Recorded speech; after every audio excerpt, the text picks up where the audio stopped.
conviction.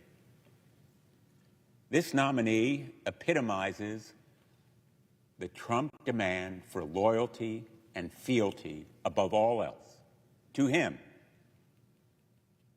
a sense that he has the power to do what no ordinary American can expect from judges or from prosecutors, that they will, in fact, rig the system in his favor, as Mr. Bove has done while representing, supposedly, the Department of Justice, because he was, like Pam Bondi and others who have taken senior positions,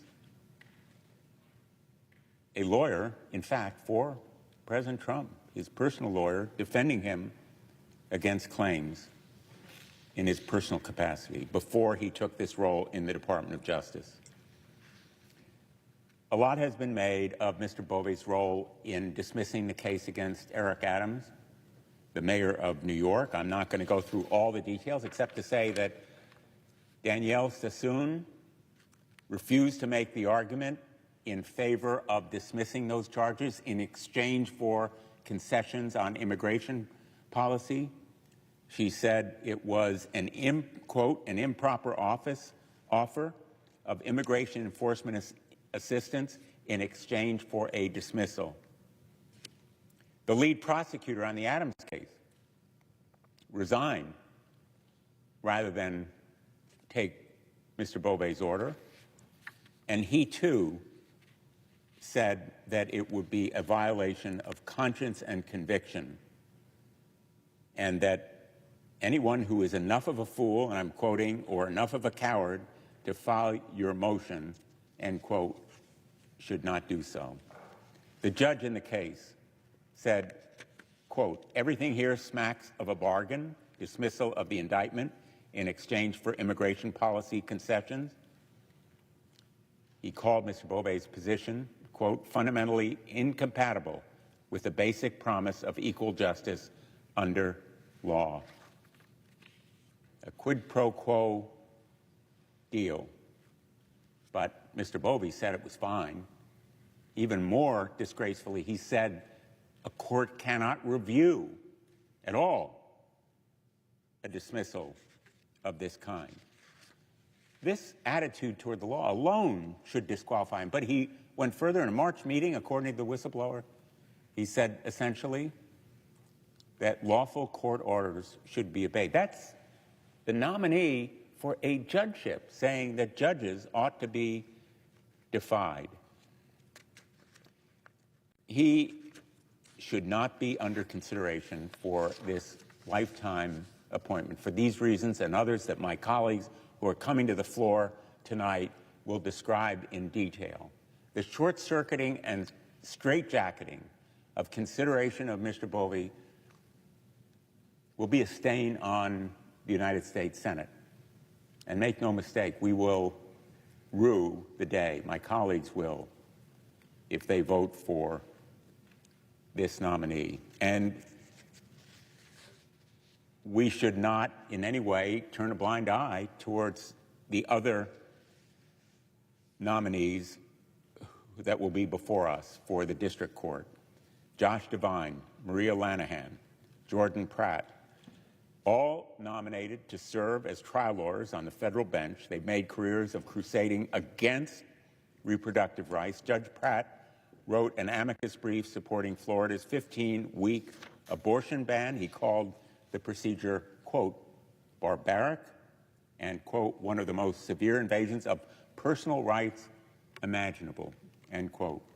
Judge Pratt went so far as to raise questions not put before the court by parties and invite the Florida Attorney General to intervene and weigh on these questions. He wrote an opinion upholding holding unconstitutional a Florida law that allows minors to seek abortions without parental consent through judicial waivers.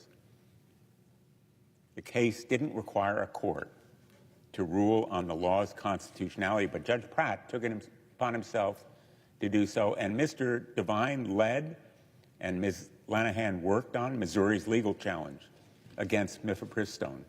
The science is clear. Mifepristone is safe, yet Mr. Devine and Ms. Lanahan didn't hesitate, not at all, to challenge its approval. And their court filing cited 2 research studies mere weeks after he filed the complaint that were retracted due to a lack of scientific rigor, problematic methodology, and undisclosed bias.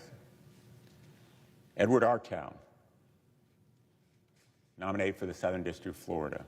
The ethical lapses on his part were undeniable when he failed to recognize the obvious conflict and recuse himself from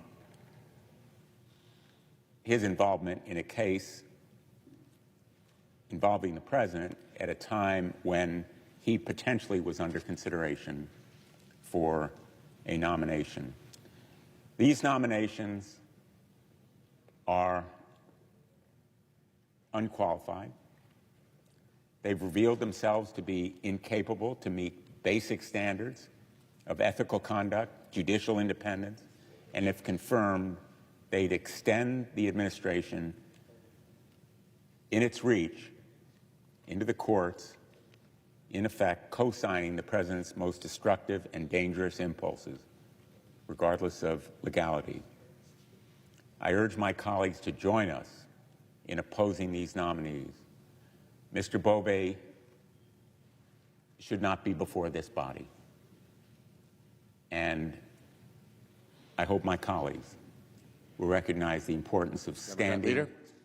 Mr. President, today marks the first day of the House embarking on their Epstein recess. And already, the story Republicans hoped would quietly fade is growing louder by the hour.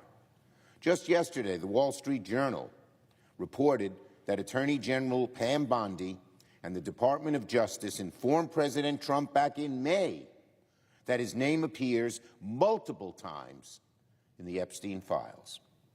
Let me remind my colleagues, only last week, Donald Trump told a reporter that Attorney General Bondi never told him his name was in those files. Now we know that this was a lie, plain and simple, a red-faced lie. And this revelation raises not just serious questions about President Trump, but about Attorney General Bondi herself. Bondi has proven to do all of Trump's bidding. No matter what way you slice it, General Bondi lied to the American people. She told us we'd see the report. She told us it's on her desk. Then we're told there's no report. So you can understand the deep skepticism Americans have when they hear that today, Bondi's personal prosecutors, yes, the very ones under her direction, are preparing to interview Ghislaine Maxwell, Jeffrey Epstein's longtime accomplice behind closed doors in Florida. Let me repeat, under no circumstances should anyone from Donald Trump's Department of Justice be allowed to privately interview Ghislaine Maxwell. The conflict of interest just stares you in the face, and it's unacceptable. If you've been following this saga, and given how the White House and Speaker Johnson have so mishandled it, and who hasn't been following it, you know exactly why this moment is so dangerous. There is every reason to fear that Donald Trump could offer Ghislaine Maxwell a pardon in exchange for silence or even worse, phony exoneration. Let me be clear. Trump is sending his personal lawyer, Todd Blanche, to try and execute a corrupt cover-up, potentially offering leniency to a woman who also abused the victims. Enough. Enough. Enough with the hiding. Enough with the excuses, and enough with the cover-up. The American people deserve transparency. They deserve answers. And there are massive questions here, not just for the president, but for the vice president, the attorney general, the FBI director, and Republican leaders in Congress. What's in the files? When did they learn about it? And how long have they been misleading the American people? So today, On the heels of Speaker Johnson fleeing town to avoid accountability and following this damning report from the Wall Street Journal, I am calling on the administration to provide a closed-door briefing to all senators on the Epstein files. The Senate deserves to hear directly from senior administration officials about Donald Trump's name appearing in these files and the complete lack of transparency shown to date. Let me say it again. Donald Trump can't play ignorant anymore. He was caught red-handed in a lie, as were his lackeys. He reportedly knew for months that his name was in the Epstein files. He lied about it to the press. And now the truth is coming out. Over the past few weeks, Trump has tried to change the subject, throwing out wild accusations, attacking his critics, and calling the files a hoax run by Democrats. He's blamed foolish and stupid Republicans for taking it seriously. He even scolded the American people for caring too much. Well, we now all know why he was so desperate to make it all disappear. Because whenever Donald Trump points a finger, it's because he knows he's guilty of what he's accusing everyone else of. That's his MO. When he does something, when he knows he's done something wrong, instead of admitting it, instead of trying to make amends, he points the finger at someone else and accuses them of the very thing he has done. That's how he's lived his whole life. That's how he's conducted this presidency. As I said, it's his MO. Let us not forget, Donald Trump campaigned just several months back on releasing the Epstein files. Donald Trump was the only president or politician to ever campaign on releasing the Epstein files. And now, very simply, Americans are demanding he honor it. A good number of people voted for Trump because he promised to be their voice against the so-called deep state. But now they have seen he is very much part of that deep state. He's right in the middle of it. People believed he would drain the swamp. Now he's right in the middle of the swamp. And that's why Americans across the political spectrum, right, center, left, Democrats, Republicans, independents, Americans across the political spectrum are angry with Donald Trump because they now are seeing his promise to drain the swamp was total fiction. He's in the middle of it. He's adding to it. Trump promised transparency. He told his supporters he'd expose the truth. He's done the opposite. He's smothered it more than ever before. And meanwhile, House Republicans had the chance to show courage, to do the right thing and act. But instead, Speaker Johnson ran for the exits, sending everyone home early and triggering what we now call the Epstein recess.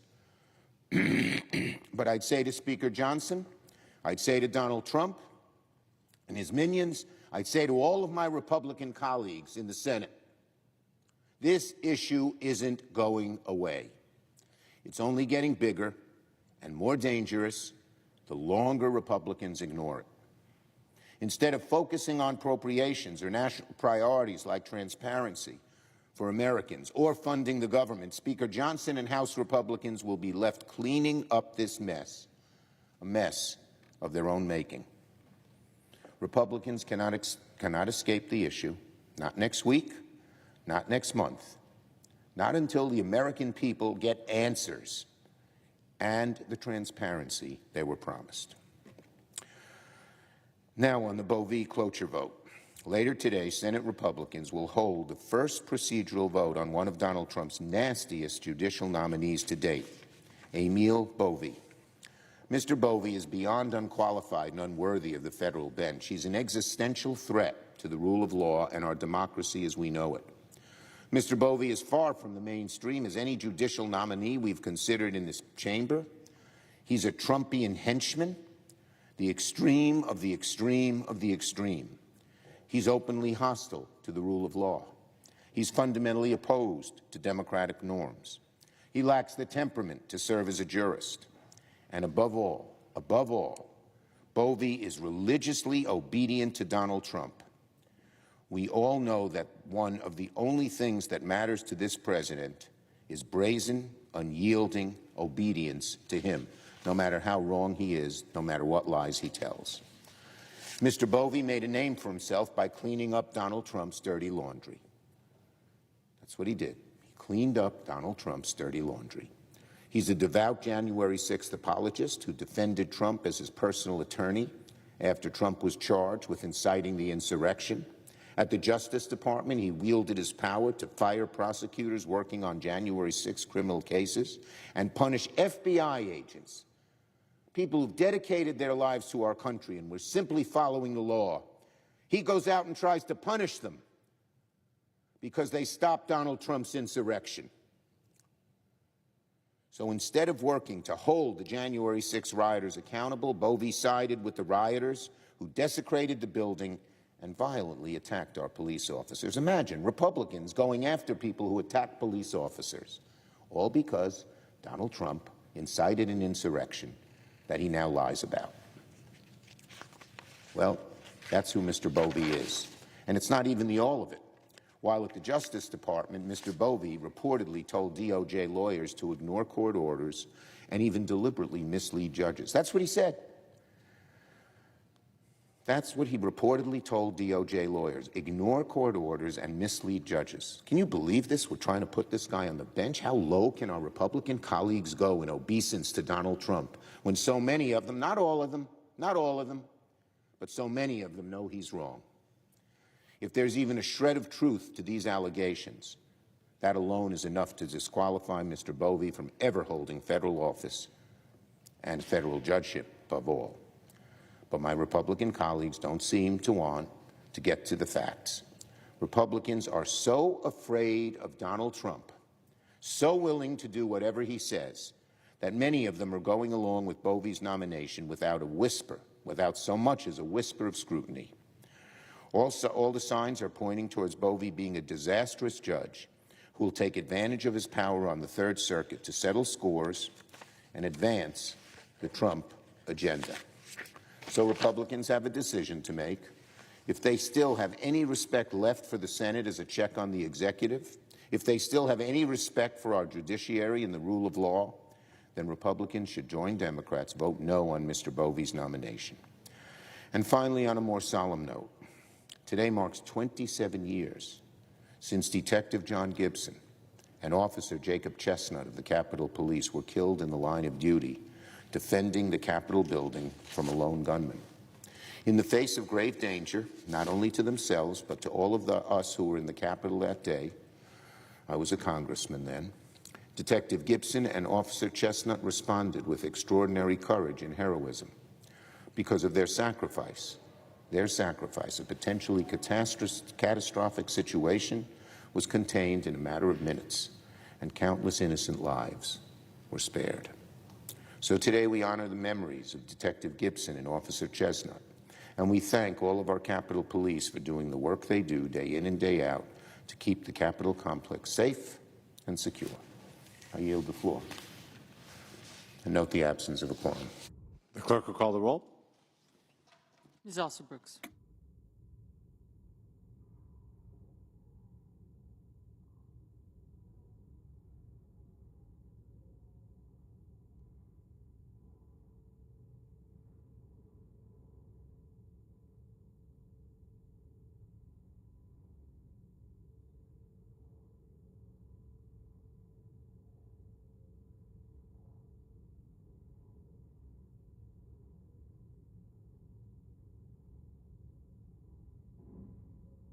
School wanted a student athlete to be able to play right away. Their attorney general filed a lawsuit, said the NCAA's policy was an antitrust violation, and several other AGs hopped on, and poof, away went our rules around transfers. I think the current transfer structure that's in place is a problem. And I think it's exacerbated by the transaction mentality that drives a lot of the agents and third parties in the so-called third-party NIL space. mean, about a third of the student athletes who enter the portal, we track kids pretty well, and we track student athletes a lot better than most government entities do, because we care a lot about the transfer stuff, because it has an impact on their progress to graduation. About a third of the student athletes who enter the portal don't land anywhere. At least we can't find them, all right? They're not playing a sport, and they may or may not still be in school. But we've tracked some of them down, and I've talked to some of them, and somebody pushed them into the portal with a false promise. And this happens a lot. And this is why this transparency issue to me is so important. If somebody Recognize the Majority Leader. Thank you, Mr. President. Mr. President, I ask unanimous consent the quorum call be suspended. Without objection. Mr. President, the appropriations process is well underway here in the Senate. The Senate Appropriations Committee under Chair Collins has released 4 bipartisan appropriations bills. And this week, we're doing something a bit unusual. We're bringing appropriations legislation to the floor. Now, why do I say that's unusual, Mr. President? Well, because last year, despite the fact that the Senate Appropriations Committee approved 11 out of the 12 yearly appropriations bills with bipartisan support, the Democrat leader never brought a single one of those bills to the floor. Not one. And one of the things that I've been determined to do as leader is to restore us as much as possible to a regular order appropriations process, to have bills move through the committees and then come to the Senate floor for debate and amendment. And that's what we're doing this week, with consideration of the Military Construction and Veterans Affairs Appropriations Bill for fiscal year 2026. This legislation was approved by the Senate Appropriations Committee in a robustly bipartisan vote of 26-3. And I hope it will receive equally robust bipartisan support on the Senate floor. The MILCON-VA Appropriations Bill provides critical funding for veterans' health care, veterans' benefits, and construction projects at military bases and installations around the globe. As a resident of a rural state, I'm particularly pleased by the bill's funding for telehealth services, as well as for the Office of Rural Health at the Department of Veterans Affairs. This funding will help reduce barriers to care for rural veterans, as will the bill's provision preventing the VA from closing hospitals, something that I work to include. I'm also pleased to see that the bill continues to fund modernization of veterans' health care records by providing funding to triple the number of VA sites that use electronic health records. And on the military construction front, I'm happy to announce that the bill contains funding for a number of key facilities for the new B-21 bomber, the future of our long-range bomber fleet, which will have its first home at Ellsworth Air Force Base in South Dakota. National Guard facilities in South Dakota, like National Guard facilities around the country, will also see funding for essential construction projects thanks to this legislation. Mr. President, considering the military construction VA bill on the floor is a big step in the right direction, appropriations-wise. And our work this week doesn't have to end there. As I said, the Appropriations Committee has reported a total of 4 appropriations bills so far. All of them have been bipartisan. And I know that the fiscal year 2026 agricultural appropriations bill is a major priority for all of us, Democrat or Republican, who live in states that depend upon agriculture. Whether it's funding for agricultural research programs, resources for the Animal and Plant Health Inspection Service, assistance to ranchers to comply with animal disease traceability requirements, the $223 million for the Agricultural Marketing Service to expand markets for American agricultural products, or resources for the Farm Service Agency to ensure that farmers have access to necessary capital, this year's agricultural appropriations bill will be a key resource for farmers and ranchers. Then there's the Commerce, Justice, Science Appropriations Bill, which, among other things, provides essential funding for federal law enforcement officers, as well as support for state and local law enforcement. And there's the fiscal year 2026 Legislative Branch Appropriations Act, which funds the work we do here in Washington for our constituents, and this year also adds additional funding to confront growing threats to member security. Mr. President, I'm very grateful to Chair Collins, Vice Chair Murray, and all of the members of the Senate Appropriations Committee for their work on these bills.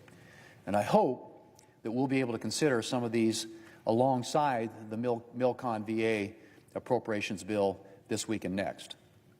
Mr. President, Democrats have indicated that they want a bipartisan appropriations process, and we are giving it to them. and I hope we will see bipartisan passage of appropriation bills on the Senate floor. It was disturbing to see the Democrat leader implicitly threatening to shut down the government in his July Dear Colleague letter. But I'm hopeful that he does not represent the views of Senate Democrats as a whole. Members of both parties should have a strong interest in a regular order bipartisan appropriations process. And I'm pleased that we managed to begin on a bipartisan basis this week. And I hope, Mr. President, that the process will continue in a bipartisan way as we move toward September's deadline. Mr. President, I yield the floor. I suggest the absence of a quorum. The clerk will call the roll. Ms. Alston-Brooks.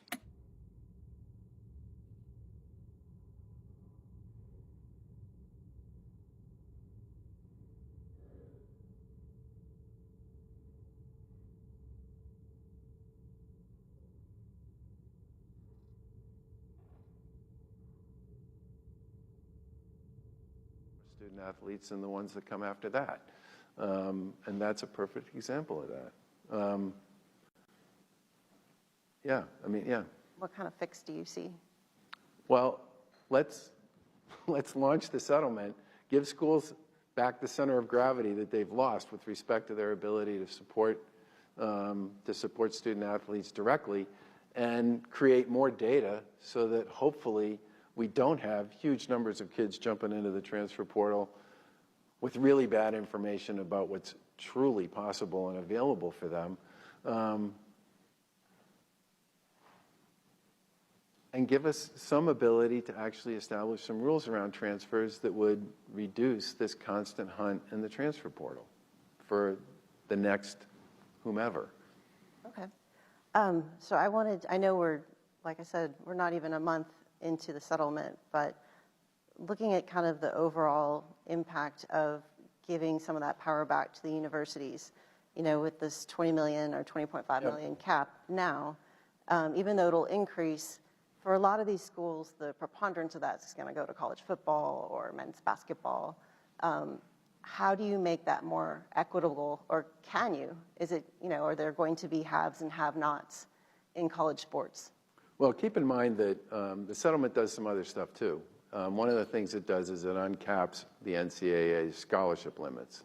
We used to have limits on how many scholarships you could issue, and the reason for that was competitive equity. You know, like if your school wants to scholarship everybody on the baseball team, but you're the only school in your conference that can do that, that was viewed by the NCAA as a problem. So we established a competitive equity problem. So we established this rule that said across every sport there's a limit on how many scholarships you can put out there.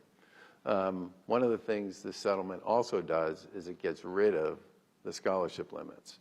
And it's very clear so far, based on what schools have been telling us and what they've been reporting and what they've been announcing, that there are going to be, I think it'll be tens of thousands, but for the sake of argument, we'll just call it thousands for today. There are going to be thousands of new scholarship student athletes as a result of this, and many of them are going to be in women's sports. There's just no question about that. I mean, there are going to be thousands of student athletes who are playing women college sports who don't have scholarships today, who are going to have them starting with the next school year. And every school knows they need to play whatever strategy they have here with respect to their third-party NIL, their scholarships, and other student supports. They need to follow and track. Majority Whip. Thank you, Mr. President. Mr. President, I ask unanimous consent that the quorum call be vitiated. Without objection. Thank you, Mr. President. I come to the floor today to mark an important milestone in this new administration. Senate Republicans have now confirmed more than 100 nominees in President Trump's second term. This is significant progress in filling critical government positions. It took relentless procedural battles to accomplish this. It included full days, long nights. Why? Because Democrats are waging a coordinated campaign of obstruction. Under the Constitution, the Senate is meant to provide advice and consent. We do it on presidential nominations, do it on a number of things. Specifically with regard to nominations, this means an honest evaluation of qualifications, and it means a vote in the United States Senate. Now, for more than 6 months, Senate Democrats have turned advice and consent into automatic opposition. It doesn't just delay President Trump, it damages the country. Democrats have filibustered all but one of President Trump's nominees, and that was the very first nominee, Marco Rubio, to be Secretary of State. He was confirmed on day one of the administration. Since then, it has been a wall of obstruction. Democrats filibustered positions requiring confirmation that have never before even had a roll call vote in the United States Senate. They've gone by unanimous consent. Democrats filibustered the chief of protocol for the State Department, the chief of protocol. Democrats filibustered the Undersecretary of Commerce for Industry and Security. They filibustered the Undersecretary of Defense for Research and Engineering. Today, 138 nominees who have already been approved by a full vote in Senate committees are caught here in Senate floor purgatory. Democrats in the Senate seem to have a new litmus test. President Trump nominates you, Democrats are against you. Period. End of story. Yesterday, the Senate confirmed 4 nominees: the Assistant Secretary of Commerce for Communications and Information, the Undersecretary of Treasury for Terrorism and Financial Crimes, a district judge for the Eastern District of Missouri, and the Assistant Administrator at the Environmental Protection Agency. All qualified, all vetted, all experienced, each and every one filibustered. The Democrats forced the Senate to burn every minute of available time before the Senate was permitted to vote. When Democrats delay nominations and nominees, people specifically charged to fight drug trafficking, to protect the environment, to track terrorists, it delays justice. It makes our nation weaker and less safe. It tells Americans that Democrats care more about politics than they do problem solving. Now Democrats are targeting President Trump's nominee to the U.S. Court of Appeals for the Third Circuit.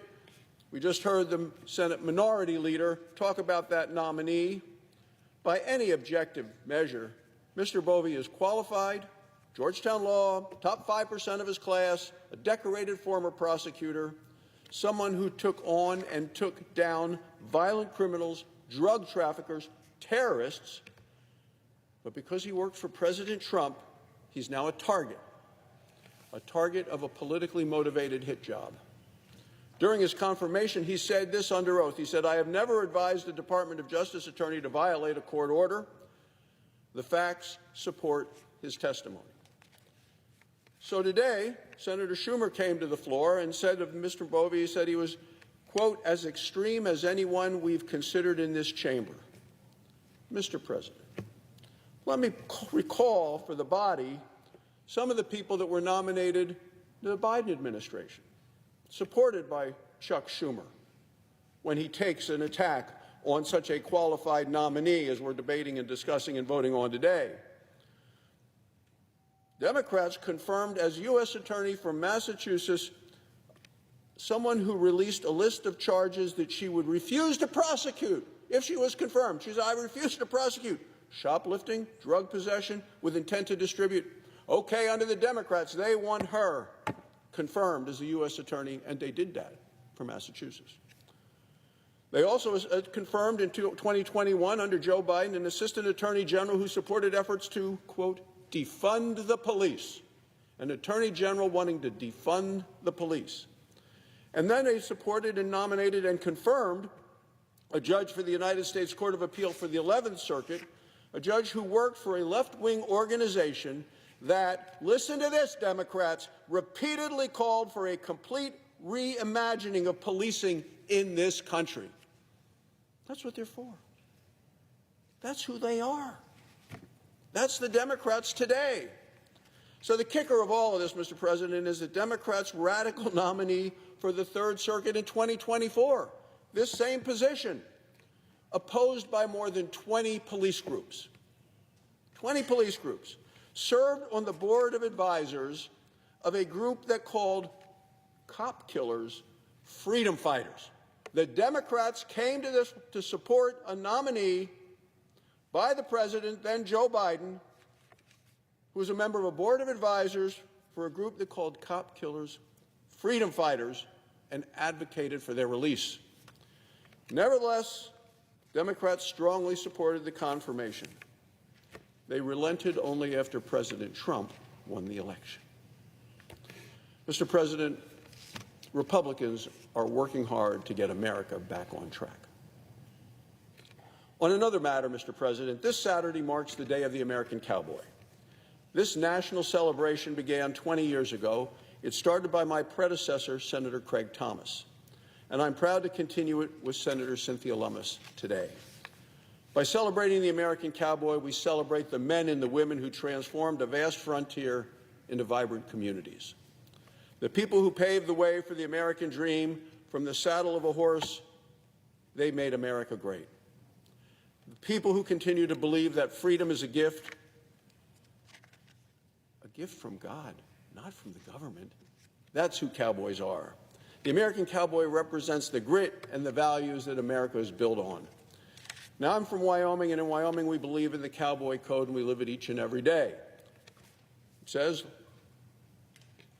live each day with courage. Take pride in your work. Do what needs to be done. That's what we do in the West.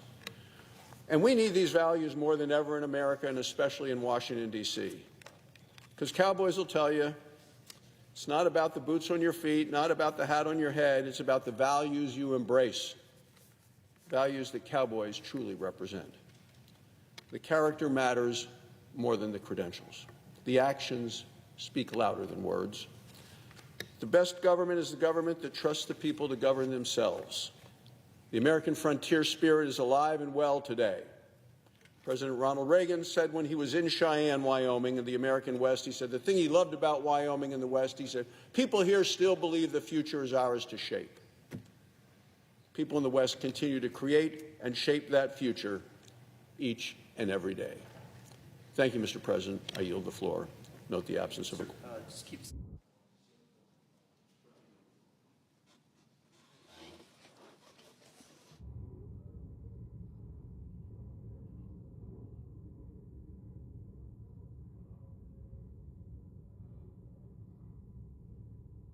this point, a little over half now don't permit prop betting on college sports. But the other thing you should know is that we heard so much noise from student athletes participating in a lot of our major championships that we hired a firm to track social media traffic that's directed at student athletes in our championships. And we publish a report on it each year. And it's thousands and thousands and thousands of serious online brutality that gets directed at kids. And in some cases, while we're tracking this stuff during the tournaments, we'll notify the platforms and ask them to shut people off. I don't know why we have to do that. I don't know why the platforms don't police themselves, but that's a question for another day.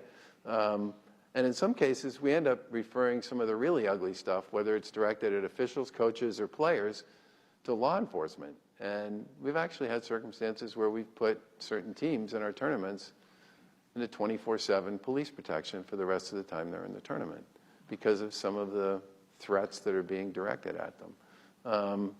And if you don't believe me on this, go sit behind the bench at a big-time college basketball game and just listen to the stuff that's being directed from the betting community at young people. It's pretty ugly.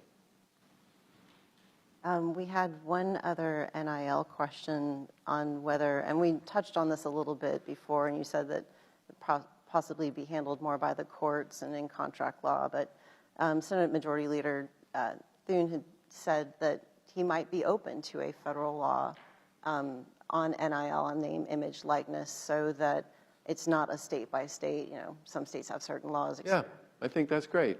You'd welcome that? Sure. So that would be in addition to it just being contract law? Well, it would depend upon what you put into it. The problem we have now is that I think what he's talking about is this idea of state laws that basically are designed to create an unlevel playing field for the teams in their states. For example, you now have a number of states that have passed laws or are considering laws that would exempt NIL earnings from state tax law, right? So that, you could come to my state university and get the same number you get at the state university you're at now, except in our state it's not taxed, so therefore you're getting a 5% increase or 7 or whatever the state income tax law is. I think what Senator Thune's particularly interested in is some of the issues that currently exist that create an unlevel playing field between and among the states. And when he talks about a national standard, I think that's what he's talking about, and I'm all in on that. If he wants to include some other stuff, you know, happy to have that conversation too. We're in our closing minutes, but completely new topic. Are you considering any further expansion of the college basketball NCAA tournament or any changes to its structure right now? Yeah. You know,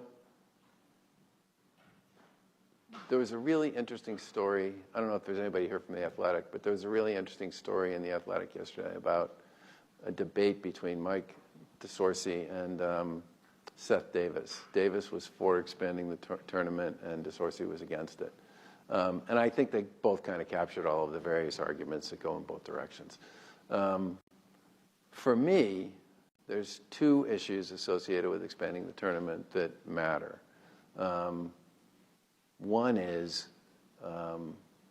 there are every year some really good teams that don't get into the tournament for a bunch of reasons. And some of the reason, and one of the reasons they don't get in is because we have 32 automatic qualifiers. There are 32 conferences in D1, and their conference champion gets into the tournament. Now, I love that. I think it's great, and I never want that to change.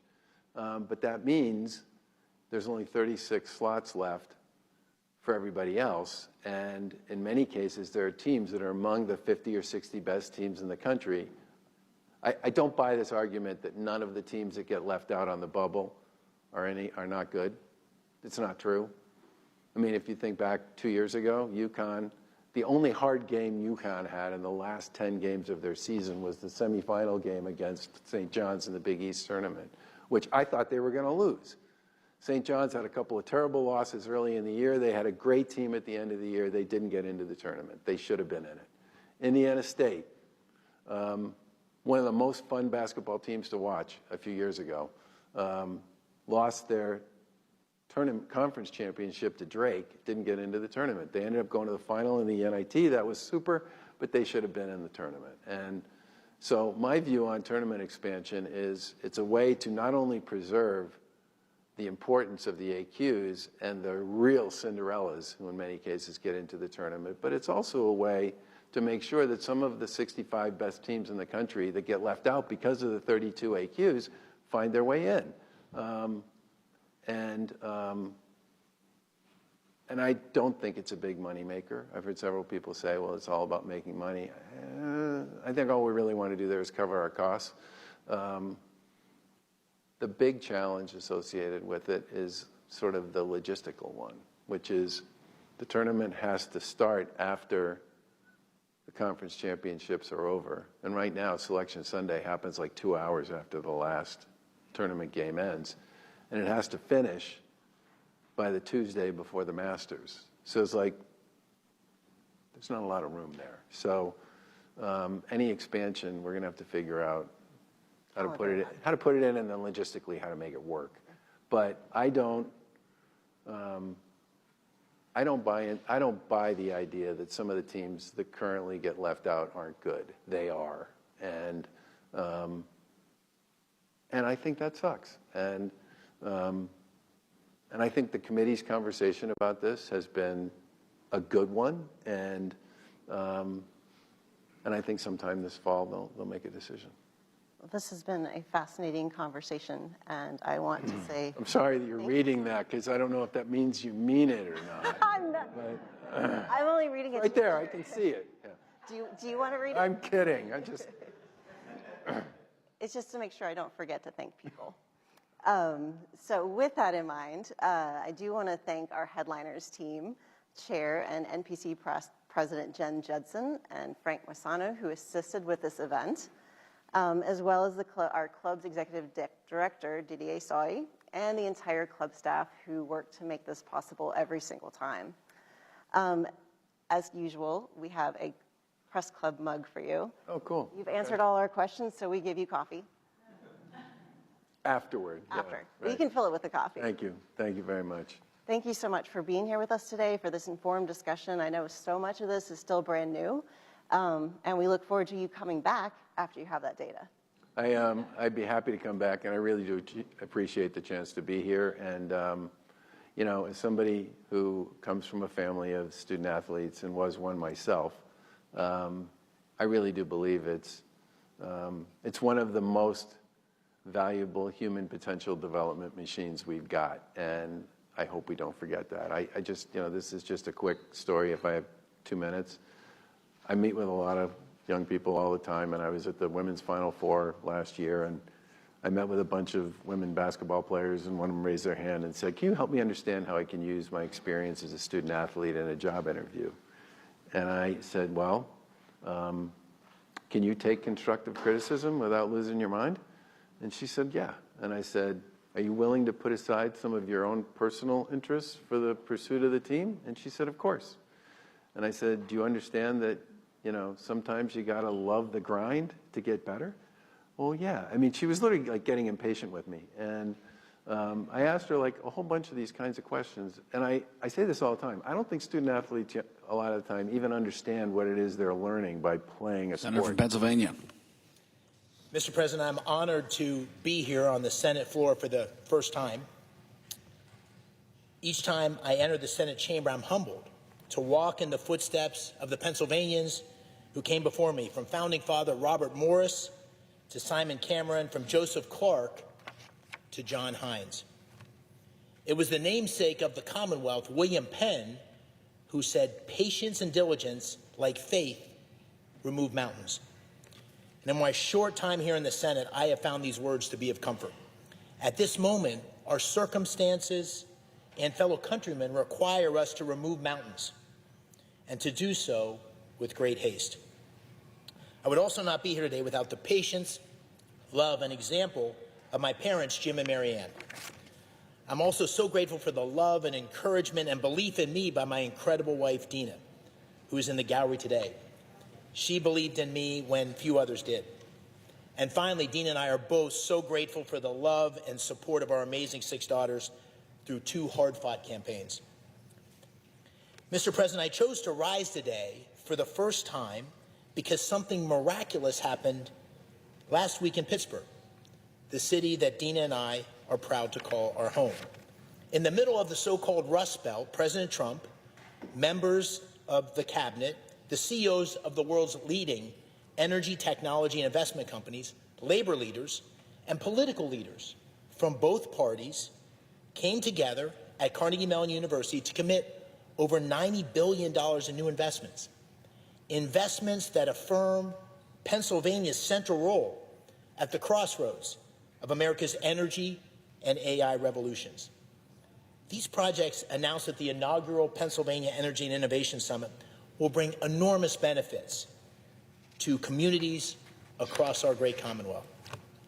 New data centers and power plants in northeastern Pennsylvania, data centers and hydroelectric power in York and Lancaster counties, new natural gas power capacity and production in western Pennsylvania, and plans by Pittsburgh's iconic Westinghouse to begin constructing 10 large nuclear reactors by 2030.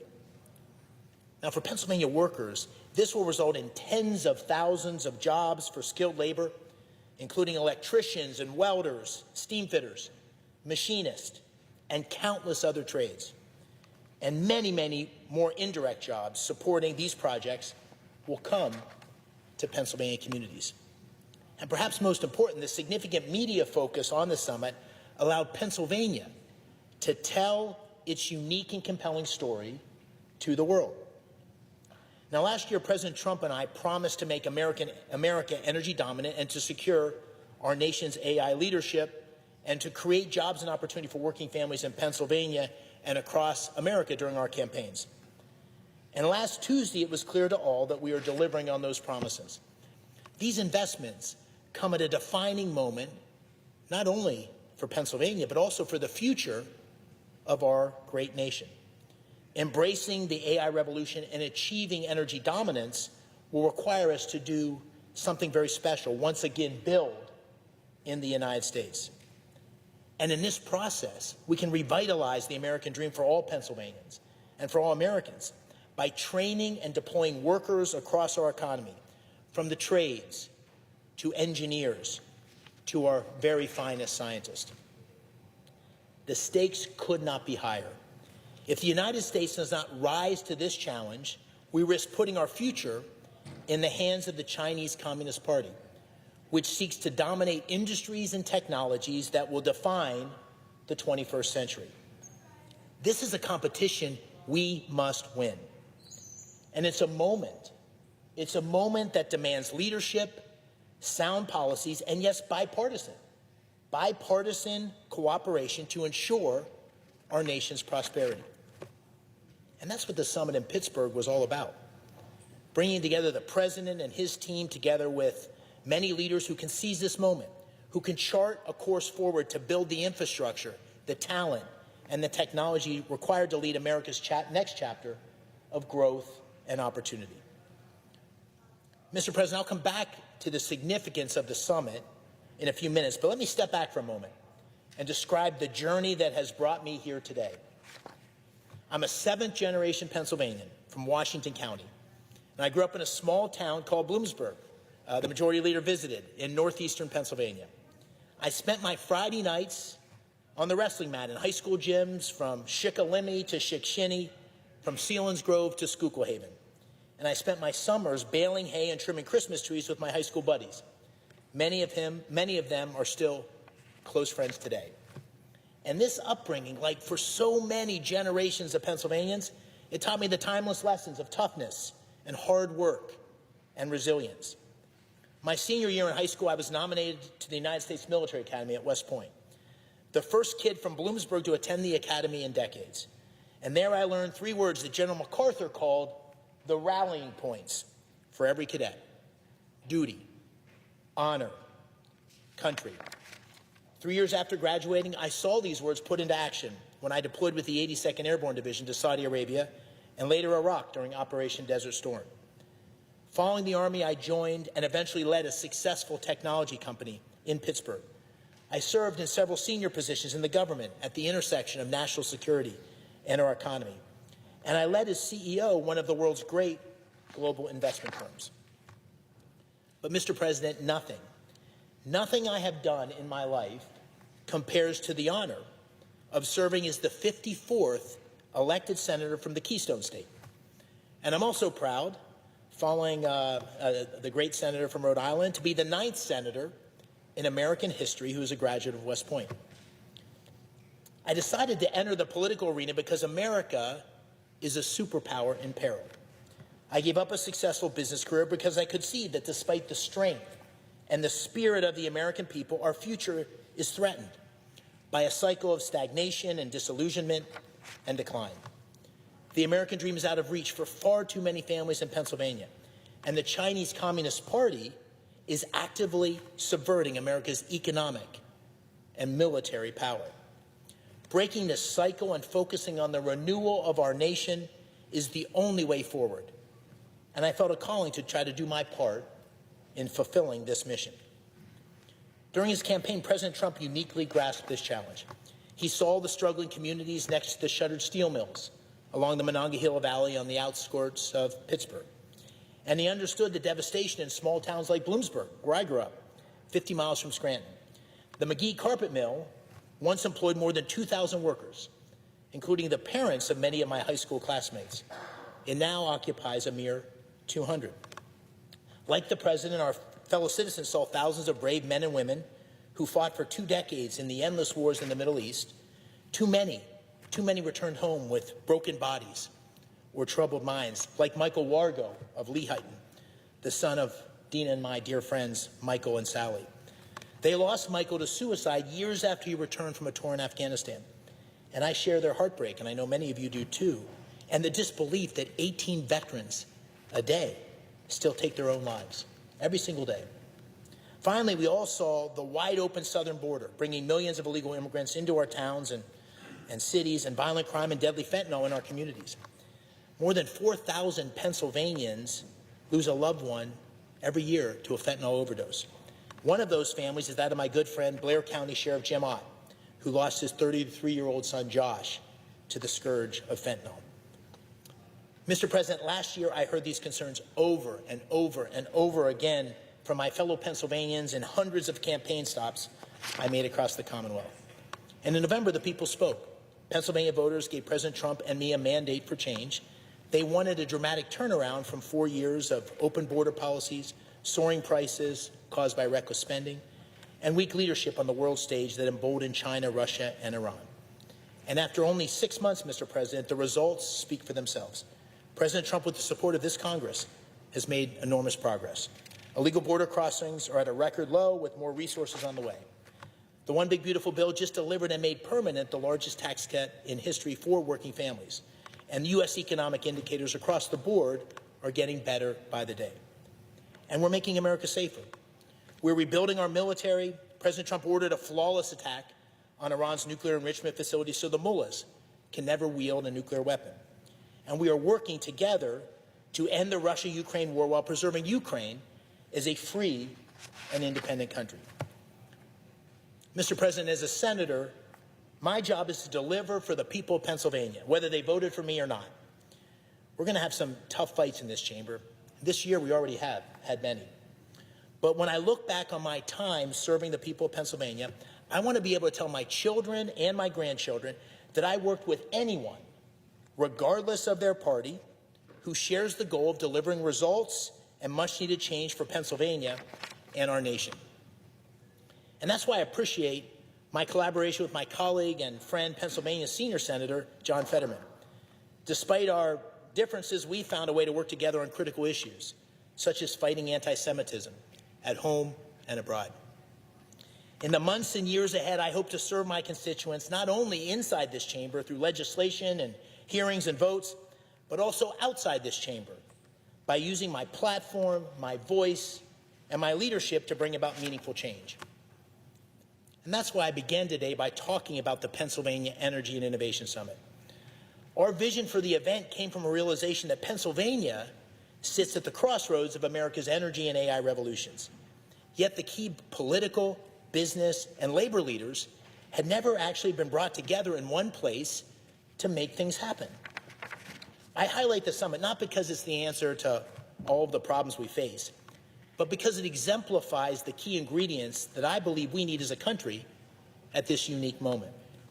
This moment demands bold, innovative leadership across the political spectrum to build coalitions, unique coalitions required to tackle these challenges. This moment demands a willingness to discard conventional wisdom to improve the lives of our fellow countrymen. This moment demands embracing partnerships between our nation's public institutions and the private sector, where much of the innovation that is required is taking place. And this moment demands urgency, moving at the speed that's necessary to overcome the obstacles facing working families each and every day that we all hear about when we're home in our states. Mr. President, I have the privilege, the true privilege of representing the birthplace of our nation during its 250th year. But the Keystone State's special place in American history extends far beyond our nation's birth. In the summer of 1787, Philadelphia gave our young nation new life at the Constitutional Convention. As Benjamin Franklin emerged from the convention, he famously said, "The United States would be a republic if we can keep it." More than 100 miles to the west at Gettysburg, almost 100 years later, the Civil War put Franklin's warning to the test. On that hallowed ground, Abraham Lincoln told his audience to be dedicated to the great task remaining before us. That task, of course, being the preservation of our Union. Our nation's history and Pennsylvania's history are full of such significant milestones. And today we face another make or break moment for America's future.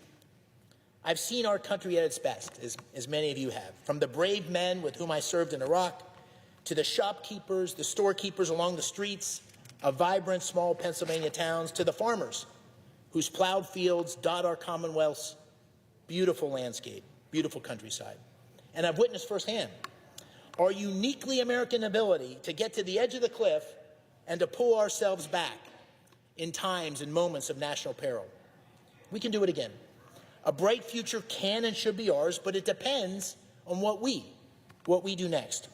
We must confront the difficult task ahead while staying true to the values and ideals that have made America the last best hope of man on earth. And what I can say with certainty today, Mr. President, standing in this esteemed chamber with so many friends, is that this senator and the Commonwealth of Pennsylvania can be counted on to do our part. Thank you, Mr. President. I yield the floor.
Speaking, of course, of Amal Bove, the lawyer whose misconduct was so egregious that his fellow prosecutors in the Southern District of New York thought he should be demoted.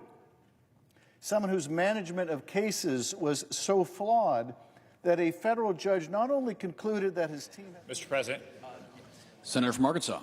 I ask unanimous consent that the previously scheduled roll call vote begin immediately. Without objection. Question occurs on the nomination. Is there sufficient second? There appears to be. Clerk will call the roll. Ms. Also Brooks, Ms. Baldwin, Mr. Banks, Mr. Barrasso.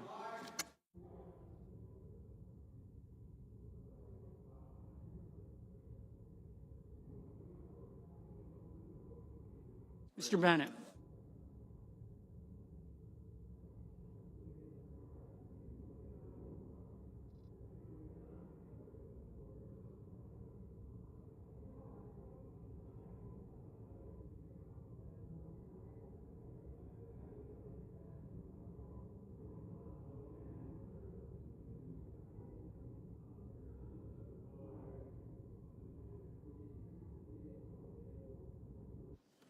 Mrs. Blackburn, Mr. Blumenthal, Ms. Blunt-Rochester, Mr. Booker, Mr. Bozeman, Mrs. Brett, Mr. Budd, Ms. Cantwell, Mrs. Capito, Mr. Cassidy, Ms. Collins. Senators who attacked police officers that day did so to interfere with the peaceful transfer of power. Amal Bove was there to punish not the criminals, but the prosecutors. When Stephen Miller and then FBI Director Kash Patel worked to carry out an additional purge of career FBI officials who worked on the January 6th investigations, Amal Bove was there too. Earlier this year, when the Trump administration wanted a justification to freeze grants already approved from the Greenhouse Gas Reduction Fund, and they wanted to trump up some justification, some rationale for trying to prevent the distribution of these funds, Who did they turn to? Well, of course, they turned to Amal Bove. He and then U.S. Attorney Ed Martin pressured the head of the criminal division for the D.C. U.S. Attorney's Office to open a criminal investigation into the fund. But there was a problem. There was no evidence of criminal activity. There was no probable cause. There was no predication. And how do we know this? How do we know the opening of this case or the threat of opening this case was bogus? Because the chief of the criminal division in that office resigned rather than comply with this unethical edict. When Trump's DOJ sought to dismiss a serious and credible corruption case against the mayor of New York, Eric Adams, who was the one who ordered career prosecutors to drop the case? That's right, Amal Bove. Time after time, we have seen career public servants stand up to abuses of power like this and refuse to obey, leaving careers they loved at the Justice Department rather than be part of Bove's perversion of justice. I served for almost 6 years in the Justice Department. I know the sense of mission that the lawyers in that department feel and how much they love serving and appearing before a court and introducing themselves as on behalf of the United States. It is not a job that people give up easily or for no reason. But I also know that when put in the position of choosing to follow their ethics in the law or choosing to obey a dishonorable and dishonest instruction from a supervisor, yes, they will resign their post, and so many have.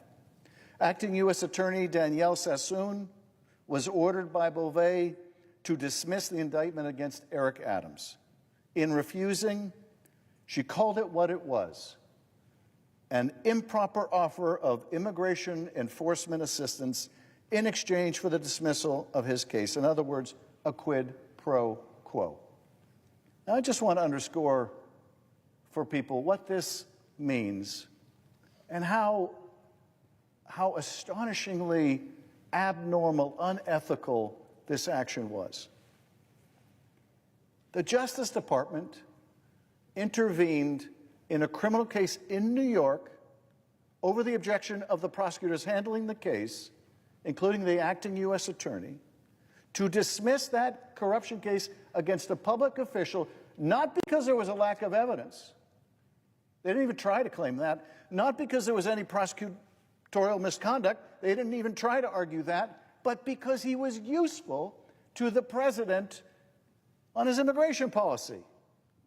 It is an edict from Bove that says, if you do the president's bidding, we've got your back. We'll make your corruption case go away. Quid pro quo. Now, interestingly, they didn't want it to go away completely. They wanted it to go away without prejudice. That is, so they could bring it back if he didn't do exactly what the president wanted. Anyone who's ever served in the Justice Department could tell you just how unethical that is. And rather than obey those orders from Bove, the acting U.S. Attorney, Sassoon, resigned, and many others followed. One of them said, quote, "I expect you will eventually find someone who is enough of a fool or a coward to file your motion. But it was never going to be me." No, it didn't have to be him because it was Eric. It was enough for Amal Bove. He is there whenever Donald Trump needs someone to carry out his will, regardless of ethical or even legal considerations. And dedicated public servants, career prosecutors are standing up to him, willing to risk their jobs, willing to risk retaliation by a vindictive president. Some of those brave attorneys have come to our committee as whistleblowers. In one case, Erev Raveni, a 15-year veteran at the department who worked in both Republican and Democratic administrations, shared with our committee that Amal Bove told DOJ lawyers that they would need to consider telling the courts, F you, and ignore any such court order that might get in the way of the Trump administration's strategy of rapid deportation without due process. And in fact, Bove's lawyers at DOJ would go on to lie to the judge and violate court orders, prompting the judge to issue an order to show cause why they should not be held in contempt. And Senator Whitehouse is exactly right. The Court of Appeals has delayed that hearing on the order to show cause why those lawyers under Bove's supervision should not be held in contempt. And my colleagues here want to rush this thing through. Well, what will they say if the judge finds that Bove and others at the Justice Department willfully ignored court orders? What will they say once they've given him a lifetime tenure on the Court of Appeals? Now, during Bove's confirmation hearing, I asked him about his FU instruction, and he made the dubious claim that he couldn't recall. Now, that's remarkable. It's not like we're talking about events that happened 10 years ago. This was like 2 months ago, just a few weeks ago. I think I would remember if I had told other lawyers that we should say FU to the courts. So either he instructs them frequently to say FU to the courts, such that he wouldn't remember this particular occasion, or he's being dishonest with us. But his use of that vulgar injunction was corroborated by other DOJ lawyers in text messages, so we really don't need to wonder about this. As one DOJ lawyer texted another, "Guess it's find out time on the FU." Well, now it's find out time for the U.S. Senate, where we find out whether we are willing to confirm just anybody, no matter how unfit, no matter how terrible the record, no matter how abundant the evidence. It is find out time for the U.S. Senate. Now, what was Bove's role in tasking DOJ and FBI to scour old Epstein files and flag mentions of Donald Trump? I know my colleague, Senator Booker, has tried to find out, and Senator Durban has tried to find out. We don't know because Bove refuses to tell us. But we do know that his fellow criminal defense lawyer, Todd Blanche, he and Blanche were the two lawyers that represented Trump in that hush money payment to a porn star case, that Todd Blanche is now rushing to meet with Epstein's chief co-conspirator in jail. It is self-evident that Blanche is there to represent the president's personal interests, not the public interest. And Bove represents exactly the same problem. With Bove's nomination, we are about to find out if Republicans are content to give a man so routinely in defiance of the rule of law a lifetime job interpreting it on behalf of millions of Americans. We wanted to hear from those whistleblowers like Erev Ravani, just some of the hundreds of public servants who are speaking out, but Republicans declined our request for testimony and additional hearings even as they rushed to jam through this nomination for a lifetime position. And sadly, we will all have a lifetime to regret it. Like so many of his unfit cabinet nominees, Donald Trump is daring Senate Republicans to oppose him. I hope and pray they will, because the pattern is clear. Amal Bove takes orders from Donald Trump, and that is it. His only merit is blind obedience, not to the law, but to the president. And not just any president, but to one who is also a convicted felon. And so I urge my colleagues, look at Bove's record of disrespect for the law and reject this dangerous nominee. Mr. President, I yield back.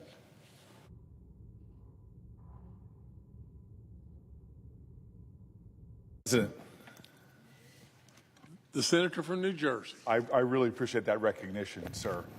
I've seen something I haven't seen since I've been on the Judiciary Committee, which is a complete chorus of condemnation of a circuit court judge. We've had every single person express an interest in coming down here from the Democratic members of that committee to condemn us moving forward with such rapid pace on this nomination. Now, I would love to just leave it there, but there is something that makes it even more urgently necessary to focus, because as much as it might seem like this is a Democrat versus Republican, I'm very happy to see already some Republicans, not enough for us to stop this nomination, but this will be a bipartisan group of opponents, which is rare in this time of fierce partisanship, to see some Republicans looking at the evidence, looking at what Mr. Bove has said, looking at what Mr. Bove has done, looking at how he has insulted the very office that he hopes to hold of a judge's orders. People who are looking objectively at the facts are starting to see that this would be a terrible mistake in a bipartisan way. That gives me some hope that with the hours left on the clock, perhaps others too will take the time to understand one of two things. One, clearly, as I believe, and others, not just Democrats, but career prosecutors, career public defenders. We have seen judges. We have seen so many people come forward from both sides of the aisle to say this is wrong. It would be wrong for the senators to do this. This is why we're starting to see some Republicans show more interest, and at least more than one come forward and say they will not support this nominee. It's because the facts are so glaringly clear that this is someone who has no respect for the rule of law. This is someone who's shown that no temperament to be a judge. This is someone who has been condemned for his lack of ethics,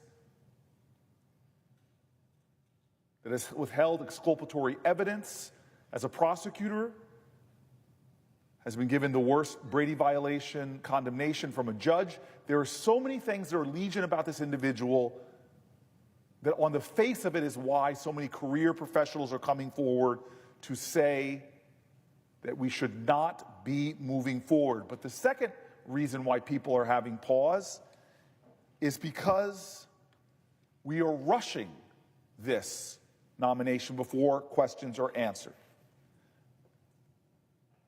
Too many people are moving too quickly on the other side of the aisle to get this done before questions are answered. Information is obtained from the record that this body, which is supposed to be deliberative, is supposed to advise and consent, should not be moving forward if they were to honor the obligations that we have. Let me give the multiple reasons why we are moving too quickly without information on substantive things that should raise alarms for all of my colleagues. We asked to hear the testimony of a whistleblower who came forward with tangible evidence, texts, and emails showing that Amal Bove instructed the DOJ attorneys to ignore a court order if it impeded Trump's agenda. Bove said, "F you to the courts." Republicans in the Senate Judiciary Committee refused to hold a hearing to meet with this whistleblower, not a Democrat, but a career prosecutor. Instead, we saw the vote being rammed through in the committee. Senator Kim and Senator Blumenthal and members on the Homeland Security and Governmental Affairs Committee, which has oversight on the question of whether DHS violated a court order, asked the whistleblower to testify before them under oath.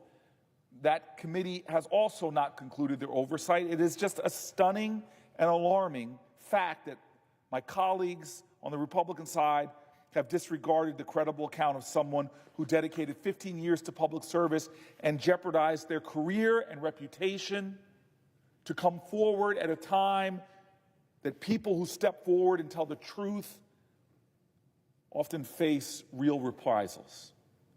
Second, in 2018, many former Southern District of New York prosecutors took the unprecedented step of alerting Amal Bove's supervisors to his unethical conduct as a prosecutor, calling him the drunk driver of prosecutors, saying that he was reckless and dangerous in the way that he went about with prosecutions. Unprecedented step of former SDNY prosecutors. 2 years later, Amal Bove was responsible for the biggest Brady violation in Southern District of New York's history. He withheld exculpatory evidence, resulting in the DOJ having to toss out the case after a guilty verdict. His actions were so egregious that the judge used them as an example of what a prosecutor should never do. Many of my colleagues and I on the Judiciary Committee have requested more information from the Southern District of New York about his tenure. We still have not gotten it, yet we are moving forward. Number 3, finally, after receiving credible information of Amal Bove's role in the Trump administration's bearing of evidence about what is going on right now, the man that was at the central position to know what was going on with the Epstein files, we have made legitimate requests from him about this, and he has not responded. There are so many questions about Mr. Trump's interest in hiding whatever their files are, contradicting themselves. Either there are truckloads of evidence and lists, or they're not, but Amal Bove was acting in the Justice Department at the time, and now we have even more reason to question Amal Bove. Just hours ago, it was revealed that the DOJ told Donald Trump that his name appears many times in those files. Amal Bove was the top official at DOJ who also happens to be Trump's personal lawyer. We should know what his role was in reversing course on releasing those files. It would be unconscionable for the Senate to move forward with his confirmation with those answers not being provided. As I told the Judiciary Committee, there is a false urgency around this nominee. The only reason for this urgency is because the president wants his loyalists on the federal bench without facing any more scrutiny as to what he knows and what his role was. Even without answering these questions, there is more than enough in his record that disqualifies Bove from a lifetime appointment to one of the highest courts. But let's go one more. January 6th. Bove's role in Donald Trump's administration's effort to erase the tragic events of January 6th, of that attack on the Capitol, is disqualifying. As one of his first official acts, Trump pardoned nearly 1,600 people who attacked this Capitol, including 200 people who violently assaulted the law enforcement officers.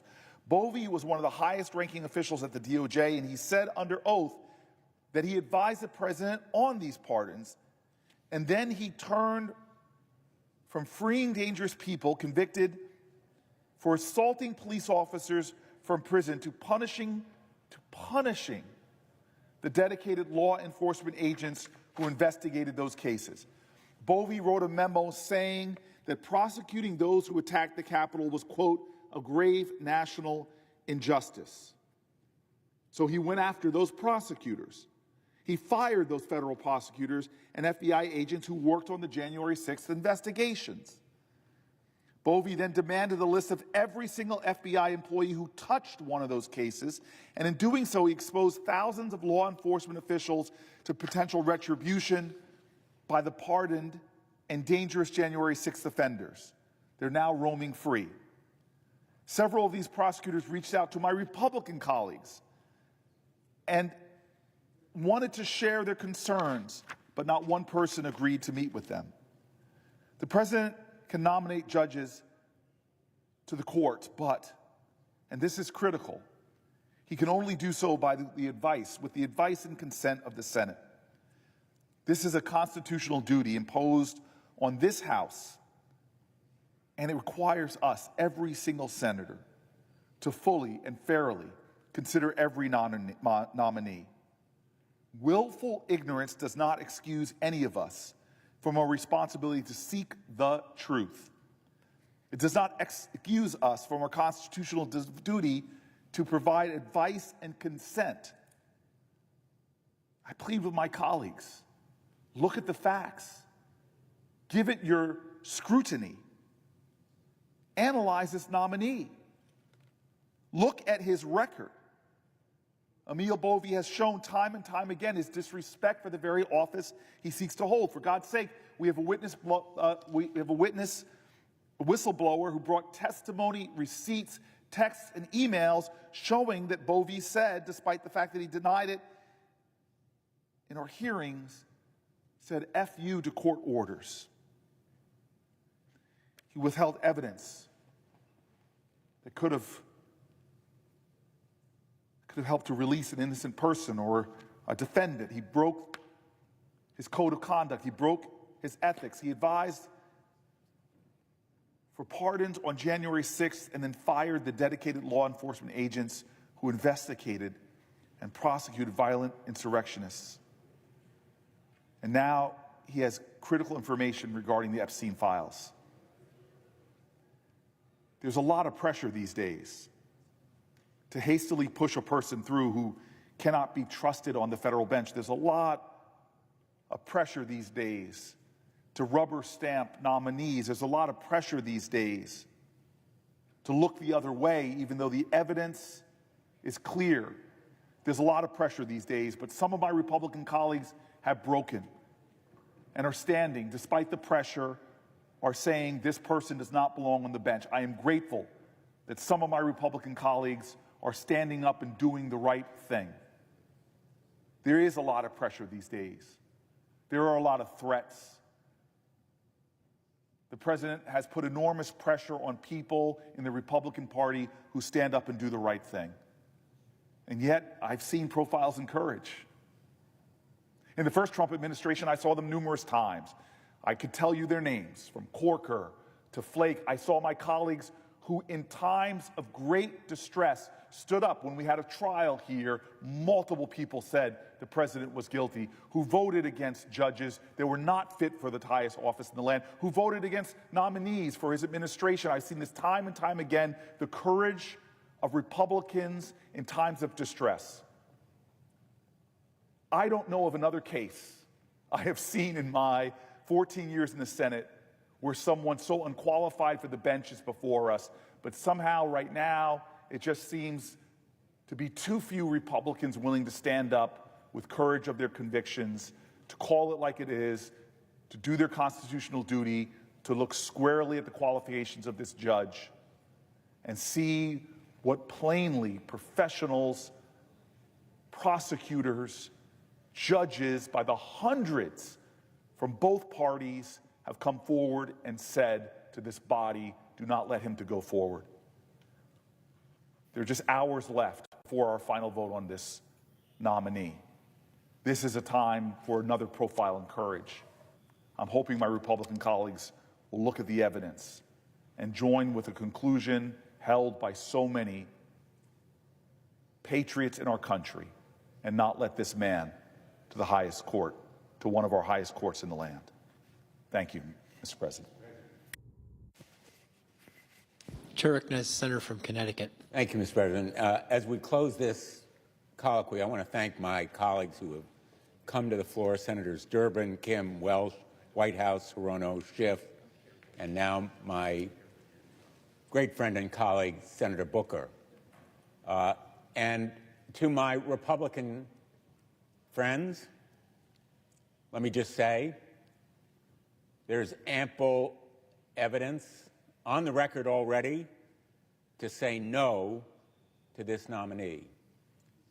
But even if you disagree, what is undeniable here is the point that Senator Booker just made and that I made at the very beginning. This record is incomplete. The questions are unanswered. And just today, I have written to Attorney General Bondi about the report and investigation that was done by the Office of Professional Responsibility. We've had no access to it.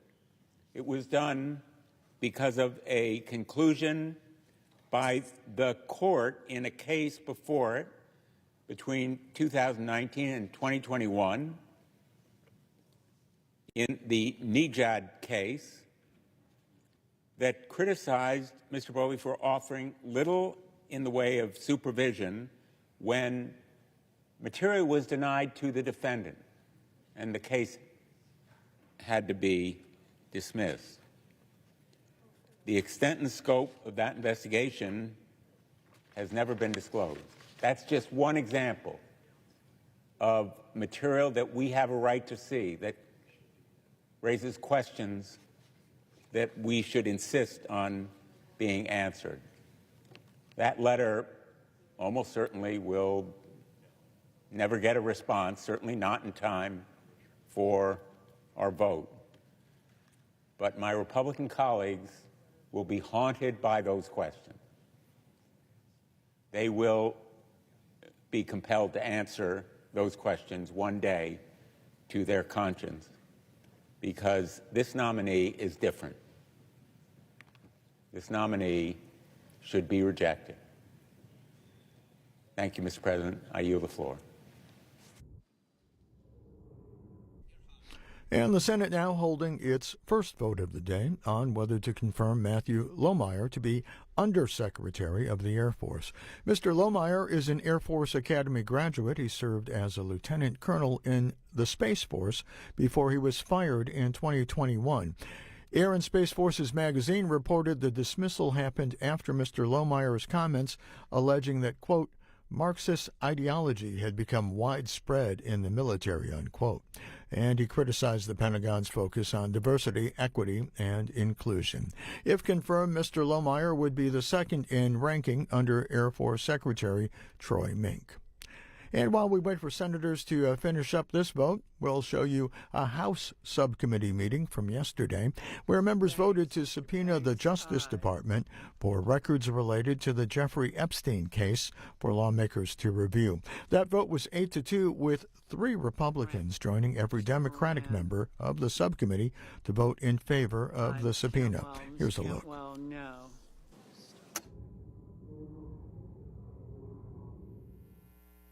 Subcommittee on Federal Law Enforcement, Oversight and Reform is back in session.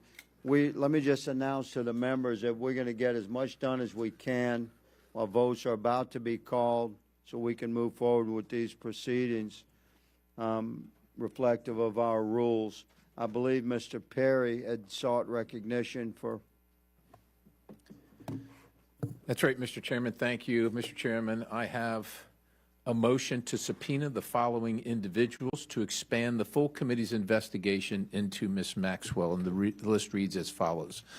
William Jefferson Clinton, Hillary Diane Rodham Clinton, James Brian Comey, Loretta Elizabeth Lynch, Eric Himpton Holder Jr., Merrick Brian Garland, Robert Swan Mueller III, William Pelham Barr, Jefferson Beauregard Sessions III, and Alberto Gonzalez. That's the full list, Mr. Chairman, and that's the motion. The gentleman has a motion. All those in favor signify by saying aye. Aye.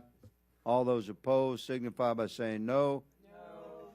In the opinion of the chair, the ayes have it, and the motion is agreed to. Recorded vote is requested. Immediate. The clerk will call the roll. Does another member have, I'm not sure that's within the rules, but does another member have a request? It is. Mr. Chairman. In the opinion of the chair, the ayes have it. The motion is agreed to. Mr. Biggs have a motion? I do, Mr. Chairman. I move that at the bottom of the current motion that it state the following. Additionally, all communications between President Biden or the Biden officials and the prosecuting agency related to the Epstein prosecutors also be released. And that's at the bottom of which present motion, sir? I'm not sure. I never received a copy of the motion, but it's the Democrats' motion that we're considering. You're talking about amending the motion of Ms. Lee? Yeah, it is Ms. Lee that made the motion of for the subpoena. I did not get a copy of that, sir.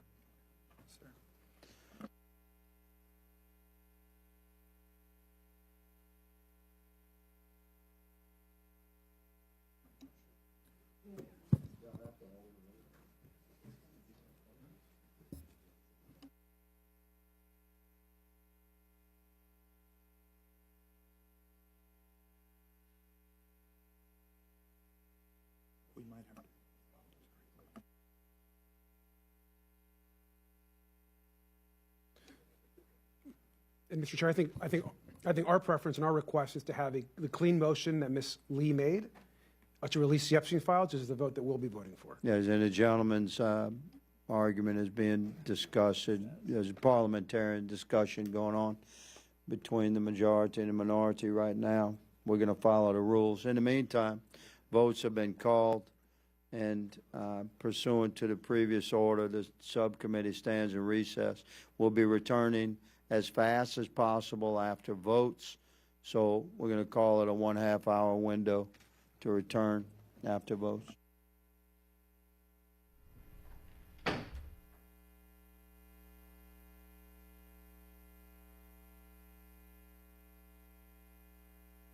Ms. Lee's motion, rather, and I believe Mr. Biggs has a motion for amendment of Ms. Lee's motion.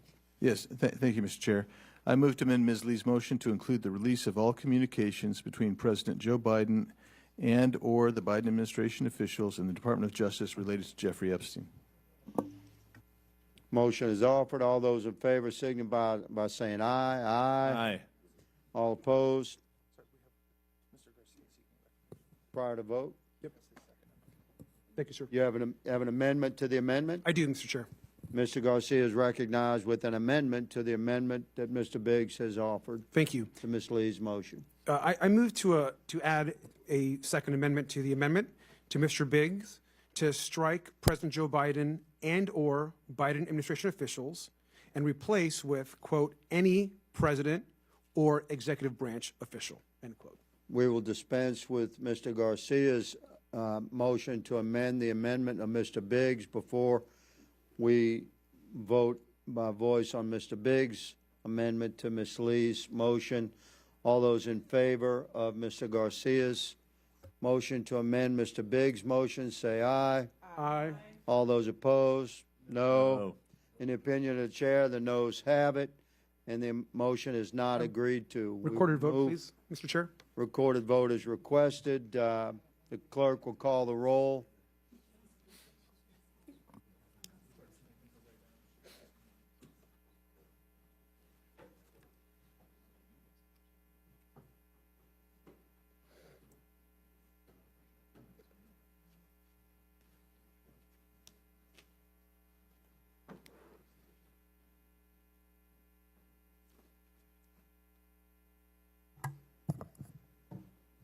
Mr. Gosar. Mr. Biggs. Mr. Biggs votes no. Ms. Mace. Ms. Mace votes no. Mr. Perry. Mr. Perry votes no. Ms. Boebert. Mr. Jack. No. Mr. Jack votes no. Ms. Lee. Ms. Lee votes yes. Mr. Bell. Mr. Bell votes yes. Ms. Simon. Ms. Simon votes yes. Ms. Presley. Ms. Presley votes yes. Mr. Garcia. Yes. Mr. Garcia votes yes. Mr. Chairman. Mr. Chairman votes no.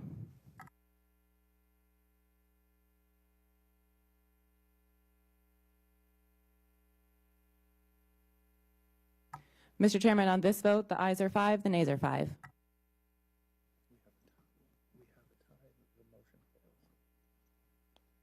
The vote is a tie. The motion fails. We now will dispense with Mr. Biggs' motion to amend the motion of Ms. Lee. All those in favor of Mr. Biggs' amendment say aye. Aye. All those opposed? In the opinion of the chair, the ayes have it, and the motion is agreed to. We will now call up Ms. Lee's. Mr. Chairman. Yes. Mr. Chairman. Yeah. Right here.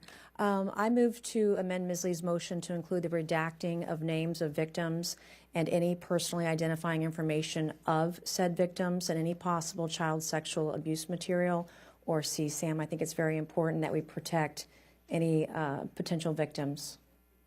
That's an amendment to Ms. Lee's motion. All those in favor of Ms. Mesa's amendment to Ms. Lee's motion say aye. Aye. All those opposed say no. In the opinion of the chair, the ayes have it, and the motion is agreed to. Mr. Chairman. Ms. Mays? I move to amend Ms. Lee's motion to add the word credible before the word complete. Ms. Mays has further amendment to Ms. Lee's motion. All those in favor say aye. Aye. We'd like that. We just want that in writing. We just want to make sure we have the exact change to the motion, please. I believe she said she's added one word to, can we dispense? Credible, the word credible after the word complete. Sorry. We respect the gentleman's query. I'm asking to move forward. We're going to give that to them. Okay. A writ has been requested regarding Ms. Mesa's one-word amendment to Ms. Lee's motion. We'll stand by to move forward with the vote while the clerk prepares the writ.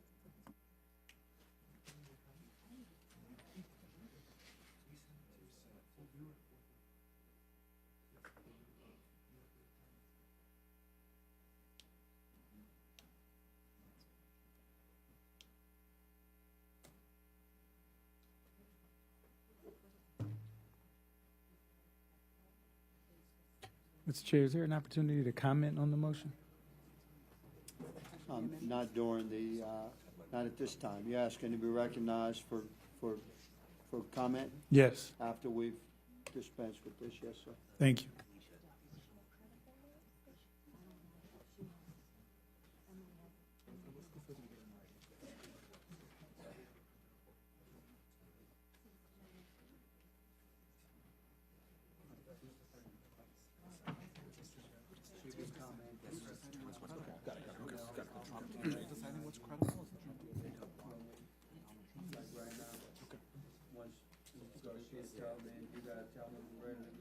I'd like to make a comment, please.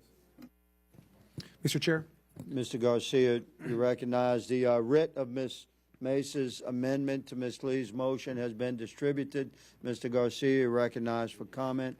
Yeah, my question, and perhaps the question to Ms. Order. Thank you. I think adding the word credible, who makes the decision on what is credible? And I'm wondering, Ms. Mace, does the DOJ get an opportunity to make that decision? I believe in the bipartisan bill by Representatives Massey and Khanna, they use language credible.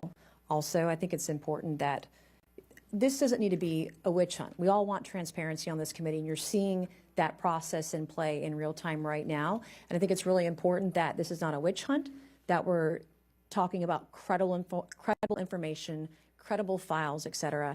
And I believe it models the language that's in the Massey-Khanna bill or discharge petition. Well, I mean, we'll definitely take a look at that. I think that obviously we want to make sure, I think like all of you, that we have a full release of the Epstein files and that all pertinent information is released. I don't doubt that all of you also want that same thing.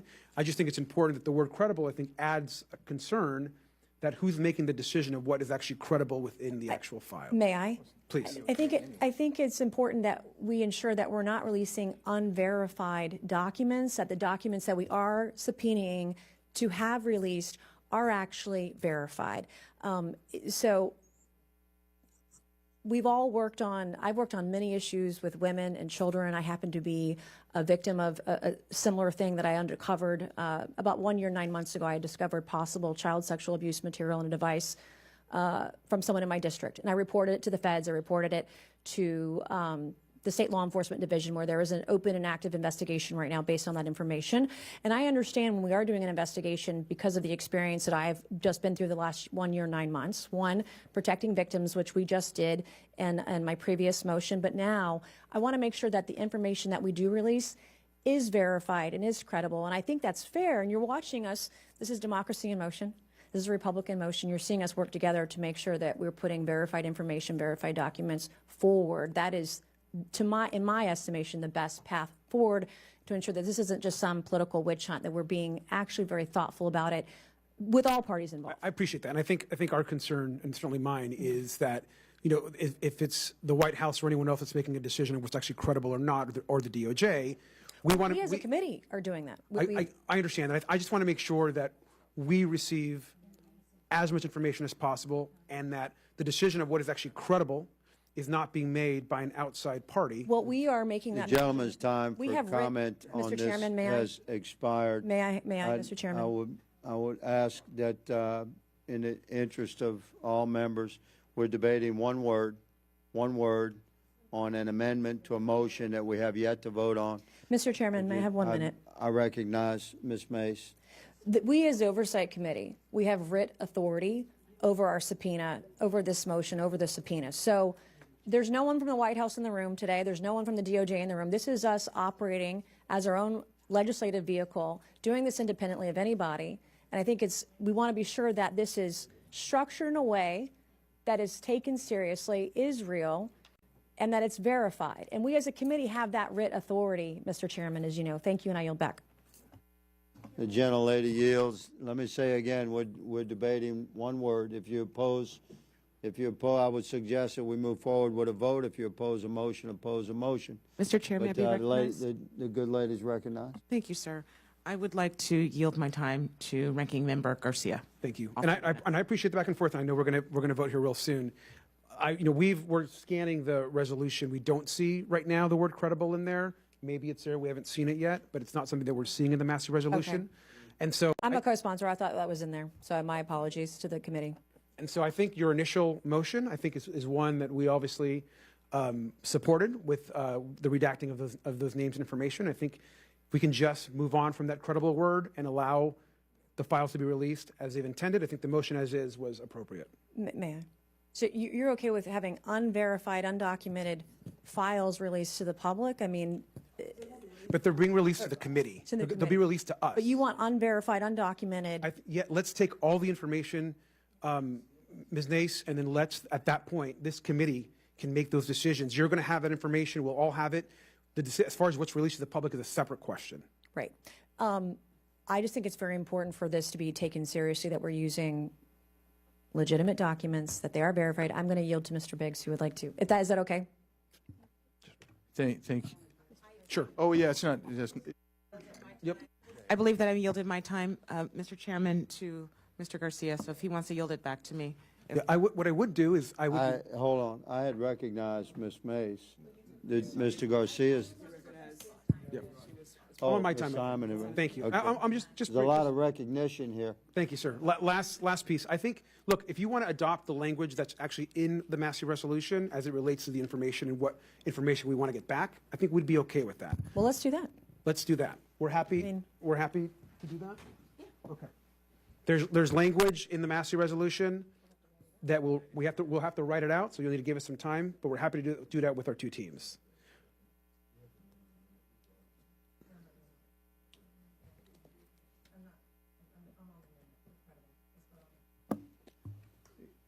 Let's show Mr. Bell had sought recognition, I believe. We're recognized for comment, Mr. Bell. I'm not going to withdraw the amendment. On Ms. Mace, pardon?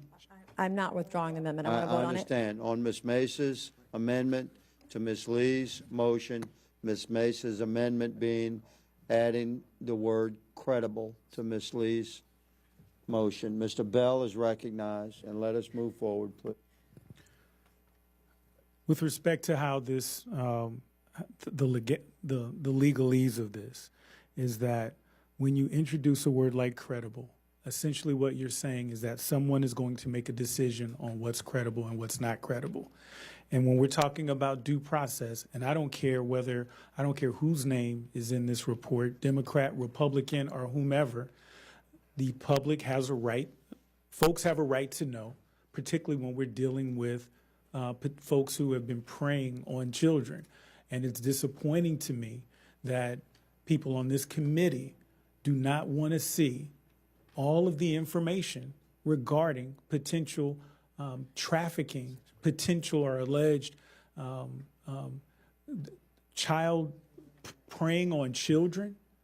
We saw a amendment that limited to President Biden and his communications, but yet members on this community want to claim that this is not, they don't want a political witch hunt. We just made it a political witch hunt. And what we're saying is, let's just release the files. Let's find out what's in there. Whoever is in there, they should. Let's find out what's in there. Let's get to the bottom of it. That's what justice is about. And so, it disappoints me, and I'm glad that we're not doing this vote in the middle of the night, as some of these other controversial votes have been brought up. This is in broad daylight, And whoever votes, how you vote, is right here for everyone to see. And so if you want to add language that could potentially protect predators, just know you're going to be held accountable for that, and we're not going to forget about it, because I don't care if my mother's name was in there. I'm sorry, Mom, for throwing you in there. We need to find out what the information is in that document, because keep in mind, there might be other victims. There might be other victims out there who may not feel empowered to stand up because they don't feel that we're supporting them. And so, Mr. Chairman. all right, I'll yield my time. I'll yield my time back to the ranking member. I think we're ready to vote, and then we'll move forward. Mr. Chairman. No, the importance of the word. Mr. Biggs is recognized. Yields time to Ms. Mace. It is important that I am currently now, I have actively reported child sexual abuse material. The yeas are 52, the nays are 46, and the nomination is confirmed. Under the previous order, the motion to reconsider is considered, made, and laid upon the table, and the President will be immediately notified of the Senate's actions. The clerk will report the motion to invoke cloture. Cloture motion. We, the undersigned senators, in accordance with the provisions of Rule 22 of the Standing Rules of the Senate, do hereby move to bring to a close debate on the nomination of Richard Topping of Ohio to be Chief Financial Officer, Department of Veterans Affairs, signed by 17 senators. Under the previous order, the mandatory quorum call under Rule 22 has been waived. The question is it the sense of the Senate that debate on the nomination of Richard Topping of Ohio to be Chief Financial Officer, Department of Veterans Affairs, shall be brought to close? The yeas and nays are mandatory under the rule. The clerk will call the roll. Ms. Alsobrooks, Ms. Baldwin, Mr. Banks. And now the Senate voting to advance Richard Topping to be the Chief Financial Officer at the Veterans Affairs Department. That's a position in charge of providing advice on the VA Department's financial resources. And as the senators cast their votes, we'll show you a confirmation hearing for Trump administration nominees from earlier today.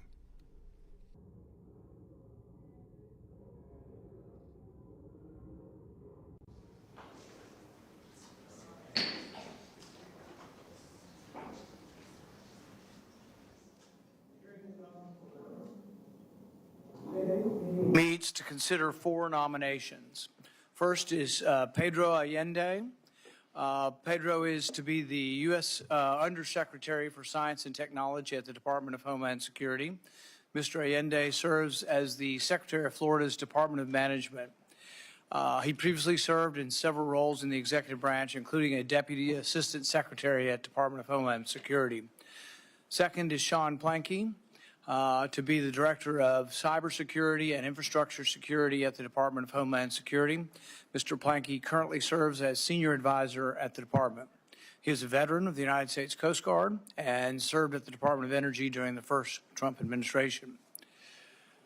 Next is Christopher Cox, to be the Intelligence Community Inspector General. Mr. Cox currently serves as Senior Advisor to the Director of National Intelligence. He is a veteran of the United States Air Force and previously operated his own business. And last but not least is Edward O'Connell, to be Associate Judge of the D.C. Superior Court. Mr. O'Connell presently serves as the Chief of Staff and Deputy General Counsel in the Office of the Inspector General for the United States Nuclear Regulatory Commission and Defense Nuclear Facility Safety Board. Prior to joining the IG, he was a career prosecutor serving in the D.C. U.S. Attorney's Office as an Assistant State's Attorney in Baltimore, Maryland. The witnesses have submitted written statements, and I ask unanimous consent to submit letters of support received for the nominees. Without objection, those will be entered into the record. In the interest of time, I will forgo opening remarks, but I will recognize the ranking member, Senator Peters. Well, thank you, Mr. Chairman. Mr. Chairman, I'm relieved to see that Paul Ingracia, the nominee to run the Office of Special Counsel, has been pulled from today's hearing. The Office of Special Counsel is an independent, nonpartisan agency that investigates allegations of prohibited personnel practices involving federal employees, including whistleblower retaliation. Mr. Ingracia is unqualified for the position, both in terms of legal experience and given his long record of bigoted statements. And I urge the administration to formally withdraw his nomination. We have a number of nominees for critical roles in the Department of Homeland Security, the intelligence community, and the courts in our nation's capital before us today. Sean Blanke is nominated to lead the Cybersecurity and Infrastructure Security Agency, or CISA. Mr. Blanke, thank you for joining us here today. If confirmed, you will be tasked with overseeing an agency that has been gutted by the Trump administration. As you know, CISA is the backbone of our nation's cybersecurity defense system, protecting federal networks and partnering with the private sector. CISA is the only civilian agency with the infrastructure, the expertise, and the statutory authority to carry out this critical work. Since President Trump's first term, he has worked to decimate CISA, most recently slashing its workforce by more than 30% and eliminating key leadership positions. The administration has also proposed a nearly 20% budget cut for the agency for fiscal year 2026. Cyber attacks are one of the most significant national security threats our nation faces, and I'm extremely concerned by this administration's actions that are undercutting CISA's capacity to defend our nation. We are also considering the nomination of Christopher Fox to be the Inspector General of the intelligence community, a role that demands full independence and credibility. This nomination also deserves scrutiny. Mr. Fox's decision to accept a political appointment in the office of the Director of National Intelligence, even after he was nominated to serve as Inspector General, gives me pause. Not only is he a senior advisor to the director, but he is also currently running the Information Management Office, which handles FOIA, declassification, and record retentions issues, all matters that would likely need to have independent review from the eventual confirmed Inspector General. We also have Pedro Allende, who is nominated to lead DHS Science and Technology Directorate. This directorate plays a critical role in ensuring DHS components have the most reliable and effective technology to carry out their homeland security missions. The threats we face are getting more complicated each day, and DHS must have the right tools to address those threats and keep Americans safe. And finally, we have Edward O'Connell, who is nominated to be the Associate Judge of the D.C. Superior Court. The D.C. Superior Court functions as a state-level trial court here in the nation's capital. The court handles some of the highest case volumes in the country and is strained further by extended vacancies on the bench. Every day, judges on the Superior Court decide matters that impact the freedom, livelihoods, and safety of individuals and families across the District of Columbia. Currently, 15 of the 62 seats on the court are vacant, with 2 more judges set to retire in September. These vacancies delay cases and place serious burdens on the current judges. And I'm glad to see the administration is moving forward with the nominees for this important role and will help carry out justice in our nation's capital. I look forward to hearing from all of you here today, hear more about your experience and how you plan to approach these very important roles that each of you have been nominated for. Welcome to the committee. Thank you, Mr. Chairman. It is the practice of the committee to swear in witnesses. Will the nominees please stand and raise your right hand? Do you swear that the testimony you will give before this committee will be the truth, the whole truth, and nothing but the truth, so help you God? It's a standard practice of this committee of the chairman to ask the nominees the following question. Do you agree without reservation to comply with any request or summons to appear and testify before any duly constituted committee of Congress if you are confirmed? Thank you. You may be seated. We will now proceed to questions where each member will have 5 minutes. We'll start with Senator Moreno. Thank you, Mr. Chairman, and congratulations to the 4 of you for this nomination to serve our country. Thank you for your willingness to serve, by the way. I know it's a big sacrifice, and certainly all of you will be doing a great service to your country. Mr. Blanke, I'll start with you. I enjoyed meeting with you. I enjoyed our conversation. The good news is you're not completely insane, which already makes you dramatically more qualified than your predecessor. So, question for you would be, how are you going to restore the agency's reputation? Over the last 4 years of the Biden administration, we saw an agency that should have the total trust and respect of the American public deteriorated into a spying agency on American citizens. How will you restore the confidence of Americans in that agency? Senator, thank you for the question, and thank you for the opportunity to be here. Extremely honored to be here and have the opportunity, if confirmed, to lead the Cybersecurity and Infrastructure Security Agency. If confirmed as the leader of CISA, I'd seek to restore CISA to its congressional authorities and focus on the missions that this body tasked it with, which is securing the federal executive branch and then securing the critical infrastructure of the United States. Sure. And there's a lot of acronyms that are thrown here. I'm only through 10,000 of them so far. I think we've got 200,000 acronyms left to go.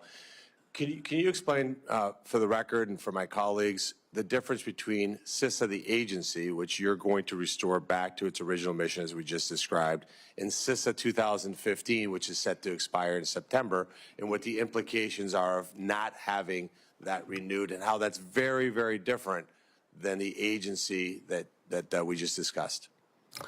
Yes, Senator. CISA, the agency, or Cybersecurity Infrastructure Security Agency, is mandated to follow the congressional direction to secure the federal computing executive branch, federal civilian executive branch computer systems, and then also protect the critical infrastructure of the United States, often thought of as the nation's cyber defense agency. Now, CISA 2015 was the 10-year authorization of information sharing. That law in particular was actually very critical for protecting liabilities of sharing information for business to business and business to government when a business has a cybersecurity breach or concern. They then could share that information to protect themselves and protect others without experiencing liability for sharing that information, Senator. And what would be the implications if that was just let to expire? Senator, if that was let to expire, in particular in the financial sector, who does some of the largest, the most prevalent amount of information sharing, they would experience difficulties in sharing and community protection of information security, and then other industries would as well. And I would note, Senator, that Secretary Noem, my boss, she supports the reauthorization of CISA 2015. And what's your current role? What are you doing now? Yes, sir. I am the senior advisor to the Secretary, focused on the United States Coast Guard. Gotcha. And just a little bit of off topic for just a second. What is the morale among the Coast Guard, knowing that the One Big Beautiful Bill just gave them historic funding? Yes, Senator. The morale in the Coast Guard is very high right now. They received the largest amount of funding in $24.59 billion to restore airplanes, ships, infrastructure, piers, buildings, and training centers for the United States Coast Guard. And that's also demonstrated in, they just hit recruitment numbers of putting 5,200 men and women of the United States through Training Center Cape May this year, which is an all-time high that we haven't seen since 2002. That's great. So it's nice to have a commander-in-chief that's refocused on the vital role that the Coast Guard plays, and glad to see those recruitment numbers playing out. Obviously, representing Ohio, it's got big Coast Guard presence there. We are seeing that. It's just great to see that we have made that historic investment in the Coast Guard. I'd wish more of my colleagues on the other side of the aisle had voted with us on that bill that gave that historic funding to the Coast Guard. Thank you, Mr. Chairman. Senator Blumenthal. Thanks, Mr. Chairman. Welcome to all of our nominees. Thank you for serving our country. Mr. Planke, I have a couple of fairly straightforward yes or no questions. Was the 2020 election rigged and stolen? Senator, thank you for your question. It's pretty much a yes or no question. Thank you for your question, Senator. I have not reviewed any of the cybersecurity of the 2020 election. Don't have an opinion on whether the 2020 election was rigged and stolen? Senator, my opinion on the election as an American private citizen is probably not really relevant, but the Electoral College did confirm President Joe Biden and swore him into office. Well, let me ask you, were there, quote, widespread election malfeasance and serious vulnerabilities with the voting machines, end quote, that changed the election outcome? Yes, Senator, as you know, elections are state-run entities, and many different secretaries of state across the 50 states of the United States pursue different methods to secure their own elections. Mr. Planky, my time is limited, so I'm just going to say to you, there ought to be no hesitation in your answer to these questions. The agency that you've been nominated to lead, CISA, the Cybersecurity Infrastructure Security Agency, along with the entire national security and intelligence community, agreed that the election was secure. You're undermining the confidence of the nation in the election apparatus at a time when that credibility is as important as ever, when you're about to lead an agency that has responsibility for that security. State and elections officers across the country ran audits and examinations, and on a bipartisan basis, affirmed that President Trump lost the election. He won the next election. The answer to my questions is no. The 2020 election was not rigged and stolen. There were no widespread election malfeasance and serious vulnerabilities, even though President Trump said there were. Now, I know it is a contentious topic, but your role in that agency is to be above politics. If you can't tell us with conviction and conscience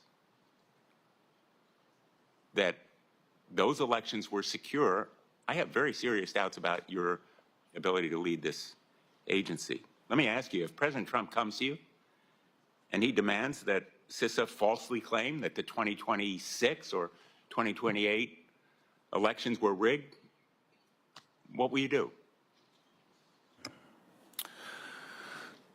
Senator, as a cybersecurity professional, these are state-run elections. I have not reviewed the cybersecurity posture of all 50 states. With all due That's like respect, a doctor, Senator. That's like a doctor who's diagnosing somebody over the television because they saw him on the news. No, it's like a doctor who has a patient come to him and is responsible for doing the diagnosis.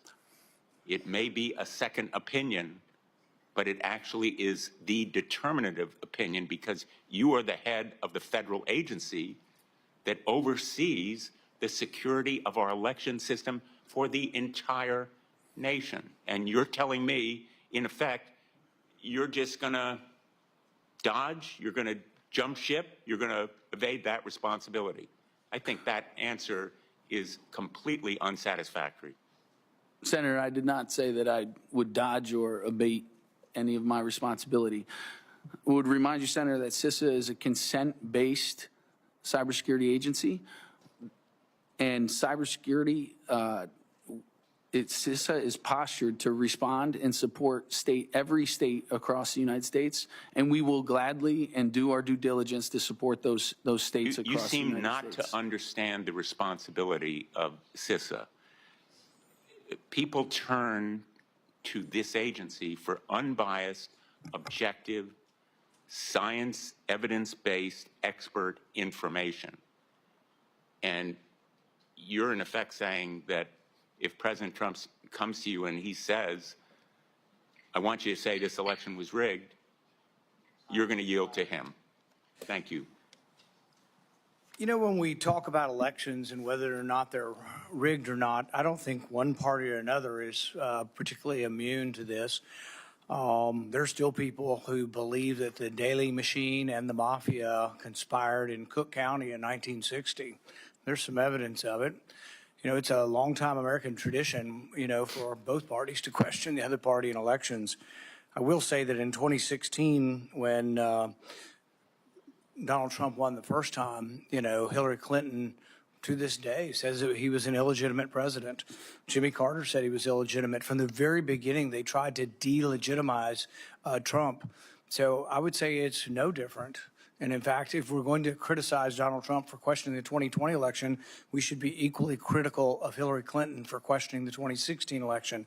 The quotes are legion. I mean, dozens and dozens of quotes, dozens and dozens of interviews. Hillary Clinton to this day is unrepentant in this, but it's worse than that. That's just sort of an opinion. What they ended up doing is using the apparatus of government to try to delegitimize Trump. They used the apparatus of government to spread something that was a falsehood, that the Russians got the election for Donald Trump. He wasn't deserving. The people didn't vote for him. The Russians did this. But it turns out that all of the intelligence reports saying the Russians, of course they try to meddle. They meddle every time in all of our elections. But it was judged to be insignificant and not consequential until it wasn't. Until all of a sudden someone at the top of the intelligence community decided, oh, well, yeah, we think Donald Trump's illegitimate. We're going to spread this throughout government. And there basically was a conspiracy using government and using the power of the intel agencies. So for people who complain, Donald Trump complained about the 2020 election, my goodness, the Obama administration planted misinformation throughout government purposely. They planted it in lots of different places. At one point, John Brennan is asked the question by the analyst that he has selected, this information, sir, this dossier, this Steele dossier, is opposition research, and it is unchecked. It is unverified. And Brennan's flippant response was, yeah, but it sure sounds like it could be true. Sure rings true. This is the head of the CIA saying this. They got together and really cooked up something to delegitimize. So I really am not that interested in hearing, oh, Donald Trump says it, will you admit the election wasn't rigged? There's a great book on this. It's called Rigged by Molly Hemingway. And in it, she goes through in great detail the Democrats' disregard. Does anybody remember the Democrats voted against seating electors? The whole January 6th stuff, they say, oh, this is unprecedented. Republicans aren't seating the electors. Now, look, I voted to seat the electors. I thought the argument wasn't a valid argument.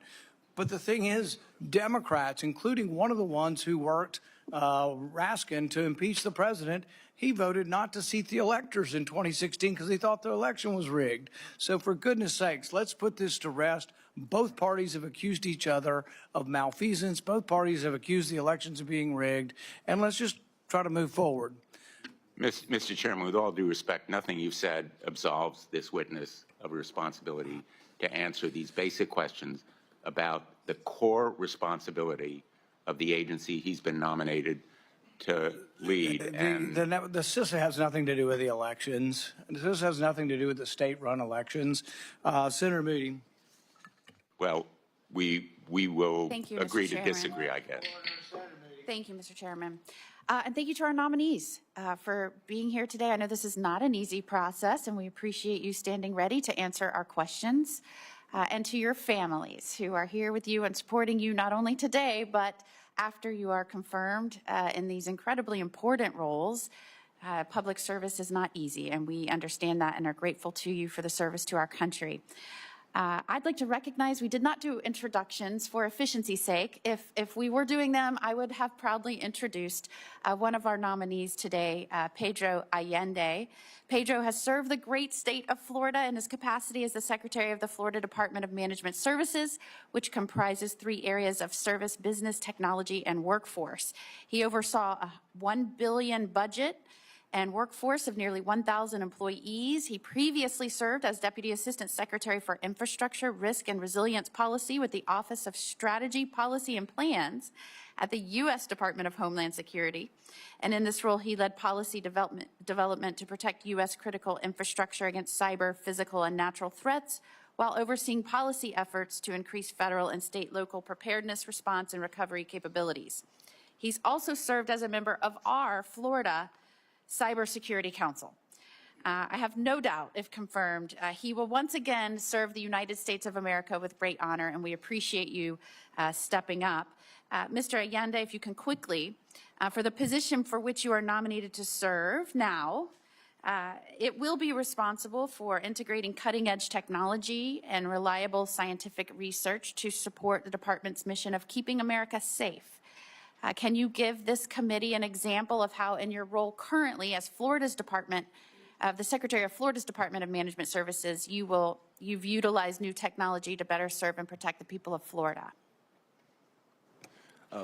Thank you, Senator Moody, for your kind words. I'm honored for the nomination by President Trump and for this committee's due diligence in the advice and consent role, and to my family, my wife behind me especially.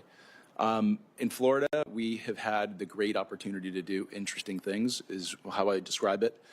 We have had the opportunity to work not just within government, but also expand outward. The department currently has research agreements with the University of Florida, University of South Florida, FIU, and Idaho National Laboratory to fill in the gaps where state governments are not well equipped to provide solutions. Some of our innovative work has involved working on things such as assessments of locks and levy infrastructure and cybersecurity.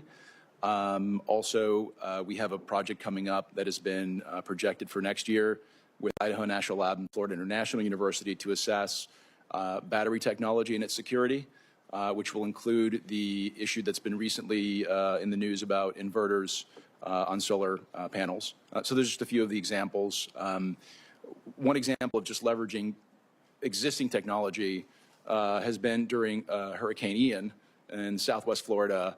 The governor and our team, as directed, ended up, in addition to the traditional effort of bringing mobile devices called Colts and Cows from the three telecom carriers to reestablish communications, we felt that there was a need to expand that, and we had the largest deployment of Starlink satellites 56 hours after landfall to restore connectivity to Floridians to begin the recovery process.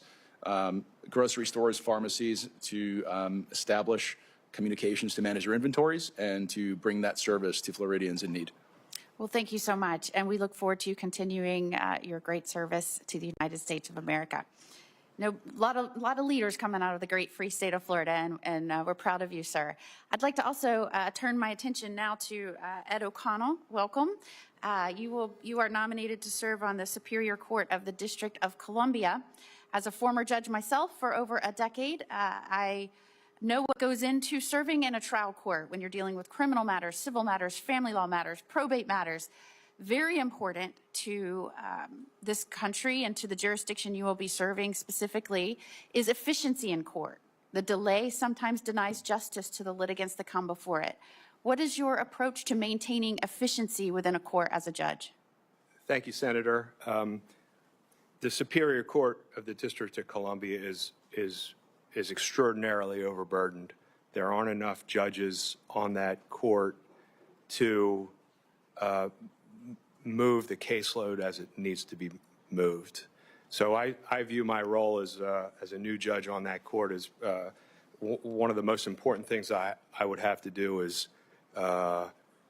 manage a caseload expeditiously without sacrificing thoroughness to any thoroughness with regard to any one individual case. I think the unique training that I've had is it enables me to succeed at that role, and that training was being an assistant United States attorney in the Superior Court system for almost 20 years. Part of my job as an AUSA was to efficiently manage an extraordinarily high caseload without sacrificing the individualized attention due to any particular case. Thank you, sir. Thank you, Mr. Chairman. Senator Peters. Thank you, Mr. Chairman. Mr. Fox, you wrote in your opening statement that you will be, quote, independent, impartial, and fair, end of quote, which, as we discussed in my office, is a core responsibility of the job of independent counsel. And yet you accepted a senior advisor position in the Office of the Director of National Intelligence from Director Gabbard after you knew that she had put your name forward for the role of Inspector General. And you are also now acting chief of the Information Management Office at ODNI.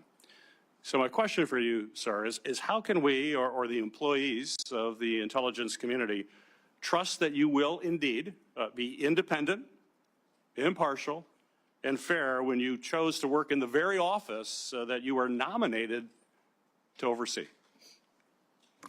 Thank you for the question, Senator, and thank you again for taking the time to meet with me. I appreciate our conversation. Being truthful and being independent are my top priorities, as the Inspector General have confirmed, and I was chosen for the role of senior advisor and ultimately for the role of Inspector General, I believe, because of my reputation for doing so. And I only took this role as senior advisor, which in reality is just a title. My duties have been to perform as acting chief of the Information Management Office, which is overseeing the release of records to the public for FOIA requests, Privacy Act, and we have a number of other groups. And I'm dedicated to transparency and rebuilding public trust. One thing I'd like to add is since day one, the entire leadership team has understood the importance of that independence, and for that purpose, I've been properly insulated from any personnel decisions or any significant organizational decisions, to the extent that if I'm in a meeting and one of these topics arises, I will literally leave the room, and they've respected that and supported that effort. Well, you know, you shared with me the same information in my office, which I appreciated, but it still, I believe, raises serious questions about some judgment as to why you would take that position, given your background. As Senator Moreno highlighted with his questions, CISA 2015 is a critical law that provides liability protections to businesses that share threat information with the federal government and each other. These authorities play a key role in coordinating public-private responses to cyber incidents, including the recent Volt and Salt Typhoon attacks. Mr. Planke, I'm pleased with the answer that you gave to my colleague. It was very thorough. I think it was pretty clear you fully support the reauthorization of that legislation as to how critical it is, and I understand Secretary Noem also fully supports the reauthorization of that as well. We are heading towards the deadline here at the end of September, so we have to take action before that time, Mr. Chairman. I know you and I have spoken about this on numerous occasions, and I look forward to working with you in the weeks ahead as we look at this deadline and trying to get legislation passed to make sure that those authorities are continuing to be there. So thank you for your support. And if confirmed, I would hope to deliver a bill that allows you to continue to work with all of the partners necessary to provide cybersecurity in this country. Mr. Fox, I'm very concerned about Signalgate, both the sharing of classified information on commercial messaging app and the implication that those records have not been retained as they should have been. In our meeting on Tuesday, you reiterated that nothing classified was shared because the Defense Secretary, who is the original classification authority of the information, has confirmed that the messages were not classified. And yet, just yesterday, after you and I met, the Washington Post reported that the information Secretary Hegseth shared came from an email marked secret. You know exactly what that means. Secret is classified information that should not be shared with foreign allies. So my question for you, will it be your stance as IG, if confirmed, that the Secretary can simply retroactively say that operational battle plans involving men and women in uniform are not classified and thus try to avoid the consequences of sharing them in an unclassified manner? Thank you for the question, Senator.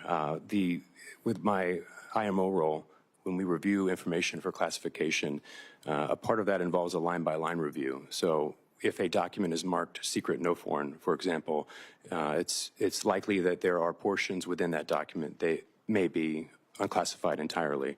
I can't speak to this because I'm not aware of the facts and circumstances.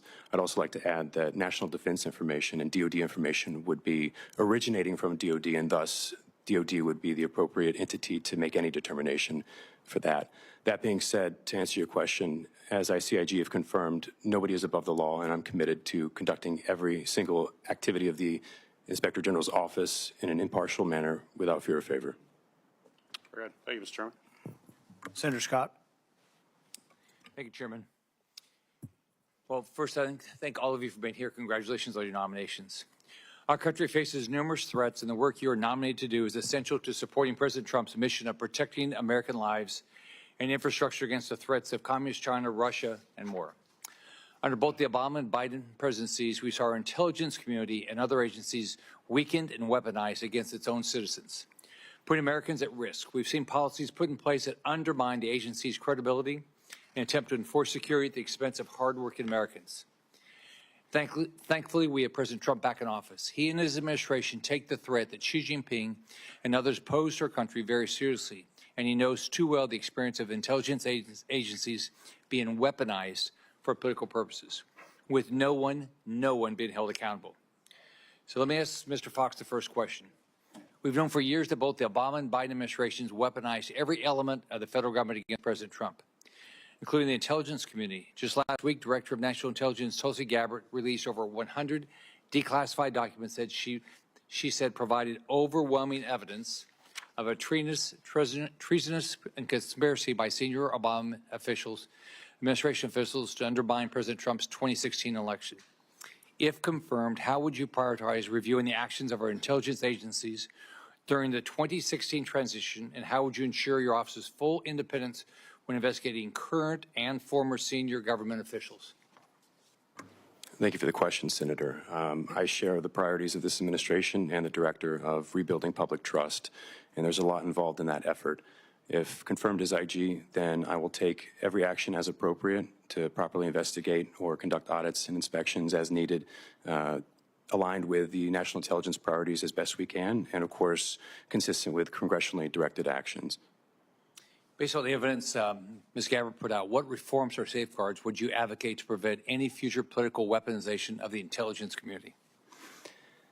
Well, that's a complex answer, Senator, and I appreciate it. Step one would be a zero-based review, if confirmed, to understand the roles and responsibilities within the office and make sure we have the right people in the right position with the right tools and the right intent. The ICIG is a cross-cutting office, so it does have the authority to oversee all 18 IC elements.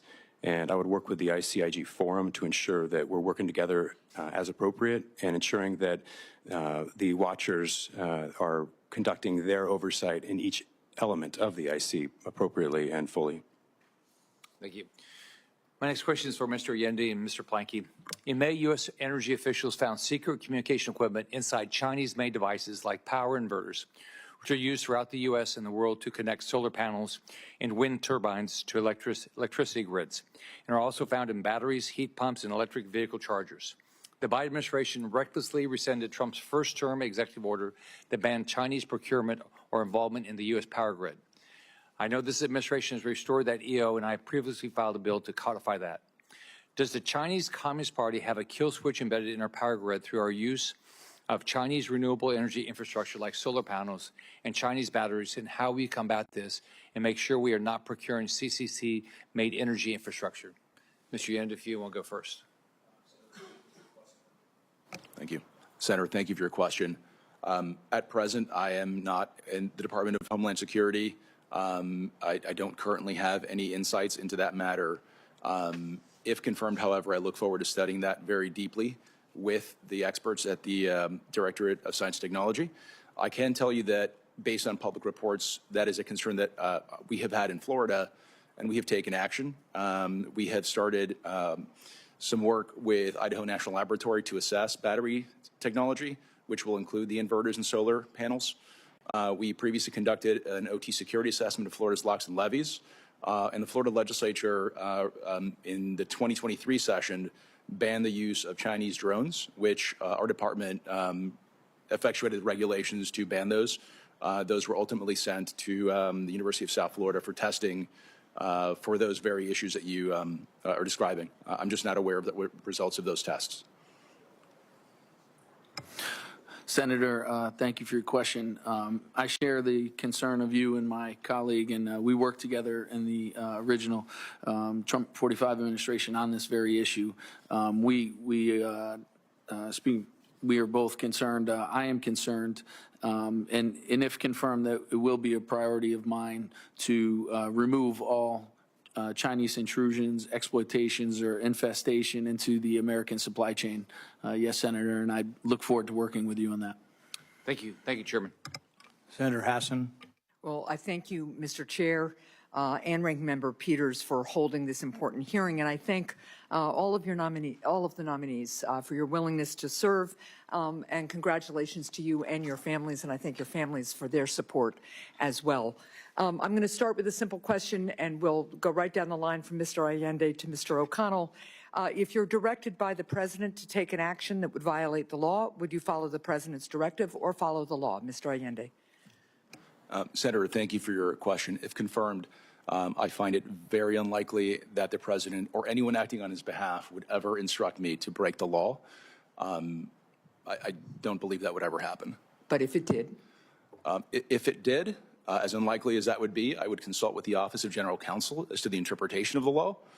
And if it persists, if for some reason I disagreed with the interpretation, I would resign.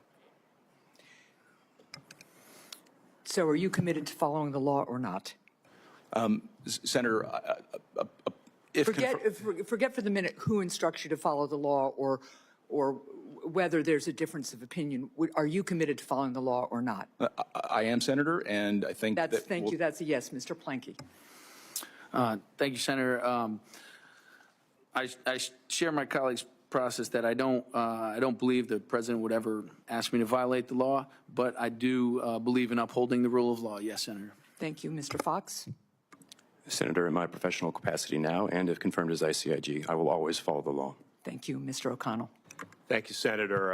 As a judge on the D.C. Superior Court, my only job would be to follow the law, and I couldn't anticipate any circumstance where anyone, the President of the United States or anybody else, would try to influence me to do anything other than follow the law.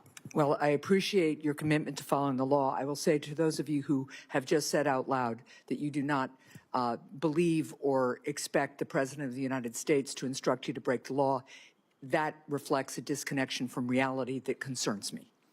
I know you may have to say those things to satisfy the President or the people who are watching this hearing on his behalf, but it is an extraordinary statement given events.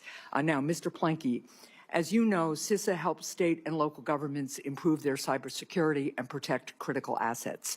One of the key programs that supports this goal is the State and Local Cybersecurity Grant Program. This program provides grants to state and local governments to bolster their cybersecurity and better protect Americans from hostile actors and cyber criminals. Unfortunately, this program runs out of money in September. So my question to you, Mr. Planky, is do you support continued funding for the State and Local Cybersecurity Grant Program, and what would the impact be should Congress fail to fund it? Senator, thank you for that question. Absolutely support state and local grant program for cybersecurity. I think there's many rural areas.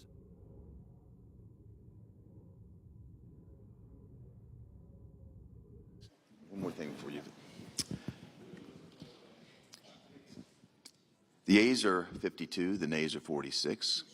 The motion is agreed to. The clerk will report the nomination. Nomination, Department of Veterans Affairs, Richard Topping of Ohio to be Chief Financial Officer.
Yeah.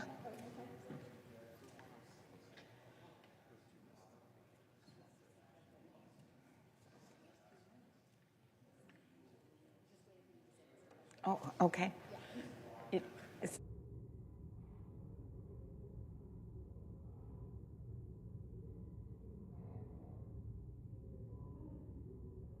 Mr. President. Senator from Minnesota is recognized. Mr. President, I rise today to talk about the humanitarian crisis in Gaza. I have addressed this before, but today I rise with a message that is both straightforward and urgent. Humanitarian aid must immediately reach the civilian population in Gaza.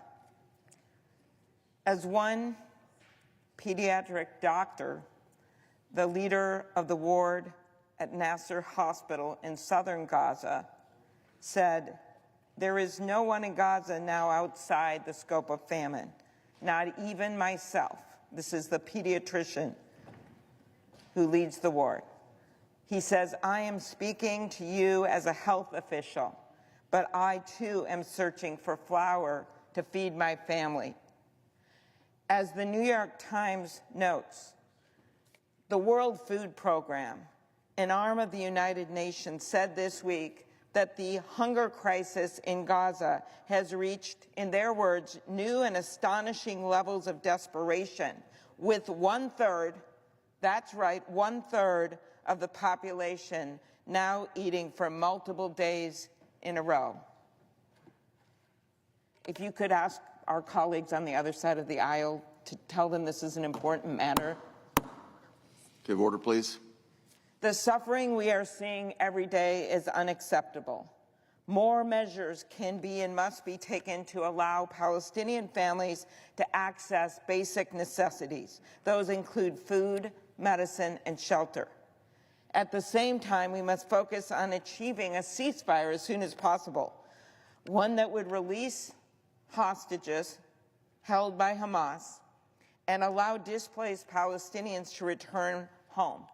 Ultimately, what so many of us want to see is a lasting peace and a two-state solution. But that cannot happen when people are starving. As we pursue that goal, however, it is clear that the system for distributing aid that is now in place, run by the Gaza Humanitarian Foundation, is nowhere near adequate. Yesterday, more than 100 non-governmental organizations issued an urgent call to action, including CARE, Mercy Corps, Oxfam, Save the Children, and so many more. Acute malnutrition is rising. Hundreds of Palestinians have been killed in recent weeks while seeking food. Most in the vicinity of Gaza Humanitarian Foundation distribution sites and others on the routes of aid convoys. This is simply unacceptable. Since the collapse of the ceasefire between Israel and Hamas in March, the humanitarian situation has only worsened. Many of us have advocated repeatedly for a change in course. In May, I joined 24 of my colleagues to call on President Trump to press for the immediate resumption of neutral and impartial humanitarian assistance, access, and distribution that fully meets the needs of innocent Palestinian civilians in Gaza. That same month, more than 40 colleagues and I sponsored a resolution calling for the urgent delivery of additional aid to Gaza. And a few weeks ago, when Prime Minister Netanyahu and his delegation visited the Senate to meet with a bipartisan group of senators, I attended. And I attended for one reason, in my capacity as number 3 in the Democratic leadership. And that was to raise the issue of the humanitarian crisis in Gaza. And I did that.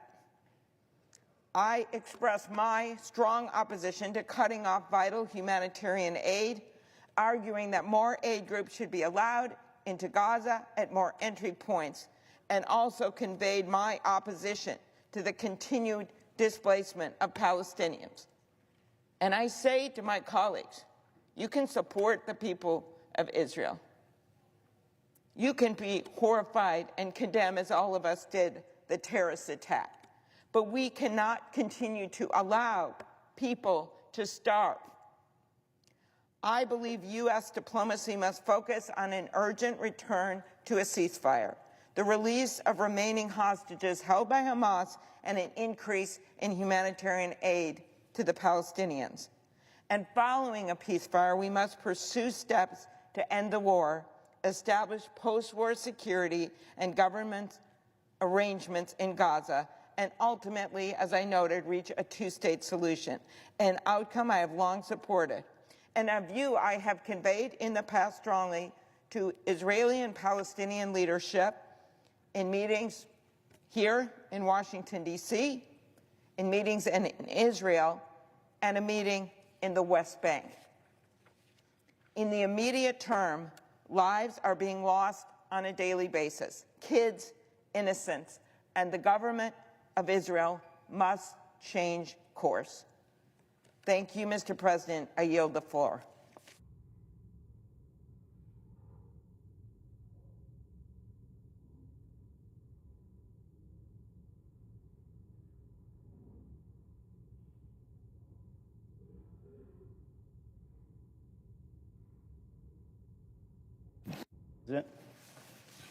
Mr. President. Sorry, the senator from New Mexico is recognized. Mr. President, last week I stood here and introduced a simple resolution calling on the Justice Department to release the Epstein files. But a Republican senator blocked it. In the weeks since, even more damning information has come out, and now we know exactly why Trump is bending over backwards to keep these files hidden. We know that Epstein was at Trump's wedding. We know that Epstein once called Trump his closest friend for 10 years. And we've seen that Trump wrote Epstein a birthday card and said, and I quote, "Happy birthday, and may every day be another wonderful secret." And the real kicker, we learned yesterday that Trump is in the Epstein files, and he knows it. The truth is coming out, and the cover-up is crumbling. So I'm here again, and my request is very simple. The Senate should go on record supporting the release of the Epstein files. Any effort to block their release is simply a continued cover-up of our nation's elites. While I stand here on the Senate floor demanding answers, House Republicans have ran for the exit, ended their term early, skipping town early to avoid taking up any more discussion about Epstein and the files. They didn't just punt accountability, they literally fled Washington, D.C. While everyday Americans are struggling to afford their groceries and their health care, we have a president in the White House focused on protecting the most powerful men and women who preyed on children. This is who Donald Trump really is. He campaigns as a man of the people. When it comes down to it, he is a servant of the powerful and the elite. He built a movement claiming to fight those same elites, and now he is protecting them every way possible. And the American people are seeing right through it. They spent years listening to Trump promise that he was going to release the Epstein files, and now he is mocking them every day for even believing him and all his lies. But the American people are not stupid. They know something is off. They smell it. If Donald Trump really wants these files released, they'd be out already. Instead, he's orchestrating a cover-up, and he is not acting alone. The entire Republican Party, the FBI director, the intelligence community, and the Justice Department are backing him up to bury the truth. They're doing it because they're doing everything they can to keep the truth buried because they know who's in those documents and they want to protect them and his friends. So today, I'm calling on my colleagues to stand with me and stand on the side of the American people, not the pedophile elites that they're trying to protect, and call on the Justice Department to release these files. It is that simple. If there's nothing to hide, then come out and prove it.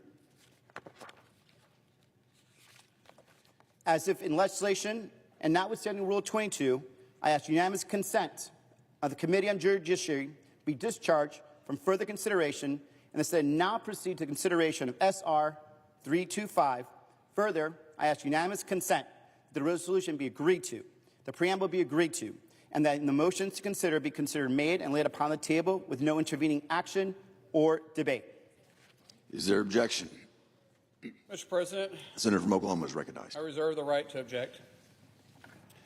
As we hear my colleague from Arizona use, I'd say, very liberal truths to what he was saying by not giving all the facts, I'd also propose a question: where was all this outrage over the last 4 years when Director Wray was over the FBI and Attorney General Garland was over the DOJ? He knows, I know, and all the Democrats know that if there was anything to do with President Trump, they would have happily released it. My Lord, you went after him for everything else you could possibly think of. Why wouldn't you possibly go after this? Well, it's because this is nothing but political theater. We know that. We know that what your resolution does is it doesn't actually have transparency, because we all want transparency. All of us want transparency. We want to know actually what happened. The American people want to know what's happened. But what this resolution does is it actually is a blurred line between the separation of powers. When we start dictating to the Department of Justice what they can and can't do, there's a clear separation of power. We're the legislative branch. That's what we do. We make laws. We can't dictate other branches on what they must and how they must do their job. Now, with that being said, I would simply ask the question, why now? Is it because their hatred towards President Trump? Because they want to do anything they can possibly do to distract what they might be hiding? Why wasn't this done the previous 4 years? What happened? They had the same files. This case wasn't new. So this resolution does absolutely nothing, and therefore I object. Objection is heard. Mr. President. Senator from Arizona has the floor. Mr. President, reserve the right to object. Sorry. Okay. Actually, I should have the floor, right? Sure. Mr. President, in response to the Senator for Oklahoma, the reason we are here and the reason why there is a request of this nature is because there is one and only one administration and one campaign that ran for more than 8 years that vilified DOJ employees that were consistently trying to do their best jobs, and then started a conspiracy theory that has affected hundreds of people across this country. A conspiracy theory that caused people to start doing shootings at pizza places, that accused other people and other politicians of being pedophiles, and then said and campaigned that if you elect me, I will release the Trump files. That was only one campaign, and that was the Trump campaign. So now, as he is in power, as he has gotten power, he has specifically said he would release his campaign. He had an attorney general that said, I have now the files on my desk right now, and I will be releasing it. And soon as we heard, first from Elon Musk, that Trump himself is in the files, and all of a sudden we started seeing the cover-up starting. First he wasn't, then he was, then it was created by somebody else, then it's coming after him. This is all because the president has to answer to the American public.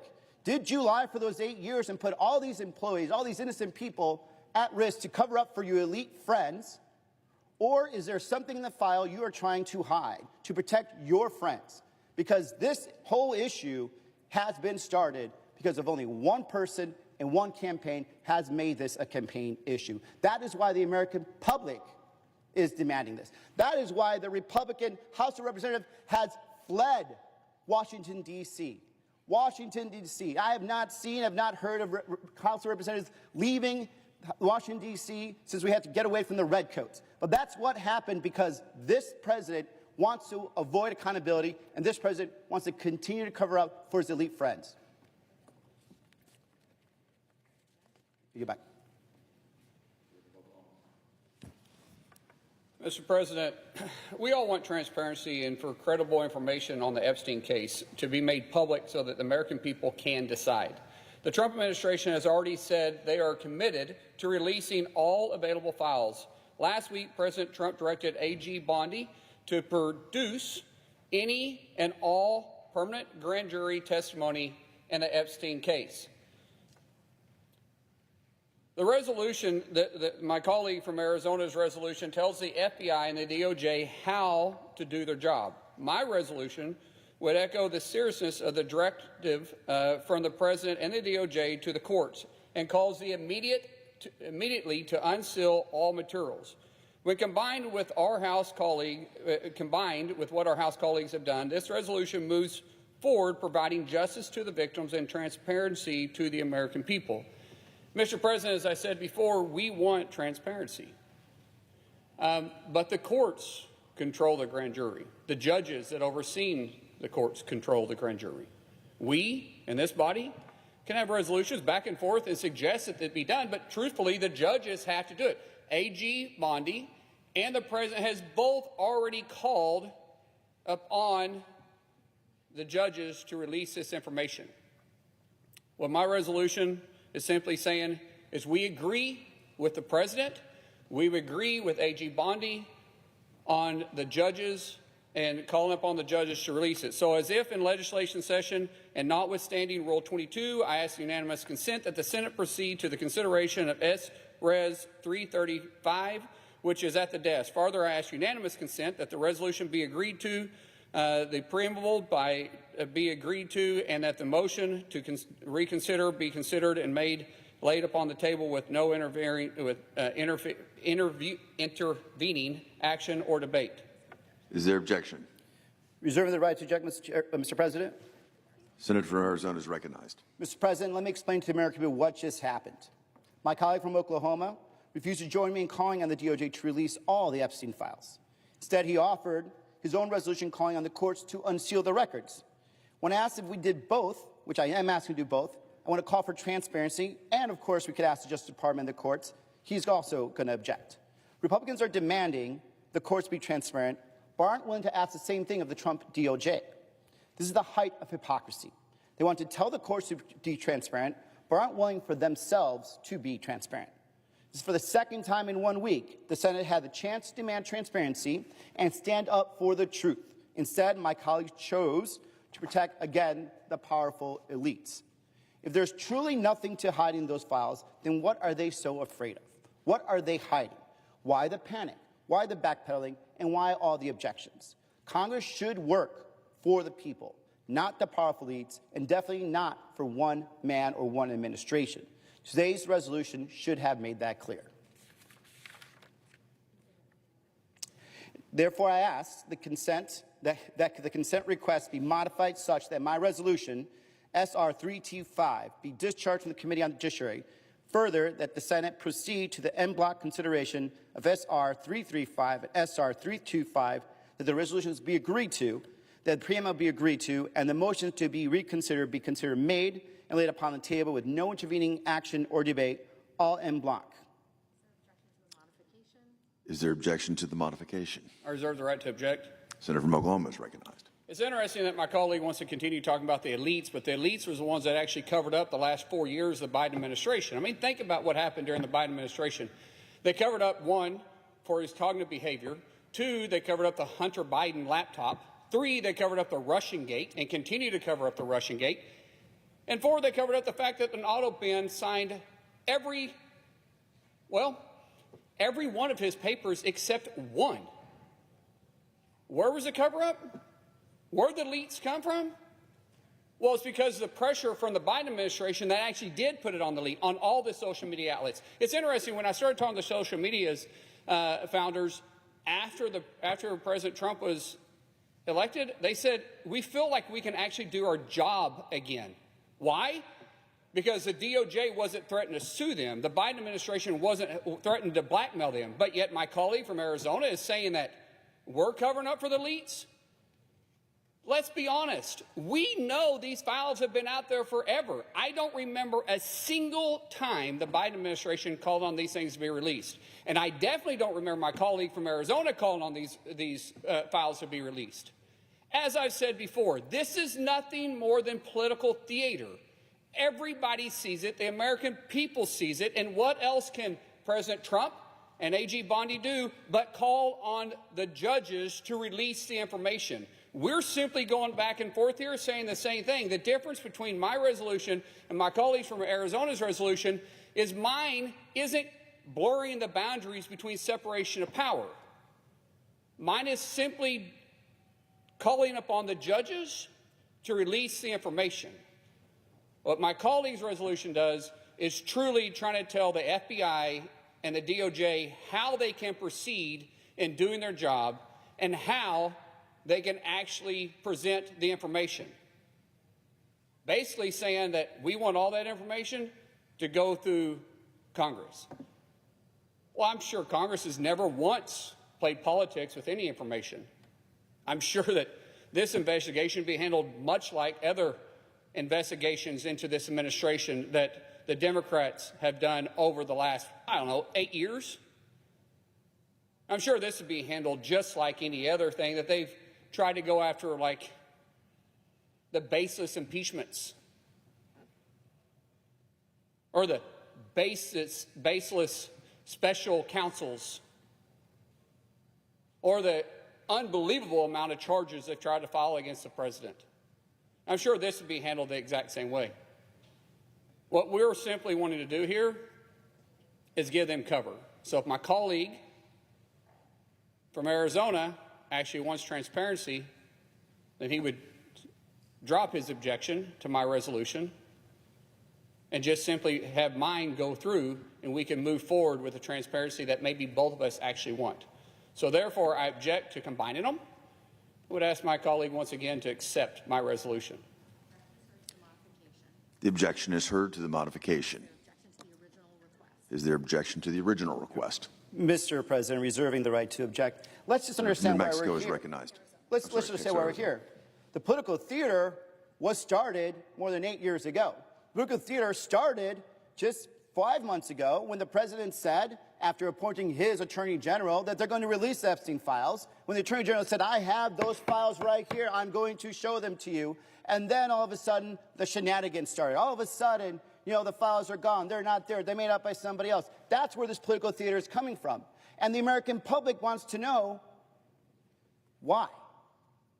Why, after 8 years, this president promising that I will release the files, why, after 8 years, getting into the office and then appointing his attorney general and then directing his attorney general to go look for those Epstein files, and then that attorney general saying they're going to release Epstein files, and then poof, all of a sudden there's an issue. All of a sudden there's backpedaling.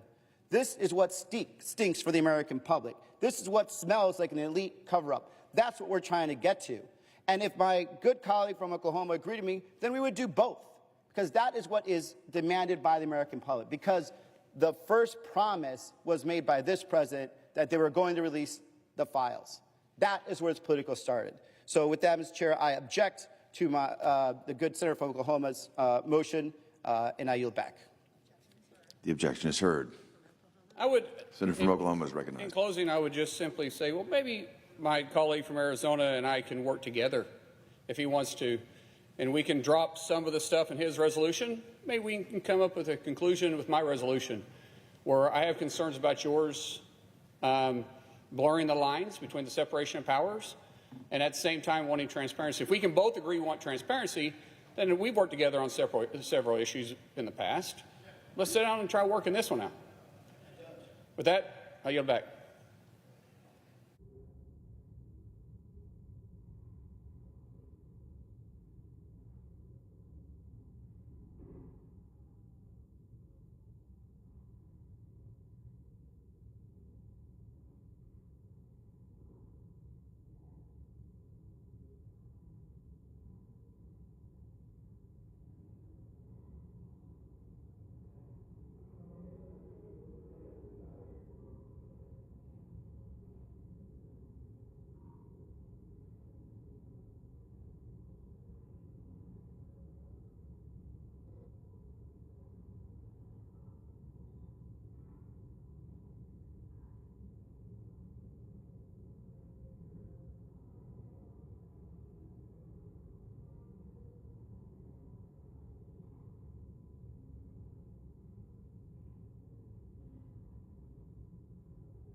Senate Committee on Health, Education, Labor, and Pensions will please come to order. Strengthening America's retirement system is a bipartisan priority on the committee, and we all agree, Republicans, Democrats, every worker deserves the ability to retire with dignity and security. Congress has made great progress improving Americans' retirement through Secure 2.0, but there's more. A recent study showed that 86% of Americans think that Congress needs to focus more upon retirement. And one way to enhance our retirement system is, I like to say, give the worker the power, making sure that they have financial security after finishing his or her career. A place we can start expanding opportunity for employee ownership is through supporting employee stock ownership plans, or ESOPs, retirement plans in which a company's employees collectively hold stock in the company. Today, about 11 million Americans participate in an ESOP, including about 39,000 people in Louisiana, and I have somebody representing an ESOP here on the panel. Louisiana workers who retired from ESOPs received a total sum of over $575 million in payouts in 2023. An ESOP model is pro-worker, pro-family, and pro-business. And studies show that ESOPs result in higher employee satisfaction, lower turnover, and greater financial success that puts more money directly into a worker's pocket. By the way, I'm proud of this.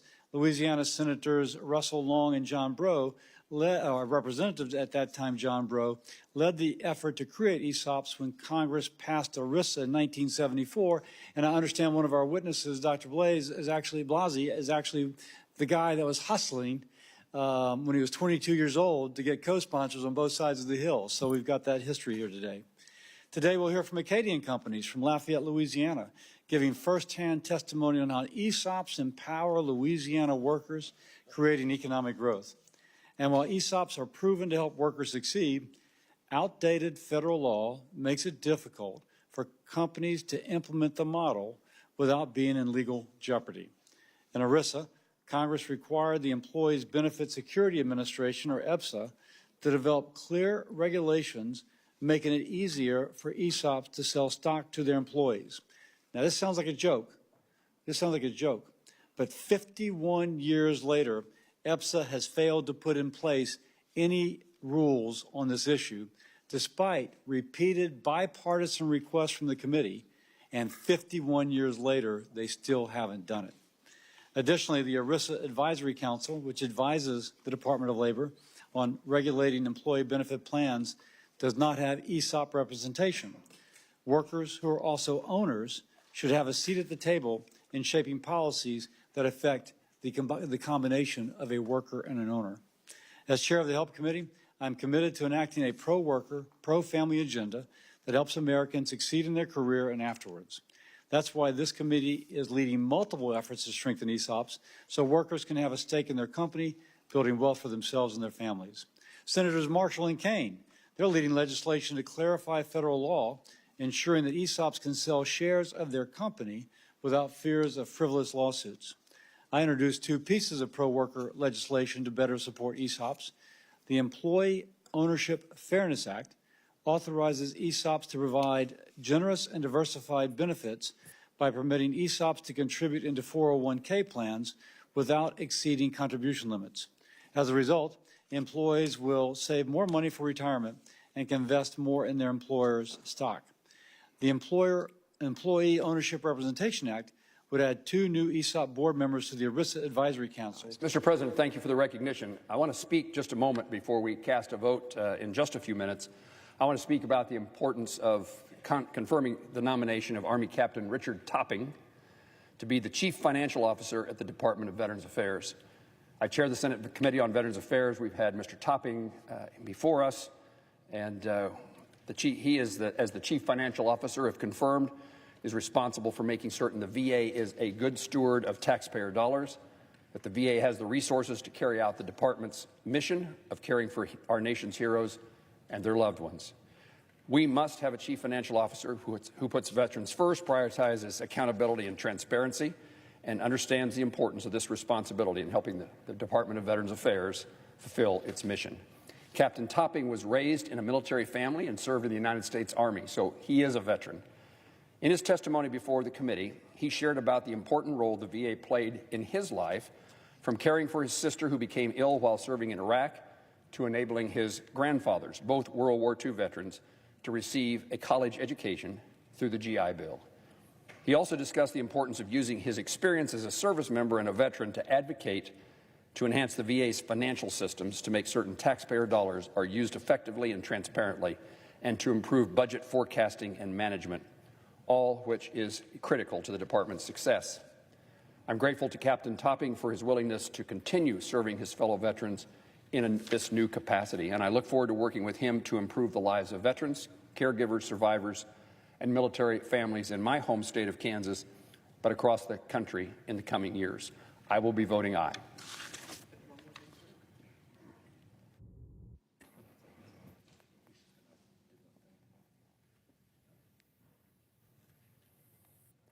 Mr. President. Senator from Kansas. I ask unanimous consent to waive the mandatory quorum call with respect to the Boie nomination. Without objection. Mr. President. Senator from Connecticut is recognized.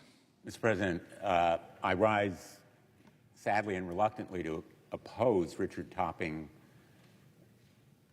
as the next VA financial officer, and I say sadly and reluctantly because the VA really needs leadership now at a time of mass firings, freezes on hiring, cuts, and the kinds of chaos that we're seeing at this great institution that serves our nation heroes.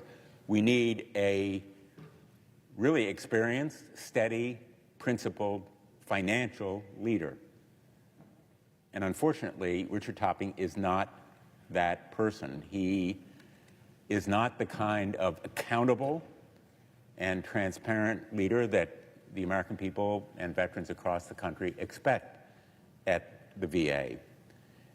When I questioned him at his nomination hearing, just to give you one example about a government audit that found extreme errors in his judgment while he was CEO of a company called Cardinal, he blamed the Democrats. He blamed others for his own shortfalls. That's not leadership. That's not what our veterans identify as leadership. He has never been the chief financial officer of any company. He has never been CEO of a public company. That is to say, an institution responsible to shareholders or to the public. And he lacks essential qualifications in his educational background as well as in his experience. The VA's 2025 budget request is for $370 billion. It's second only to the Department of Defense. It needs someone who not only is loyal to President Trump, in fact, more than loyalty to President Trump, it needs someone with the objective qualifications and experience. His main qualification is, in fact, his fealty to Donald Trump. That is not the qualification that should count here. What we need is someone who will do the job with the excellence and integrity that veterans have a right and need to expect. I urge my colleagues to vote against this nomination, and I yield the floor.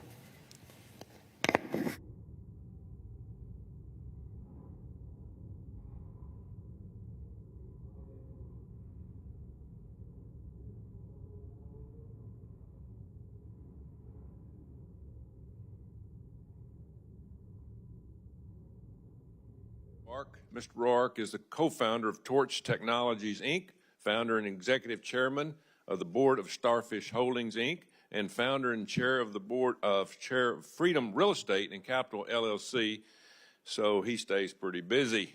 He's a champion for employee ownership, and he has led multiple companies to national. Senator from Virginia is recognized. Mr. President, I ask unanimous consent that we move up the 145 vote to start right now. Without objection. The question is on the nomination. Senator from Kansas.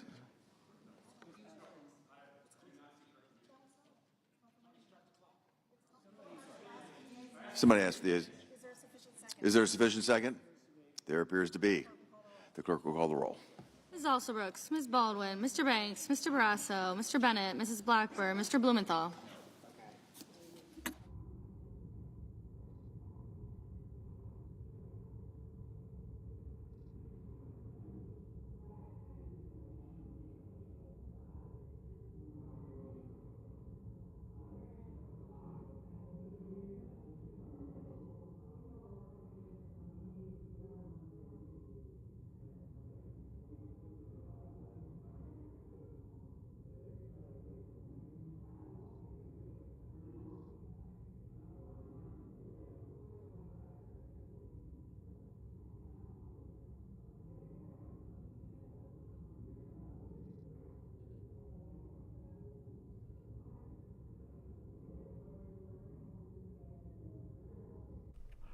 And another round of votes here in the Senate.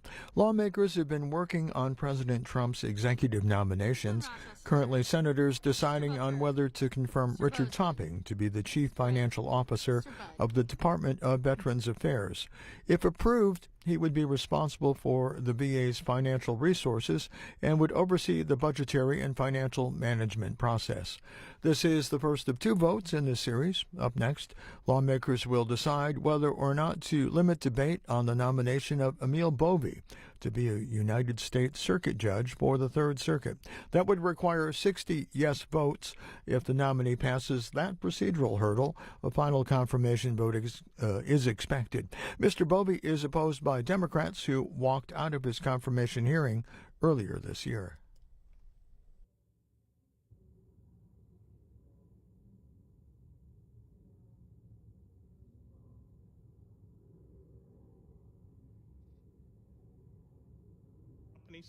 While encouraging more companies to adopt this model.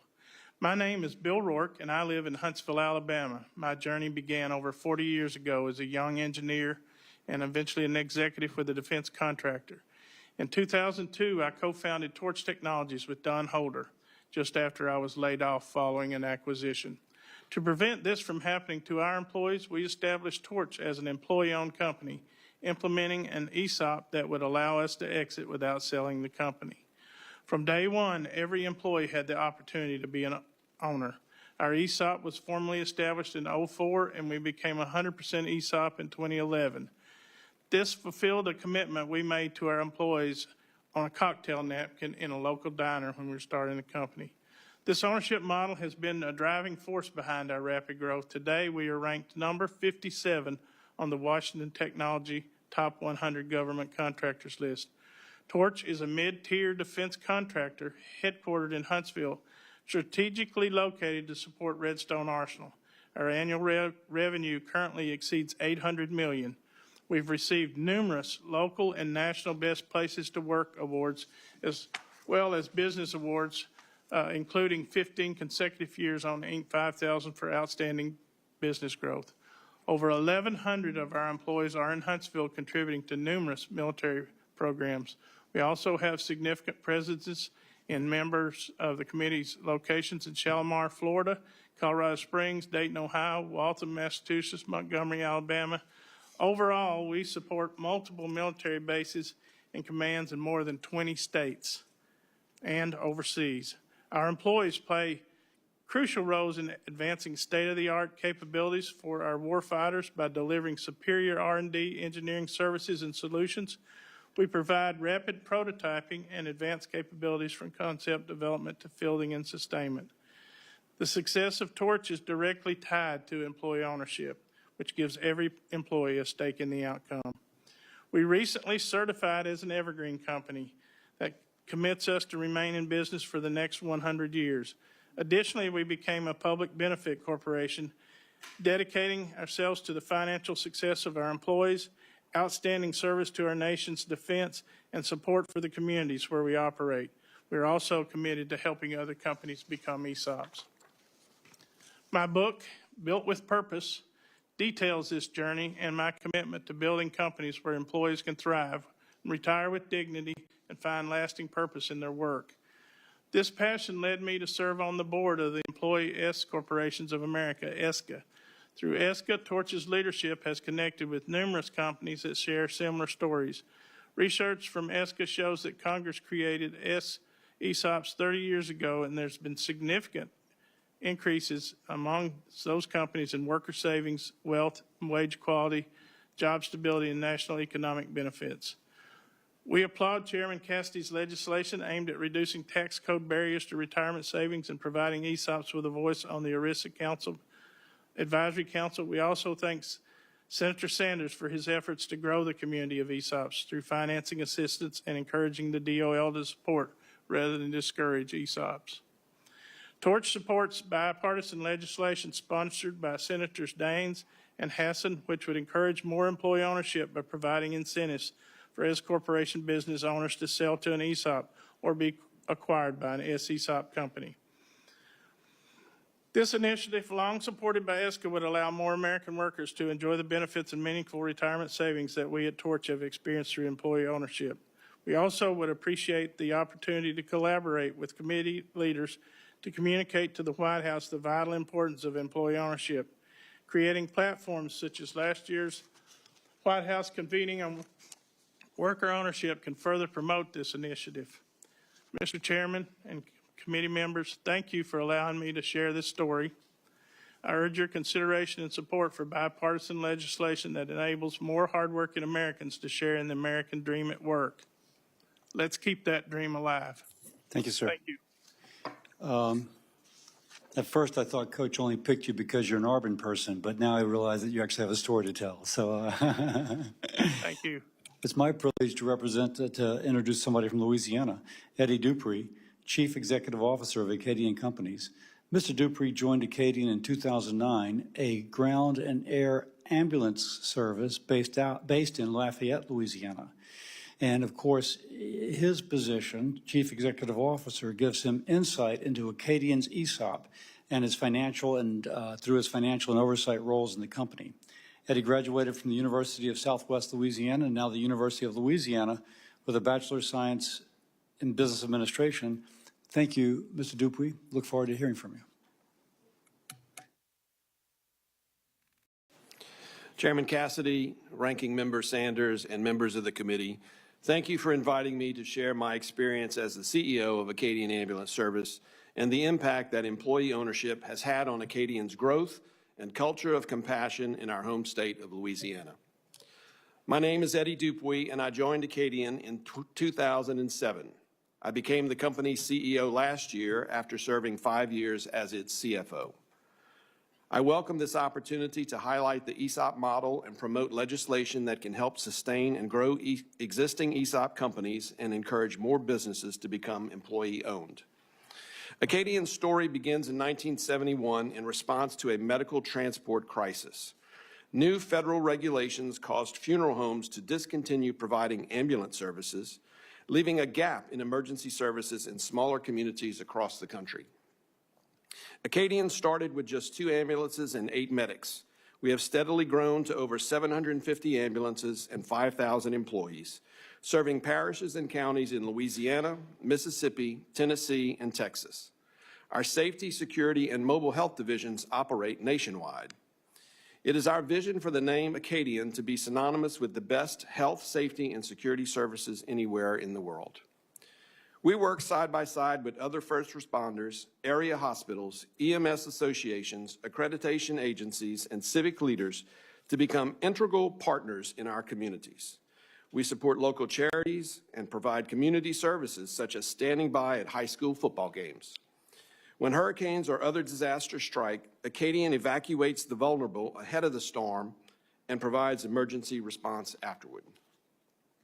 By 1993, Acadian had achieved a level of success that led our founders, who understood our workforce was our biggest asset, to transition ownership of the company to an ESOP. This fostered a culture where Acadian employee owners see every day as an opportunity to make a difference, to invest in their future, and to build the company together. In fact, during a rigorous accreditation process, an ambulance crew member was asked if he ever had the opportunity to speak to the owner. His reply embodies the goal of ESOPs. Every day, he said, I am an owner. This new ownership structure was a natural complement to what our employees were already achieving, and now they had a financial stake in their actions. The employee-owned S Corporations of America, or ESCA, has conducted research that shows in the 30 years since Congress created S ESOPs, there is more worker savings, increased wealth and wage equality, improved job stability, and significant economic benefits generated. Our own results bear this out. Since the 27 years of becoming an S Corp ESOP, Acadian has grown at a much faster pace than its previous 27 years. Additionally, as employees began to retire and receive meaningful distributions from the ESOP, the ownership culture solidified. Acadian also benefits in the area of recruitment and retention of staff. The ESOP, coupled with our 401k plan, allows us to differentiate from the rest of the market for talent. Retention speaks for itself. At our recent company meeting, we recognized 28 employees celebrating 20 years of service, 12 with 25 years, 12 with 30 years, and 16 with over 35 years. The institutional knowledge and experience of these employees is invaluable to our operations.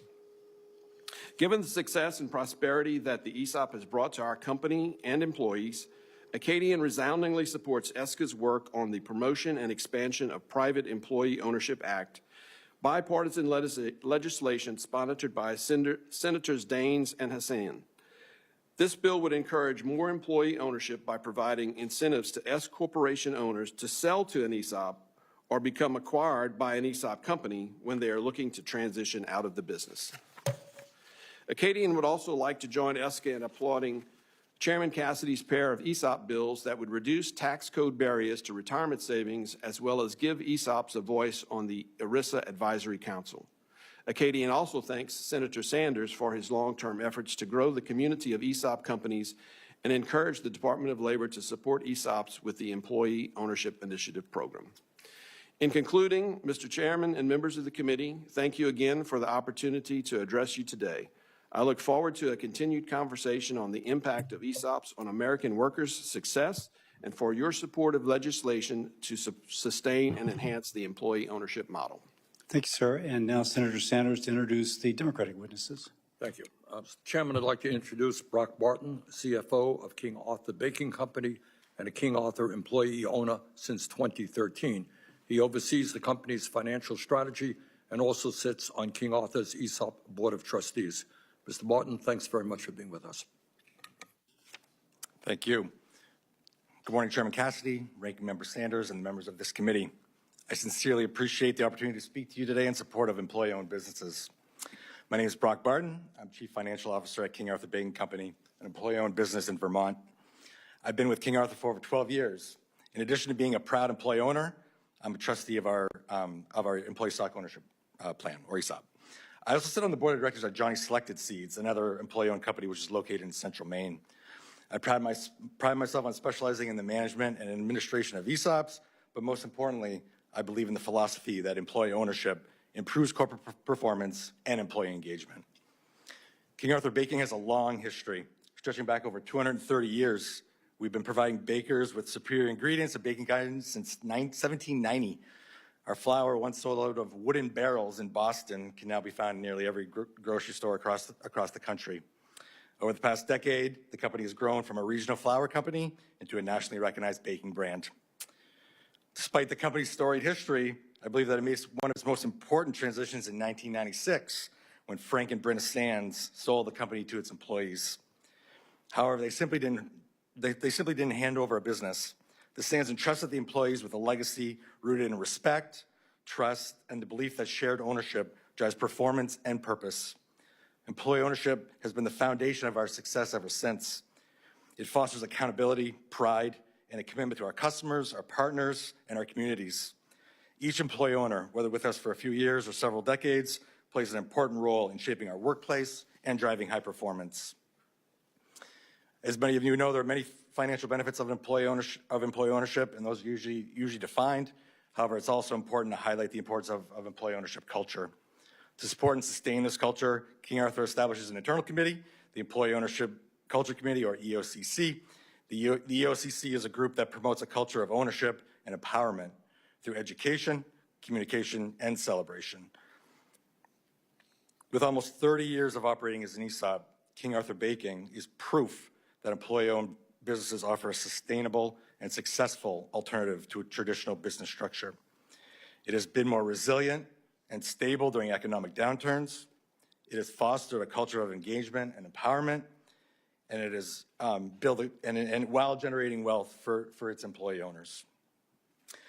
I want to end my time with two quick stories today. I'm honored to be invited to many retirement parties, but one event always sticks out. It was in our manufacturing building. The woman retiring had been working on our manufacturing floor for over 25 years. At the end of the event, she approached me with watery eyes. She said, "Someone like me doesn't have a retirement account like this." The comment was sincere, authentic, and one I'll never forget. King Arthur Baking and other ESOPs have facilitated a structure that resets those expectations and allows any employee, regardless of the role in the company, to thrive professionally and reap the rewards of their hard work once they reach retirement. The second, as part of our employee-owned core values, King Arthur shares financial performance with our employees at all of our monthly town meetings. In my tenure, the financials have been largely favorable, but we're not immune to sluggish performance. I remember one month in early 2022, commodity prices were high, post-pandemic baking had slowed slightly. As a result, financial results weren't meeting expectations. But we talked about it. I got up in front of the employee owners, and I told the truth. There were some initial looks of concern, but within seconds, the conversation shifted from, what does this mean, to what can we do? There was no shortage of ideas. Would these ideas overcome a gap driven by spiking wheat prices? Probably not, but that wasn't the point. Here were hundreds of employees who didn't resign themselves to external pressures, but instead decided to step into the challenge. It was a moment that made me proud to be part of an engaged, employee-owned workforce. For the past 12 years, I've witnessed the power of employee ownership, specifically in its ability to drive workplace engagement and by providing opportunities to build meaningful retirement accounts. By investing in this model, I truly believe that we can build a stronger economy that works for everyone. Thank you so much for this opportunity to testify today, and I welcome any questions. Thanks very much, Brock. I'd like to introduce now Dr. Joseph Blasi, Director Emeritus of the Institute for the Study of Employee Ownership and Profit Sharing at Rutgers University, who recently spent time as an advisor at the U.S. Department of Treasury on employee ownership. Dr. Blasi has spent decades researching employee ownership and has authored numerous books on the topic. Dr. Blasi, thanks so much for being with us. Thank you very much, Chairman Senator Cassidy and Ranking Member Senator Sanders and members of the committee. At almost 76 years old, I've been researching ESOPs on a bipartisan basis for 50 years across many administrations. The Rutgers Institute for the Study of Employee Ownership and Profit Sharing is the foremost university institute studying these issues. First, let's understand the scale of ESOPs in America. The most recent 2022 DOL data finds about 15 million participants in ESOPs, 11 million active employees in about 6,300 ESOP corporations with 1.8 trillion in total assets. Of these, for our specific purposes today, about 5,800 ESOPs are in closely held corporations not traded on public stock markets, with about 2.4 million active employee participants, about 1 million retirees still receiving benefits. Closely held ESOPs have about 477 billion in total plan assets, 232 billion in company stock, and an average wealth per worker of $164,000. Often 51% to 100% employee-owned. Average wealth after 10 years of service based on the U.S. General Social Survey is estimated at $320,000 per ESOP worker. Our research also shows that smaller ESOPs and larger corporations can produce significant wealth.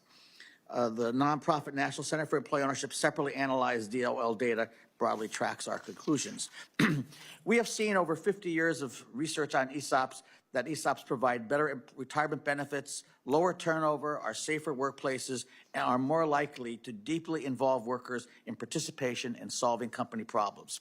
Second, our analysis of the U.S. government's health and retirement survey of workers over 50 years of age from 2008 to 2018 indicates ESOP participants have about double the retirement wealth in old age compared to non-ESOP participants.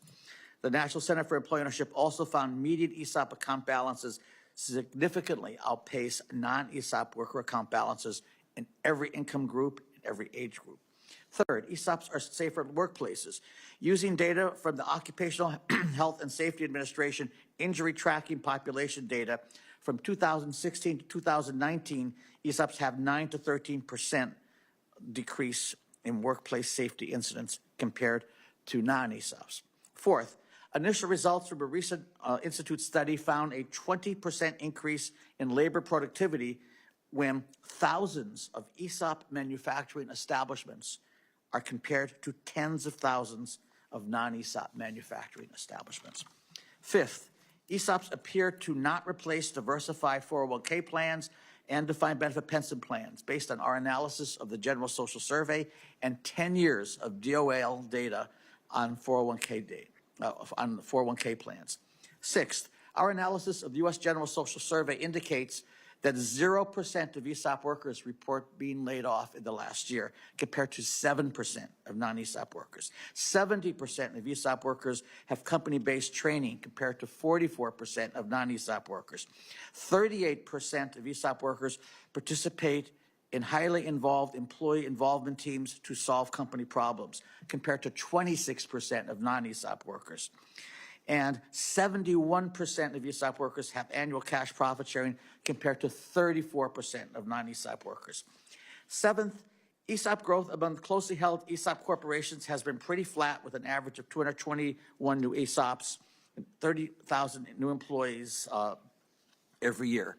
Dr. Corey Rosen of the National Center for Employee Ownership found that ESOPs are acquiring other ESOPs, so the number of ESOPs may go down, but total assets and plans may be going up. Using census data, the Rutgers Institute study found that 52% of business owners are close to retirement, and 137,000 businesses with 33 million employees and about 15 trillion in sales and 2 trillion in payroll are potentially ESOPable, a huge potential thing for American workers. Why this huge gap between ESOP potential and ESOP adoption? We concluded that a lack of awareness of the ESOP possibility, lack of clarity about DOL enforcement regarding valuations, inability of retiring business owners to borrow sufficient funds to effectuate 100% employee buyout, these are all part of the situation.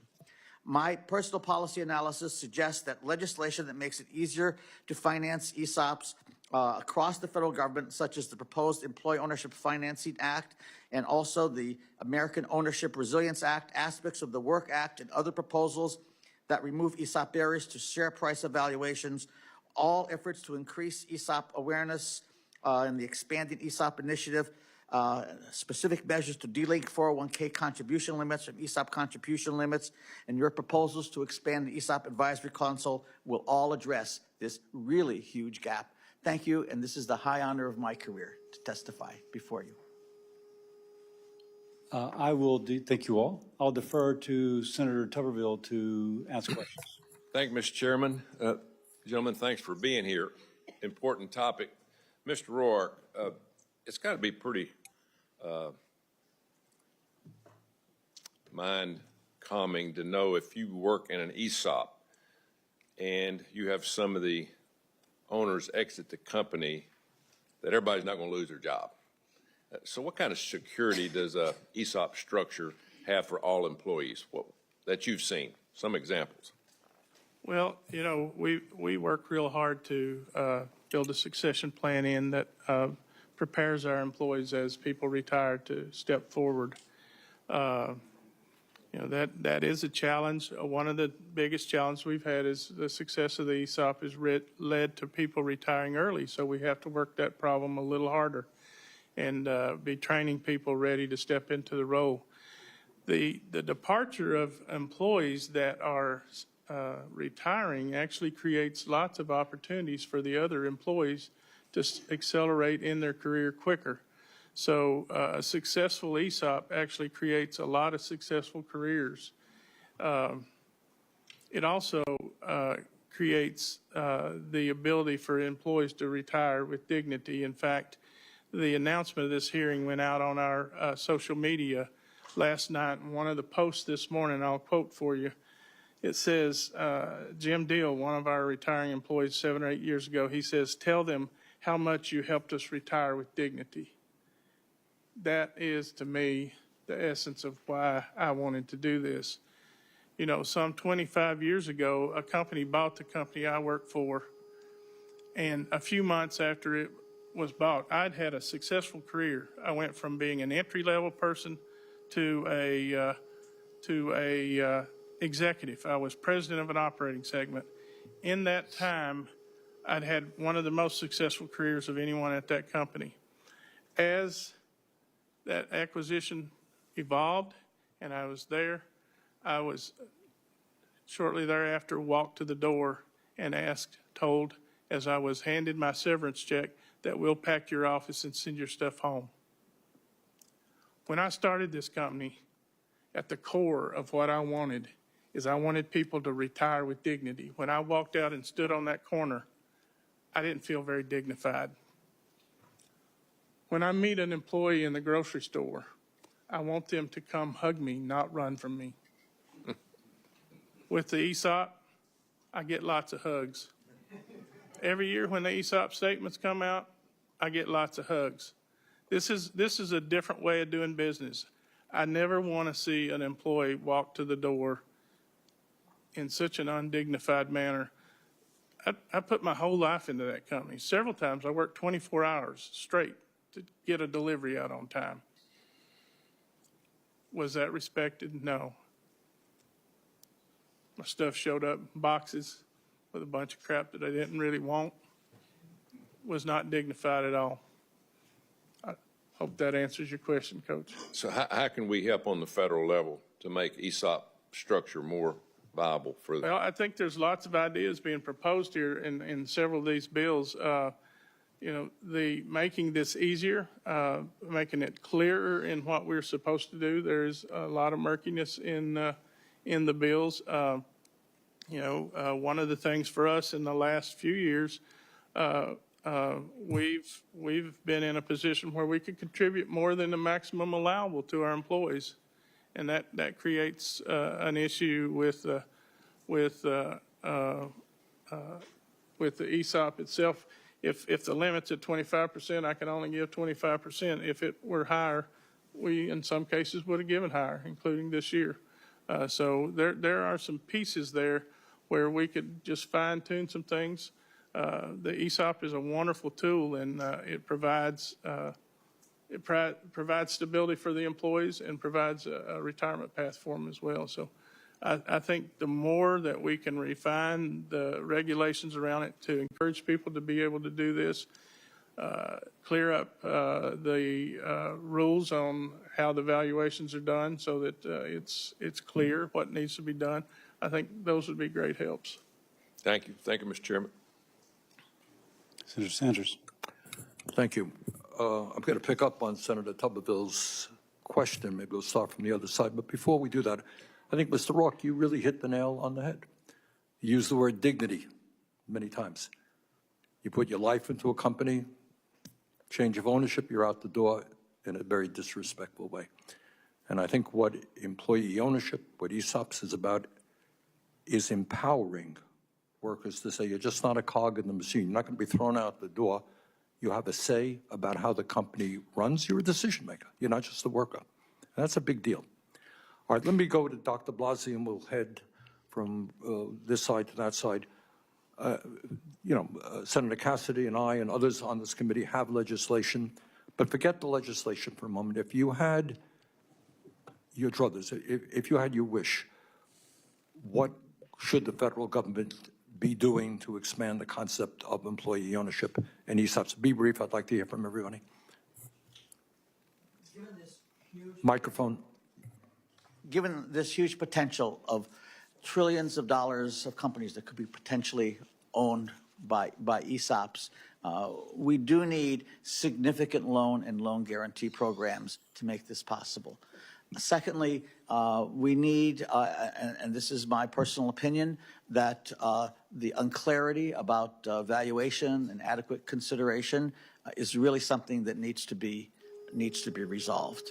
Okay, good. Mr. Barton? Thank you. I would second on the clarity point. I think that's, you know, just understanding the guidelines would be a huge benefit.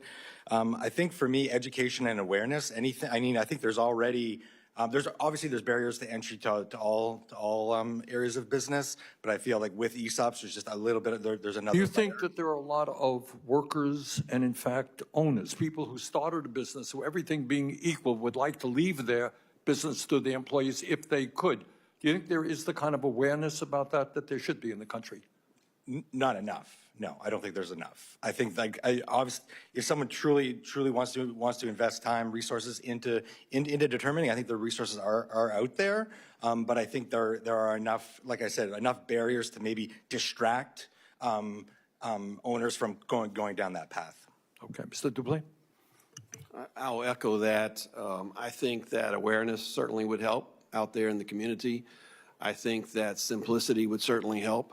You know, these are complex transactions, and the easier we make it through legislation and otherwise to help companies form ESOPs would certainly be helpful. And then obviously we need some of this legislation to get passed. So some bipartisan approval and attempt to move some of this forward. All of the legislation that the speakers have mentioned and myself today are all positive. And wishing to vote or to change their vote? Hearing none. On this vote, the yeas are 51, the nays are 47. The nominee from Ohio is confirmed. Under the previous order, the motion to reconsider is considered made and laid upon the table, and the President will be immediately notified of the Senate's actions. The clerk will report the motion to invoke cloture. Cloture motion, we the undersigned senators, in accordance with the provisions of Rule 22 of the Standing Rules of the Senate, do hereby move to bring to a close debate on the nomination of Amal Bove III of Pennsylvania to be United States Circuit Judge for the Third Circuit, signed by 17 senators. Under the previous order, the mandatory quorum call under Rule 22 has been waived. The question is it the sense of the Senate that debate on the nomination of Amal Bove III of Pennsylvania to be the United States Circuit Judge for the Third Circuit shall be brought to a close? The yeas and nays are mandatory under the rule. The clerk will call the roll. Ms. Alsor-Brooks, Ms. Baldwin, Mr. Banks.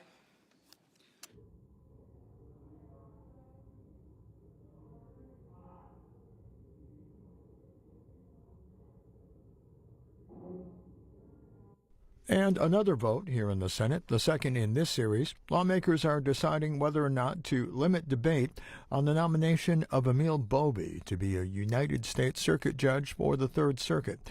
If the nominee passes this procedural hurdle, a final confirmation vote is expected.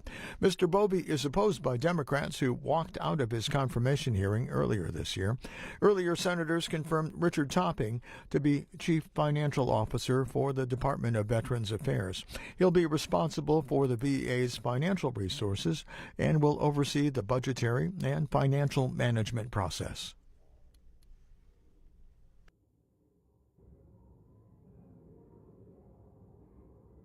Senator from Connecticut. Thank you, Mr. President. I'm here with a number of colleagues on probably one of the most important decisions we're going to make with respect to the future of justice in America. The nomination of Amal Bove to be a judge on the Court of Appeals for the Third Circuit, the second highest panel in our judiciary. And he is about as unfit and unqualified as any judicial nominee to come before this body in my 15 years here. And I say that with sadness as well as anger, as someone who still proudly would call myself a litigator, a trial lawyer, and a member of the Judiciary Committee, where I'm proud to serve with my great colleague, the ranking member now, Senator Durban, and others from that committee will come before us tonight.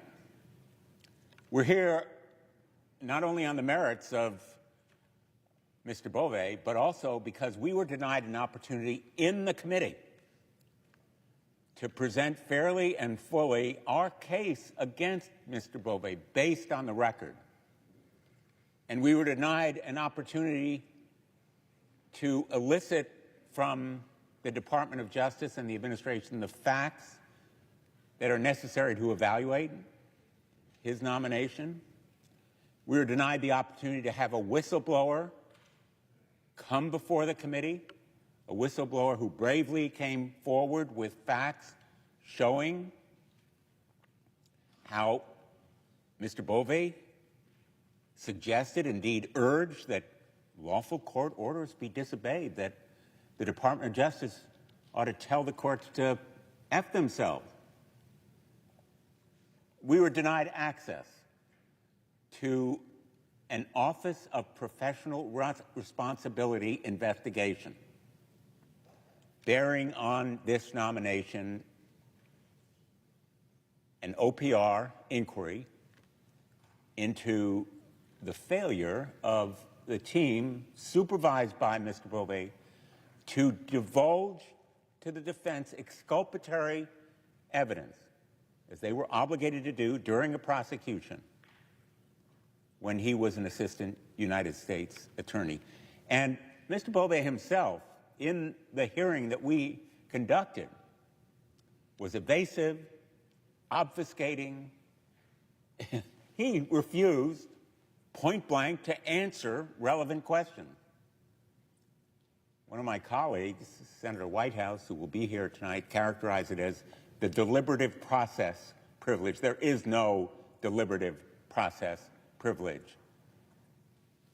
And Mr. Bove had no right to refuse to answer our question about what he has done in his role during the first 6 months of this administration. The fact is, he has been involved in a pattern of lawlessness and recklessness, a violation of individual rights and liberties, a pattern of corruption, unprecedented in the history of the United States Department of Justice, and he has been integral to it, participating actively in it. We have opposed other nominees because we disagree with their judicial philosophy. We've opposed them because they were out of the mainstream. They were ideologues with an axe to grind that was potentially detrimental to rights and liberties. Mr. Bove is in a different category. Yes, he is conservative. He's out of the mainstream. But he is corrupt. He's dangerous, vindictive, and revengeful in a way that this administration has made a pattern of doing. So I'm here to urge my colleagues to stand with us and oppose this nomination. I know that the strong dynamic, we've seen it again and again and again, no matter how many doubts my colleagues may have, to toe the line in thrall of President Trump or in fear of him. But the record here speaks powerfully, or it should, to our conscience and conviction. This nominee epitomizes the Trump demand for loyalty and fealty above all else to him. A sense that he has the power to do what no ordinary American can expect from judges or from prosecutors, that they will, in effect, rig the system in his favor, as Mr. Bove has done while representing, supposedly, the Department of Justice, because he was, like Pam Bondi and others who have taken senior positions, a lawyer, in fact, for President Trump, his personal lawyer, defending him against claims in his personal capacity before he took this role in the Department of Justice. A lot has been made of Mr. Bove's role in dismissing the case against Eric Adams, the mayor of New York. I'm not going to go through all the details except to say that Danielle Sassoon refused to make the argument in favor of dismissing those charges in exchange for concessions on immigration policy. She said it was an, quote, an improper offer of immigration enforcement assistance in exchange for a dismissal. The lead prosecutor on the Adams case resigned rather than take Mr. Bove's order, and he too said that it would be a violation of conscience and conviction, and that anyone who is enough of a fool, and I'm quoting, or enough of a coward to file your motion, end quote, should not do so. The judge in the case said, quote, everything here smacks of a bargain, dismissal of the indictment in exchange for immigration policy concessions. He called Mr. Bove's position, quote, fundamentally incompatible with the basic promise of equal justice under law. A quid pro quo deal. But Mr. Bove said it was fine. Even more disgracefully, he said a court cannot review at all a dismissal of this kind. This attitude toward the law alone should disqualify him. But he went further in a March meeting, according to the whistleblower. He said essentially that lawful court orders should be obeyed. That's the nominee for a judgeship, saying that judges ought to be defied. He should not be under consideration for this lifetime appointment for these reasons and others that my colleagues who are coming to the floor tonight will describe in detail. The short-circuiting and straitjacketing of consideration of Mr. Bove will be a stain on the United States Senate.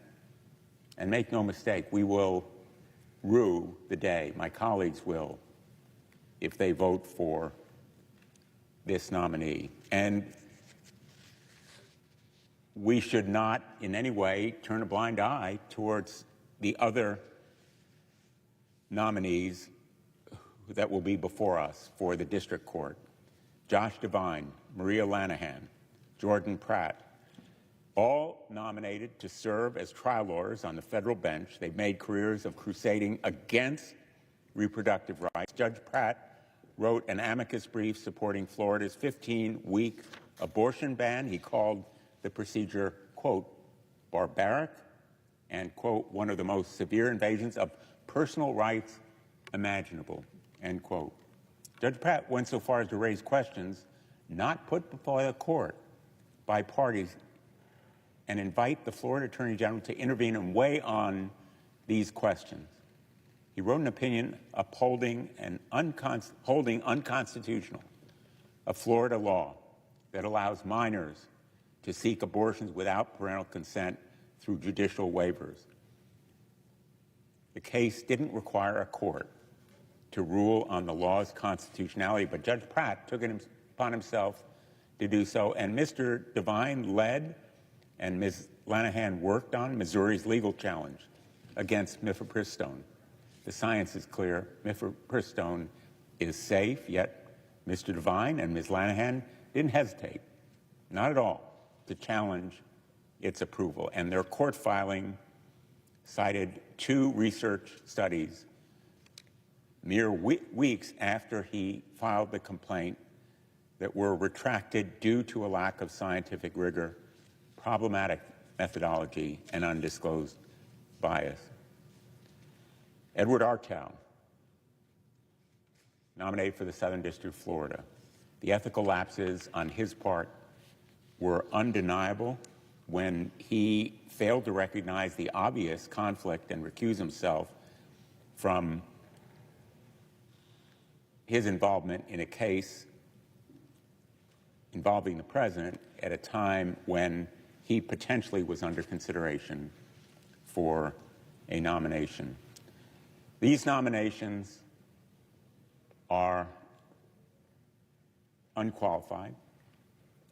They've revealed themselves to be incapable to meet basic standards of ethical conduct, judicial independence, and if confirmed, they'd extend the administration in its reach into the courts, in effect co-signing the president's most destructive and dangerous impulses, regardless of legality. I urge my colleagues to join us in opposing these nominees. Mr. Bove should not be before this body. And I hope my colleagues will recognize the importance of standing strong and speaking out and voting against his nomination and the others that have been made. And I yield to the senior senator from Illinois, the ranking member of the Judiciary Committee, our great colleague. Mr. President. Senator from Illinois. First, thank the senator from Connecticut, Senator Blumenthal, who really brings a level of expertise and experience to the Judiciary Committee and the Senate that is really unmatched. He's been a friend and a faithful participant in this process and all the time that I've been honored to serve with him, and I thank him for bringing us together this evening. Mr. President, last Friday I was in Chicago for the formal ceremonial investiture of a new federal district court judge named April Perry. April Perry has an interesting story that brought her to the bench. The story starts with her nomination to serve as U.S. Attorney for the Northern District of Illinois. That includes the city of Chicago. And she was extremely well qualified for that position and went through the Judiciary Committee at the time. I was chairing it, and went through without a hitch. She was approved and on the list of U.S. attorneys. Now, historically, U.S. attorneys were chosen by voice vote. When President Trump is in his first term in office, I believe he had around 90 U.S. attorneys spread all across the United States, and all but one, perhaps, I'm trying to make sure I'm accurate here, all but one was approved by voice vote. Now look what happens. To bring U.S. attorney before us is a much different process today. What happened? The Democrats gave President Trump all of his U.S. attorney nominees in his first term, with perhaps one exception, by voice vote. Now it goes through an elaborate, time-consuming process. What happened? The Vice President of the United States happened. Vice President J.D. Vance of the state of Ohio decided to come to the floor during the Biden administration after we had approved 63 U.S. attorneys and to object to a voice vote. No, he said, we're going to go through the regular process. I don't like the way the Department of Justice has treated former president at the time, Donald Trump, and so we're going to insist that you dot all the I's and cross all the T's and go through the process and take several days on each one of the U.S. attorney nominees. He made that decision after 63 had been approved under Biden, and he made it when April Perry was pending. This was her chance, the Northern District of Illinois. And J.D. Vance said, no, not the ordinary process, not a voice vote. We're going to take our time. And he applied the standard not just to my U.S. attorney in Illinois, but to his own U.S. attorney in Cleveland, Ohio. He was resolute. We're going to stop the way this has been done in the past. That was literally the end of consideration of U.S. attorneys under Joe Biden.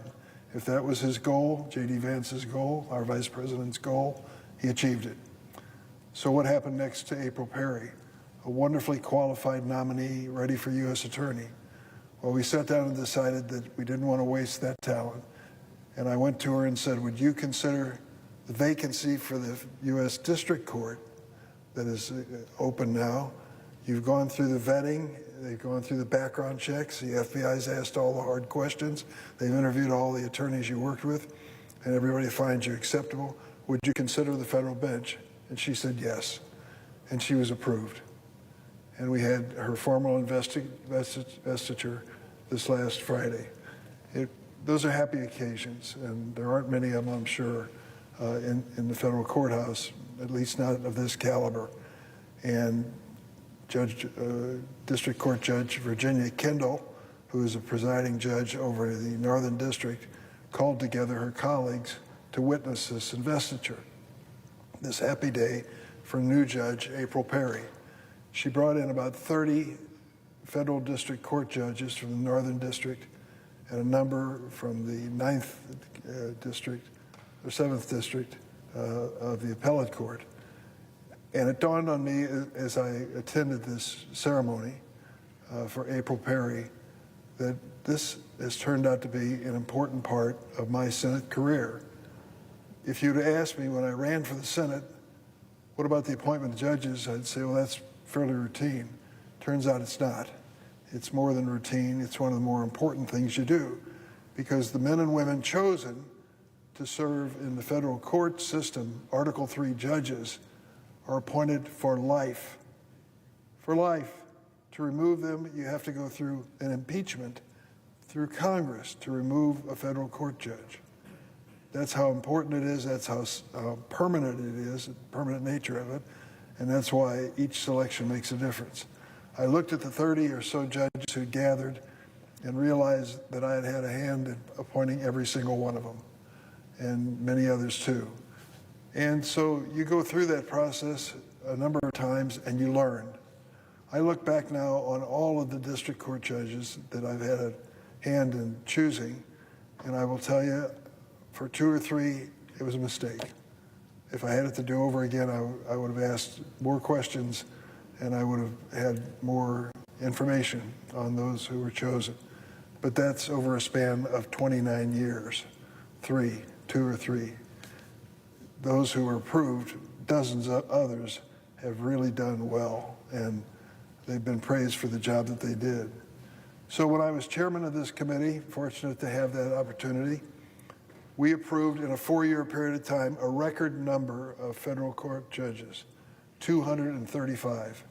President Trump in his first term had done 234. We passed him by 1 court judge. And I'm proud of that because it was a lot of hard work. We had, in order to report a judge out of the Judiciary Committee, every single Democrat had to be in their seats for every minute of the vote. There was no proxy. You had to be there. And they showed up, and Senator Blumenthal was one of those. Senator Welch has joined us now in the Judiciary Committee, and I salute them. But now, under the second term of President Trump, the rules are changing. They weren't very good the first round, and they're worse now. The first Trump administration put forward some of the most extreme judicial nominees ever considered by the Senate. Several Trump nominees had little or no experience in a courtroom, no litigation experience. Would you hire a lawyer to take your case to trial if they had never been in a trial in their lives? 3 district court nominees, Catherine Mizell, Justin Walker, and Sarah Pitlick, won unanimous support from committee Republicans despite having never tried a case. Imagine you're going in a courtroom, you're presiding over a trial. You've never seen one. You've never been in one. You may have seen something on television. You keep looking for Perry Mason and wondering what's next. That, unfortunately, was a reality with many of these nominees in Trump's first term. And many Trump nominees took some unusual, if not controversial, if not just plain wrong decisions. Lawrence Van Dyke, 9th Circuit nominee. We asked him to affirm that he would be fair, to LGBTQ individuals. He wouldn't say it. Just couldn't get the words out of his mouth. Michael Tronkale, an Eastern District nominee, said of President Obama, he was, quote, an un-American imposter. Those are the words of this man seeking the federal bench about the former president. He said he would, quote, bow to Arab sheiks and other world leaders. Where did you find that nominee? The first Trump administration put forward, get this now, 10 judicial nominees who the American Bar Association found to be not qualified to serve on the federal bench. 10 of them. Well, what's the American Bar Association got to do with this? Historically, the American Bar Association did its own background check on nominees for the federal bench. Where would they go? Well, they would go in the community. They would go to the judges that this person has appeared before. They would go to the fellow attorneys. They would try to find character references, and they would dig deep. And they had some basic rules. You had to have 10 years of experience as an attorney to even be considered for the federal bench. And then they rated people qualified, not qualified, well qualified, and such. Over the strong objections of Senate Democrats, 8 of the unqualified nominees proposed by President Trump in his first term were confirmed by Senate Republicans. So even when the American Bar Association says you're unqualified to serve on the bench, it didn't discourage the loyalists supporting President Trump. Incidentally, under the Biden administration, 235 federal judges, how many of them, Durban, give us the truth here, how many of them were found unqualified? None. Every one of the 235 were found qualified by the American Bar Association. As a former chairman of the committee said, elections have consequences, and I get it. So I understand that the second Trump administration is going to offer nominees closer to him in political philosophy. But President Trump seems intent on outdoing himself by putting forth nominees who are extreme, partisan, and fundamentally unqualified. Instead of finding more qualified judicial nominees, Attorney General Bondi ordered the Justice Department to stop cooperating with the American Bar Association in rating nominees. She didn't want to run into the embarrassment that they did in the first Trump term, with 10 of them being found unqualified. So she said the way to solve that problem is not to find a better nominee, it's to get rid of the American Bar Association. If they're not going to give a grade to these nominees, we don't have to worry about their being unqualified. She overturned a practice that had been in place for nearly 70 years, going back to a fellow named Dwight David Eisenhower. Both Republican and Democratic presidents had followed the rule. Now the only qualification that President Trump looks for in his judicial nominees, and he says as much, is loyalty. Show me loyalty or get the heck off the bench. Look no further than Amal Bove's nomination to the Third Circuit. As a senior official in the Justice Department, Mr. Bove has done nothing but cater to President Trump's every whim. It's no surprise that President Trump said he had nominated Mr. Bove because he would, quote, do anything that is necessary to make America great again.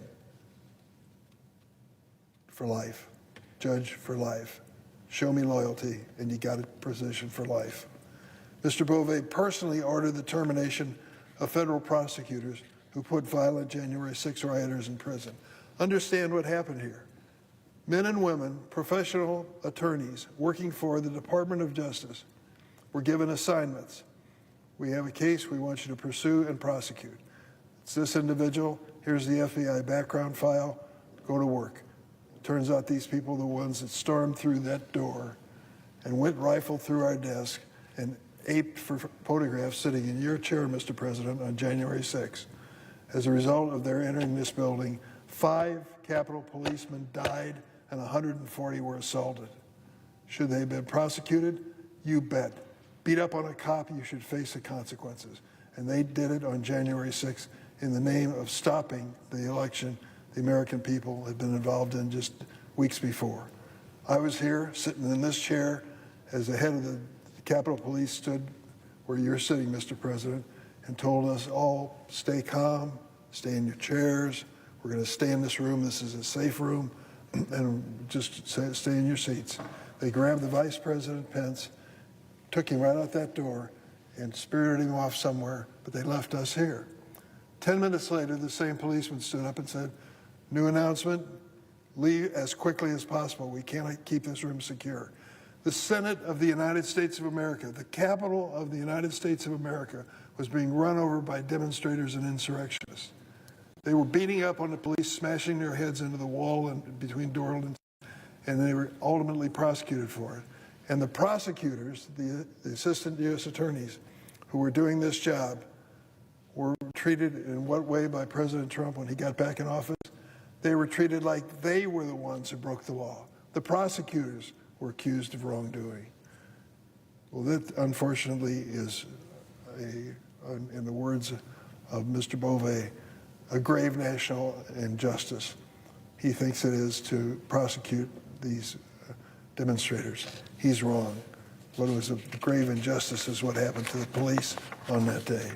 When asked to justify his actions in firing his U.S. attorneys who prosecuted these insurrectionists, Mr. Bove claimed heavy-handed tactics by prosecutors were equally unacceptable as physical violence against law enforcement. That is an outrageous and offensive statement by a man who wants to be a federal judge for life at the second highest court in the land.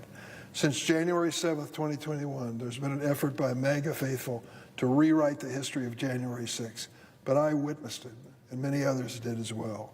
The truth is this: the United States Capitol was violently attacked by insurrectionists intent on overturning the 2020 election results. The truth is this: 5 police officers died and more than 140 were injured, protecting this building, the staff, the visitors, and members of Congress. Mr. Bove also led the Justice Department's efforts to strike a corrupt bargain with New York City Mayor Eric Adams. This is an outrage, what he did.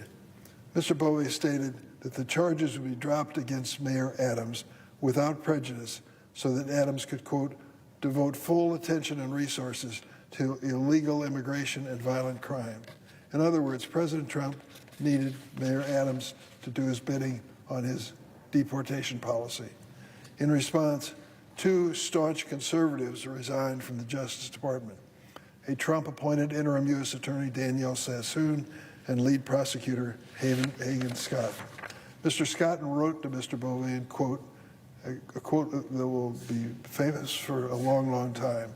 He said it, Senator Blumenthal repeated it, I want to say it as well. Mr. Scott wrote to Mr. Bove, who wants this lifetime appointment to the bench, and said, I expect you will eventually find someone who is enough of a fool or enough of a coward to file your motion, but it was never going to be me. I don't know Mr. Scott, but I will tell you his words are persuasive and compelling. If that wasn't enough, Mr. Bove has shown utter disdain for our courts. A whistleblower stepped forward, gave his name, risked his future to tell us what Mr. Bove had told to the attorneys working on the case against the insurrectionists. According to this credible whistleblower, who provided ample documentation to back up his claims, Mr. Bove told the Department of Justice attorneys that they might need to say, quote, F you to federal courts that issue orders this administration doesn't agree with. Mr. President, that is the most dangerous comment that a person in the position of authority can make in the executive branch, that they will ignore the court orders that are issued against them. Yesterday, the Senate confirmed Joshua Devine to the federal bench. 34 years old, received his law degree 9 years ago, litigated for 5 years, and beyond his troubling lack of experience, he's taken some extreme positions. He calls himself a zealot. He calls himself a zealot when it comes to anti-choice. This zealotry has been on full display in his role as Missouri Solicitor General. He has challenged women's ability in his state to access the abortion drug mifepristone and has undermined the decision of Missouri voters to codify abortion access in their state constitution. Also deeply troubling, Mr. Devine argued in favor of literacy tests at the ballot box, stating that people who, quote, aren't informed about issues or platforms have no business voting. Now, where does that come from? In America, literacy tests, where does that come from? It comes from the era of Jim Crow. After the Civil War, when African Americans were given citizenship and an opportunity to vote, they were intimidated in many states when they tried to. They had to answer questions. How many bubbles in a bar of soap? What do letters of marque and reprisal mean in the Constitution? Impossible questions for anyone, including the lawyers and members of Congress. And yet, off they went. Why did they do it? To discriminate against black voters. Well, it turns out Mr. Devine believes that literacy tests should be restored. It shouldn't be controversial for anyone to say that nominee has disqualified himself. The fact that the body confirmed Mr. Devine is outrageous. These nominees are just the tip of the iceberg. President Trump is going to continue to nominate extreme unqualified individuals unless the Senate takes a stand. If a few of the senators, and I'm not going to name names, who made statements about principles and values will stand by their own words when it comes to the orders of the court, then they'll join us on a bipartisan basis stopping some of these clearly unqualified individuals. I urge my colleagues, vote against Mr. Bove and all future nominees whose only loyal is to the President and not to the Constitution. I yield the floor.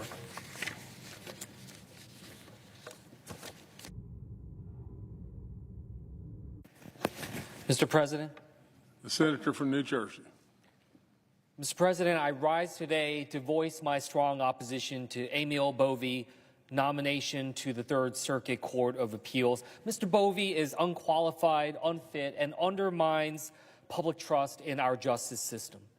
Every report makes one thing clear. He puts politics over justice, loyalty to Donald Trump above all else. We cannot give someone like that a lifetime appointment. I rise because more than 9 million people that I represent, the people of New Jersey, they fall under the jurisdiction of the Third Circuit. This nomination has a direct impact on their lives, their futures, and their rights. The people of New Jersey deserve better. They have had enough of corruption and political gamesmanship and what we see so clearly to be a system rigged for the well-connected and the well-off. Let me explain why this matters. In times when so many feel the system is working against them, courts serve as a critical check on unchecked power. Judges matter because their decisions expand or restrict basic rights. They shape the fate of immigrants seeking a better life, influence our economy, and they determine our safety and future. The courts should reflect the promise of America, a nation where the rules apply equally, no matter your wealth or connections, where fairness guides justice. Amal Bove represents the opposite. He is part of a broken system where loyalty to politics and political power trumps fairness and the law, where connections and corruption undermine justice. Mr. Bove's resume includes work as an assistant U.S. attorney, prestigious clerkships, experience in some of the world's most powerful law firms, but that is not why he was nominated. He was chosen for one singular reason, which is his unwavering loyalty to Donald Trump. And throughout his career, Mr. Bove has shown he is ethically unfit to be a public servant. He fired career prosecutors, including those working on January 6 investigations, simply because they would not follow politically motivated orders. He openly instructed subordinates to defy court rulings to continue deporting people without due process, and threatened, fired, and publicly disparaged those who refused. This is not public service. This is corruption disguised as loyalty. The pillars of our judicial system are objectively and independence. They ensure that justice is blind to politics. But Mr. Bove has shown contempt for those pillars. Over 900 former DOJ attorneys have signed a letter urging this Senate to reject his nomination, calling him unfit and unethical. The Department of Justice must stand for law, not partisan agenda. And now we're asked to trust a nominee who has proven willingly to defy the law and undermine the courts themselves. The answer must be no.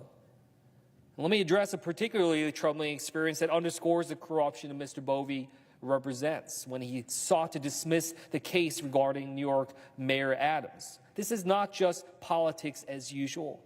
This is corruption that threatens the integrity of the very justice system Mr. Bove seeks to join.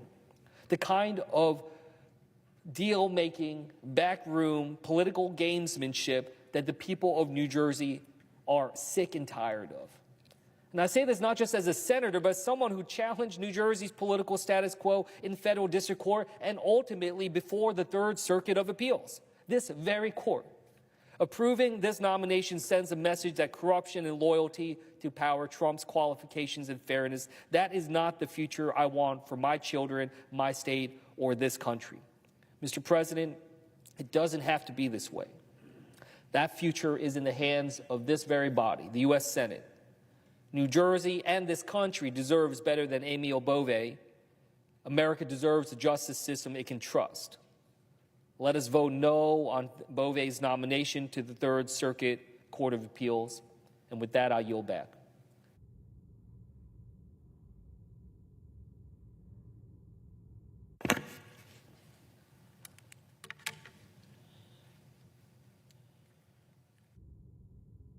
President.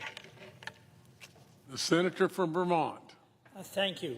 I oppose the appointment of Amal Bove to serve on the federal court.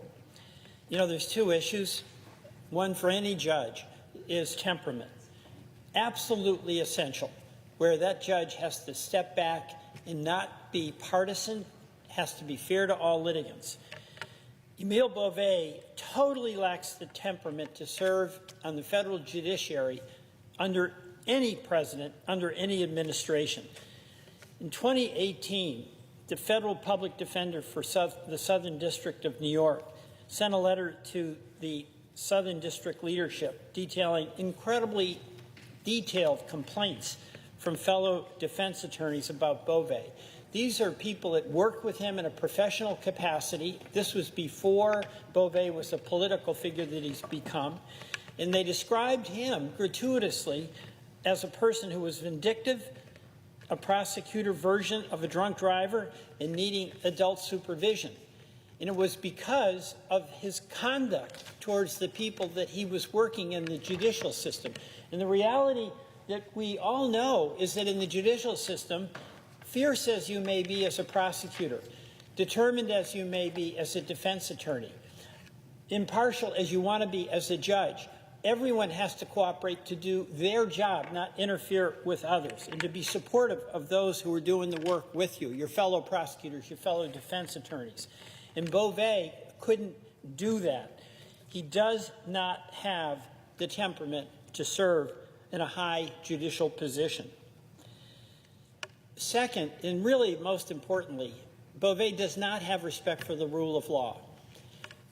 If you're in a litigation situation, as prosecutors are, as trial attorneys are, as public defense attorneys are, you have an obligation to serve your client fiercely, energetically. But what you have as a shared responsibility, no matter which role you have in the litigation process, the judicial process, is a respect for the rule of law and an obligation to act in accordance with the ethics that apply to you in your service. On June 24th, Perez Ravini, who was a well-respected supervisor, and this is about the Bove character, who had defended Trump policies in his first administration. This is a person who was supportive of many of the policies that the then President Trump was advocating. He came forward with a very credible whistleblower claim that Bove advocated for violating court orders.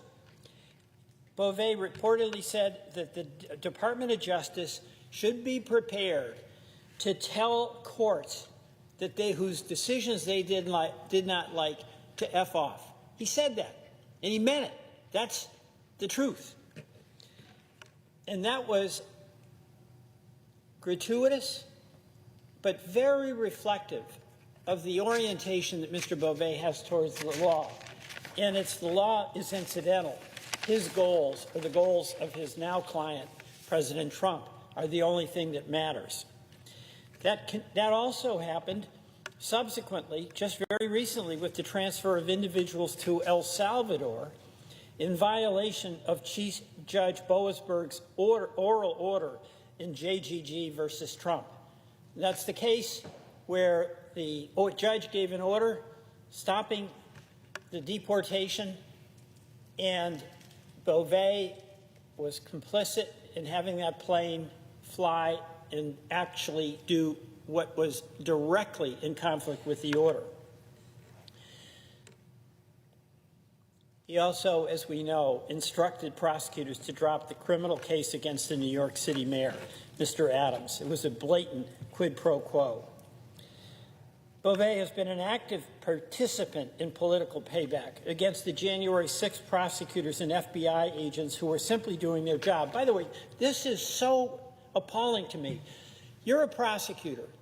You know that if a prosecutor is assigned a case in a large office like the Southern District of New York or in the Washington District, the prosecutor's job is to prosecute that case. Well, there were a number of prosecutors who were assigned to prosecute the January 6 cases, and as you know, Mr. President, that included people who came in here and started beating up on cops. That's what they did.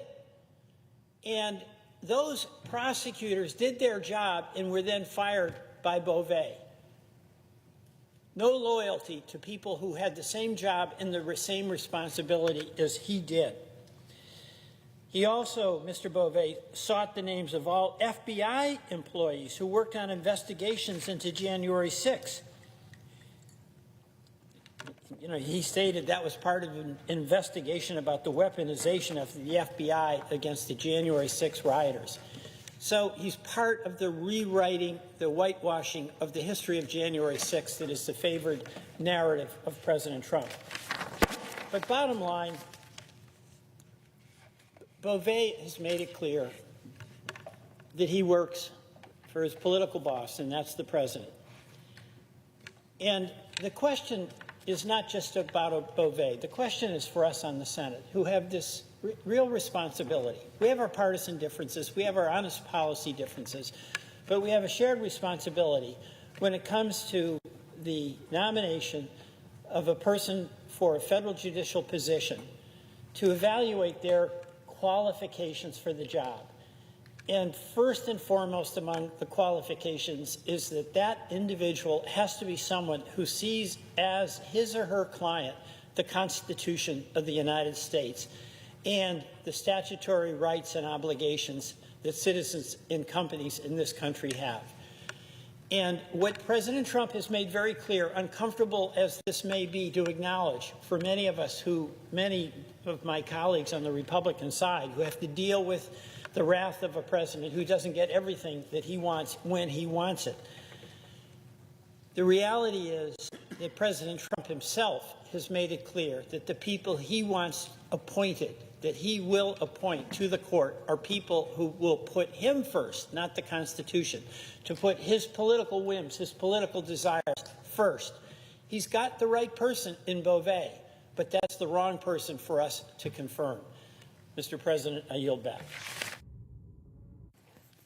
Mr. President. The senator from Rhode Island. Mr. President, there's a legend about a woman who finds an injured snake by the side of the path, and she picks it up to take care of it. She brings it home. She cares for it. She feeds it. She nurtures it. It heals.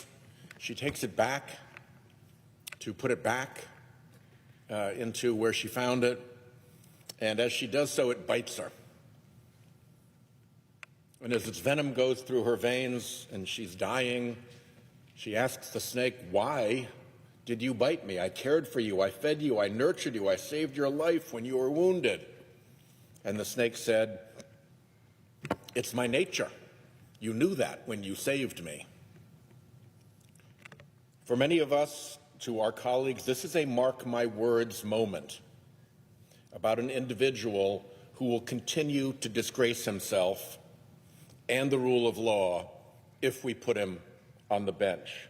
We know that because in 6 short months at the Department of Justice, he has been involved in 3 significant instances of prosecutorial misconduct.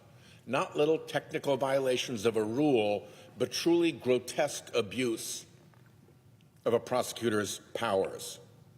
Not long ago, my Republican colleagues would have prevented even the nomination of a character like this, somebody with a lawless character for the bench. The mad dash to jam through this nominee, first in the Judiciary Committee and now on the floor of the United States, is a new low for the way this body handles its responsibility to vet these lifetime appointments. Let's go through the prosecutorial misconduct instances. This is a nominee who told a room full of DOJ lawyers that if the courts didn't back off on restricting unlawful deportations, they'd have to tell courts, I won't use the word on the Senate floor, F you. We know he said it. We know he said it because it is abundantly corroborated in real-time communications among the lawyers present who heard him say it. They talk about the FU comment in contemporaneous texts in that very matter. You really don't get, I'm looking at a bunch of lawyers around here, you really don't get better corroboration than that. That's the kind of corroboration that you take to the defense counsel and say, maybe we should think about pleading this case out. Why would colleagues think someone who would tell courts, F you, someone who does not believe a judge's rulings need to be followed, is fit to be a judge? We're also on solid ground concluding that this character lied to us about it in committee. He said he didn't recall. That's a heck of a memory lapse, telling a room full of Department of Justice lawyers that they should be read. On this, the yeas are 50, the nays are 48. The motion is agreed to. The clerk will report the nomination. Nomination, the Judiciary, Amal Bove III of Pennsylvania to be United States Circuit Judge for the Third Circuit. President, I move to proceed to legislative session. The questions on the motion? All those in favor say aye. Aye. All opposed, no. The ayes appear to have it. The ayes do have it. The motion is agreed to. Mr. President, I move to proceed to executive session to consider calendar number 273. The questions on the motion? All those in favor say aye. Aye. All opposed, no. The ayes appear to have it. The ayes do have it. The motion is agreed to. The clerk will report the nomination.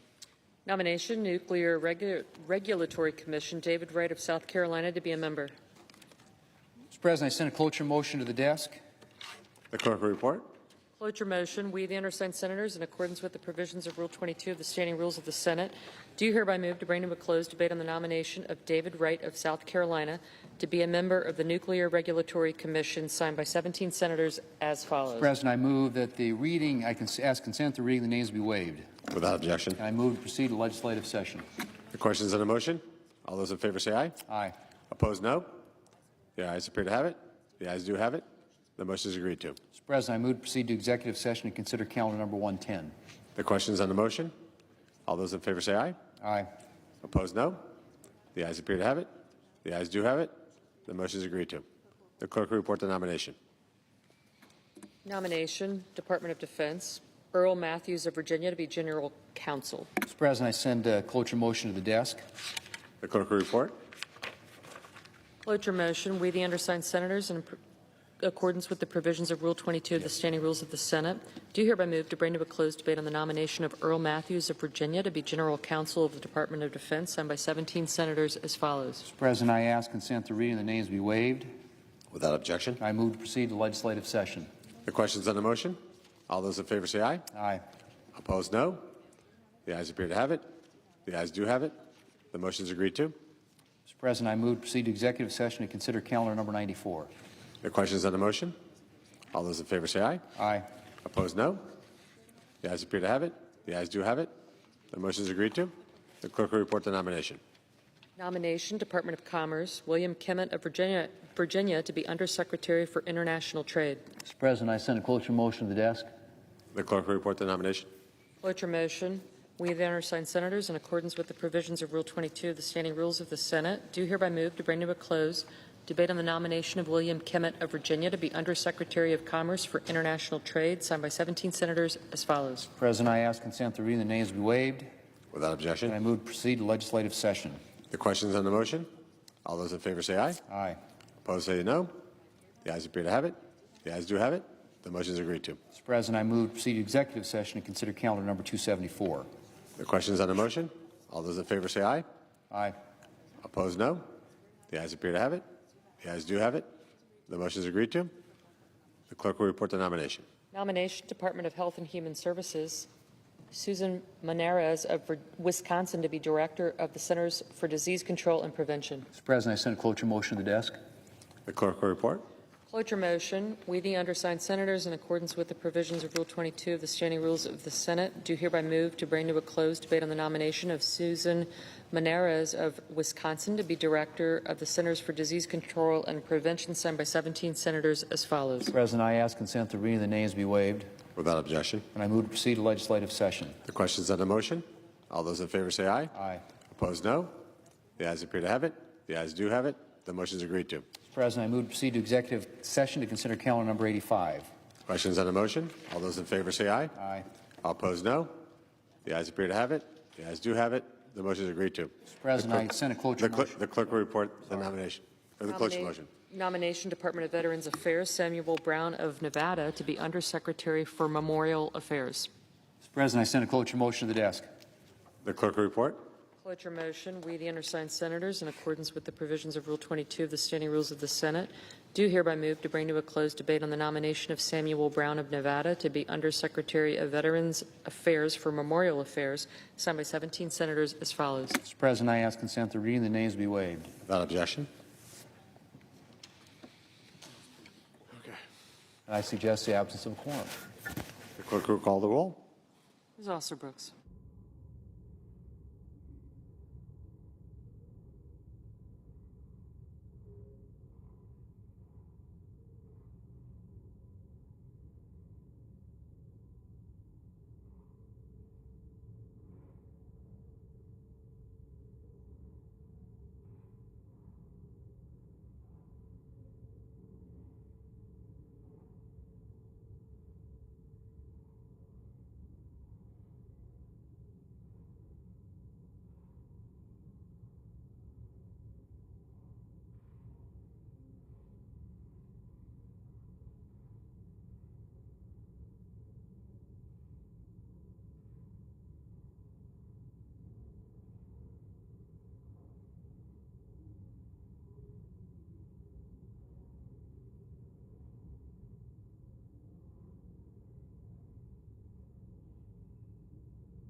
So, good morning and welcome to the National Press Club, the place where news happens. I'm Tara Kopp, Pentagon correspondent for the Washington Post, and a board member here at the club. Our guest this morning is Charlie Baker, president of the NCAA and former governor of Massachusetts. Charlie took the helm of the NCAA in 2023, and I think it's safe to say he's overseen a tenure of unprecedented change in college athletics ever since. And we're very grateful for you here. We're very grateful for you being here today with us, especially because we're just 3 weeks out from a historic settlement called the House Settlement that has really been a game changer in how student athletes will be retroactively compensated, and going forward, how they will be compensated in their future collegiate careers. So we're super, super grateful to have you here with us today. And I think just for our audience members who don't really know about this $2.6 billion settlement that happened on July 1st, if you could please just start with walking us through that and how it really changes the scene. Okay, so first of all, thanks for having me here. The House settlement is shorthand for 3 lawsuits: the Carter case, the Hubbard case, and the House case. And they all go back a variety of years. The House case probably goes back the farthest. So think of it as sort of somewhere between 8 and 10 years worth of litigation between the plaintiffs and the NCAA. And the NCAA is one of 6 defendants, okay? The other 5 defendants are the SEC, the ACC, the Big 12, the Big 10, and the Pac-12 is actually one of the defendants in this case, at least for the back damage piece. The argument of that case was about Division I sports, okay? So this isn't about Division II and Division III. So there are 1,100 schools in the NCAA. There are 500,000 kids who play college sports. 2 of mine played D3 football. This is really about the 150,000 student athletes who play in Division I, which has about 365 of the 1,100 schools. So this isn't all of college sports, it's a piece of college sports, and I'll narrow it down a little more as we go.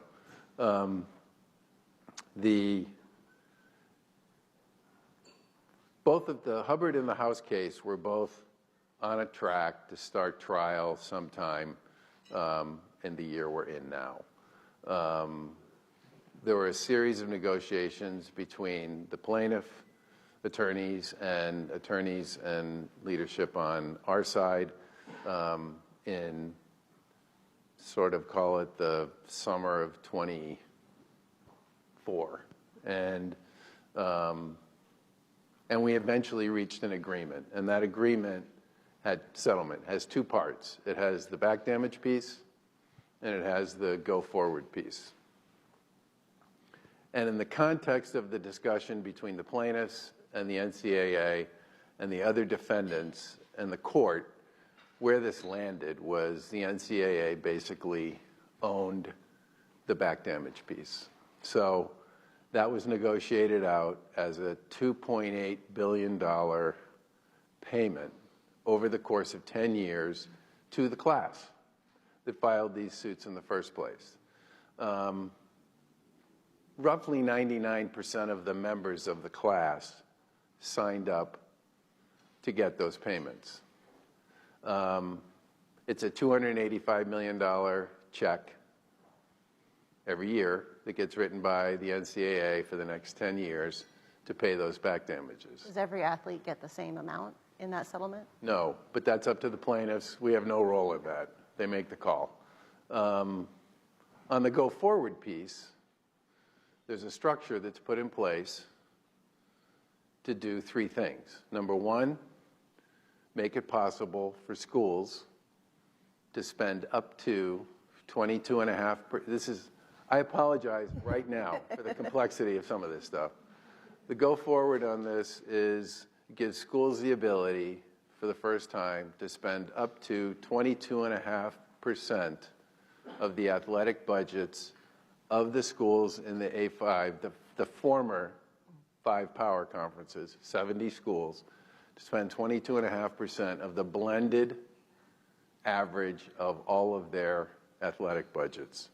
So think about that as you take the athletic budgets of those 70 schools, you add them all up, you divide by 70, and that gives you the average. You then take 22.5% of that number, and it creates what the first year eligible opportunity to spend looks like, which is basically $20 million that you can spend on institutional NIL. It goes up by a certain percent every year, and then it gets renegotiated or redetermined based on changes in media rights contracts, ticket revenue, or whatever else might be going on every 3 or 4 years.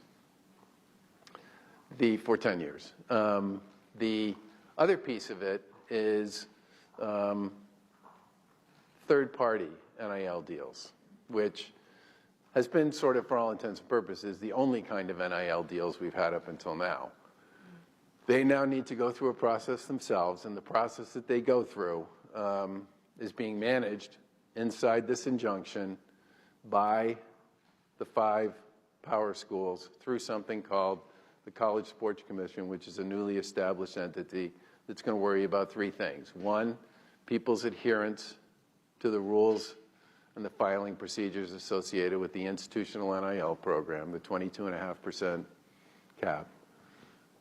The program associated with filing and getting approved third-party NIL deals. And then the third piece of this is management to the roster cap that's associated with each sport that's attached to those schools that opt into this. Now that's the next piece of this, which is all schools in D1 don't have to participate in this if they don't want to. They can just stay as they are, not do institutional NIL, and continue to run the same kinds of programs they've always run before. There are basically 319 schools of the 365 opted in the first Recognize the Majority Leader. Mr. President, I ask unanimous consent that the quorum call be suspended. Without objection. And I ask unanimous consent that the Senate resume legislative session and be in a period of morning business with senators permitted to speak therein for up to 10 minutes each. Without objection. Mr. President, I have 6 requests for committees to meet during today's session of the Senate. They have the approval of the majority and minority leaders. Duly noted. Mr. President, I ask unanimous consent that when the Senate completes its business today, it stand adjourned until 3 p.m. on Monday, July 28th. That following the prayer and pledge, the journal proceedings be approved to date. The morning hour be deemed expired. The time for the 2 leaders be reserved for their use later in the day. Morning business be closed, and the Senate resume consideration of Executive Calendar Number 85, Sam Brown, and notwithstanding Rule 22, the cloture motions filed on July 24th ripen at 5:30 p.m. Without objection. Mr. President, for the information of all senators, senators should expect 1 vote at 5:30 p.m. on Monday and 2 votes at approximately 8 p.m. If there's no further business to come before the Senate, I ask that it stand adjourned under the previous order. The Senate stands adjourned until 3 p.m. on Monday. The Senate today considering President Trump's executive and judicial nominees, including his former personal attorney, Amal Bove, to be a U.S. Circuit Judge on the Third Circuit Court of Appeals. Also on the Senate's agenda, the nominations of Matthew Lommire to be Undersecretary of the Air Force and Richard Topping to be the Chief Financial Officer of the Veterans Affairs Department. When senators return, you can follow our live coverage of the Senate right here on C-SPAN 2. Looking to contact your members of Congress? Well, C-SPAN is making it easy for you with our 2025 Congressional Directory. Get essential contact information for government officials all in one place. This compact, spiral-bound guide contains bio and contact information for every House and Senate member of the 119th Congress, contact information on congressional committees, the President's Cabinet, federal agencies, and state governors. The Congressional Directory costs $32.95 plus shipping and handling, and every purchase helps support C-SPAN's nonprofit operations. Scan the code on the right or go to cspanshop.org to order your copy today.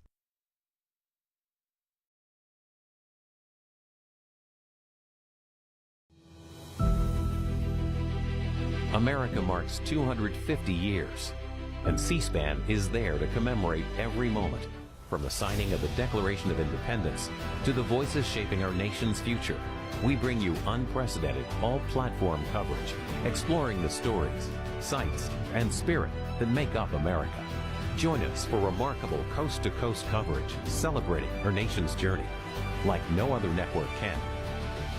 America 250, over a year of historic moments, only on the C-SPAN networks.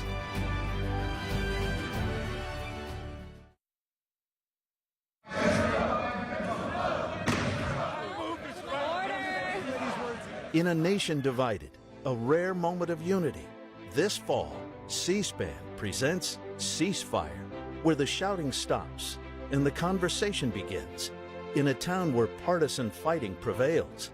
one table, two leaders, one goal, to find common ground. This fall, Ceasefire, on the network that doesn't take sides, only on C-SPAN.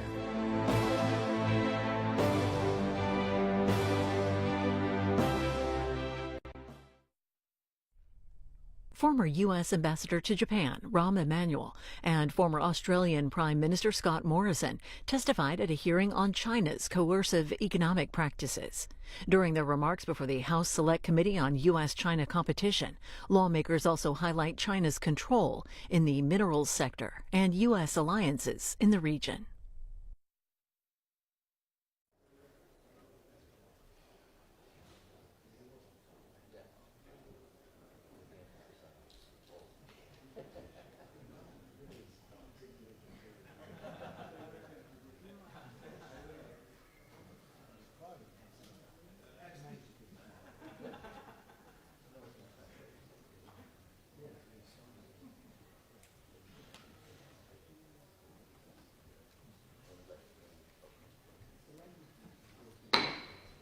The Select Committee will come to order, and we are going to be having members joining us at different points in this morning's hearing, but I want to welcome our witnesses, former Prime Minister of Australia, the Honorable Scott Morrison, and former U.S. Ambassador to Japan, the Honorable Rahm Emanuel. It's great to have you both with us, and Ambassador Emanuel, I want to thank you for your hospitality when we came and visited Japan, and you served in that role as ambassador, and we appreciate all you did to help the committee understand the issues relative to Japan. It's also very rare for a former head of government to appear before Congress not as a ceremonial guest, but as a witness. And Mr. Morrison, your presence underscores both the seriousness of this issue and the strength of the U.S.-Australia alliance. We're here today to address one of the most urgent threats democracies face in the 21st century, the People's Republic of China, economic coercion of other countries. China uses market access as leverage, employing tariffs, regulatory blockades, and diplomatic intimidation to target democratic nations that speak up for human rights or national sovereignty. These are not isolated acts. They are part of a coherent strategy. And for too long, we treated China's rise as an economic opportunity detached from the party's geopolitical ambitions. But today it's clear, as trade between the CCP and the free world has grown, so has its appetite for economic leverage and control. And Mr. Morrison's government called for an independent inquiry into COVID origins. Beijing didn't argue. It retaliated with tariffs on wine and barley, with bans on lobster and coal, with a list of 14 political demands that made clear what the CCP wanted: submission. Lithuania opened a Taiwan office.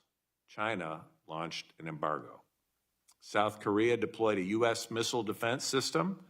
Beijing shut down factories and blocked exports. Norway awarded a dissident the Nobel Peace Prize. China responded with salmon bans and frozen diplomacy.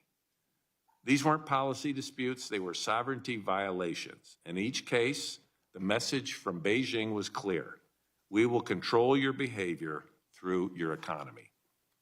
Xi Jinping has said himself, China must tighten international production chains' dependence on China to form a powerful countermeasure and deterrent capability. That's not economic development, that's a blueprint for coercion. But democracies have a choice. We can allow fear of retaliation to define our foreign policy, or we can build the tools and coalitions to fight back. That begins with moral clarity. Our values, free speech, rule of law, and national sovereignty, are not bargaining chips. They are non-negotiable. It also requires a whole-of-society response. We must leverage statecraft, such as trade tools, export controls, and investment guarantees to support allies under pressure. We need to re-industrialize our own defense manufacturing base, reshore or friendshore production of critical inputs, and build international coalitions that reduce dependency because the next round of coercion won't wait until we're ready. It will come when we're weakest. We also need to remember that China's coercion is not just about trade. It reaches into our own societies and attacks our core values, targeting diaspora communities, leveraging propaganda, and exploiting our open systems to create doubt, sow division, and instill fear. That's not a problem for law enforcement alone. It's a challenge to democratic cohesion. And finally, we must double down on the efforts that Beijing fears the most, including AUKUS, the Quad, and deeper Indo-Pacific coordination with our friends. The CCP wants to isolate the United States from our allies. Our answer must be unity and collective economic resilience to Beijing's bullying. Economic coercion is not a phase of Chinese foreign policy. It's the logical and inevitable conclusion of the Chinese Communist Party's worldview. And ominously, it is a warning of what is to come if we fail to meet the CCP's challenge. It's time for the free world to stand together. Thank you. And with that, I'd like to recognize our ranking member, Raja Krishnamurthy, for his opening statement. Thank you, Mr. Chair. If I can just turn this on.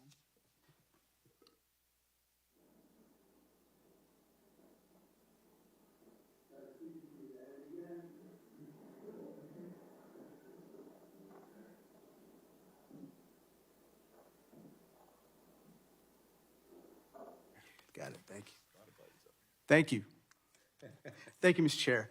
I'd like to address three things. One, how the CCP has attempted to coerce the U.S. and our global partners. Two, some of our current vulnerabilities to CCP coercion. And three, how we can combat such coercion.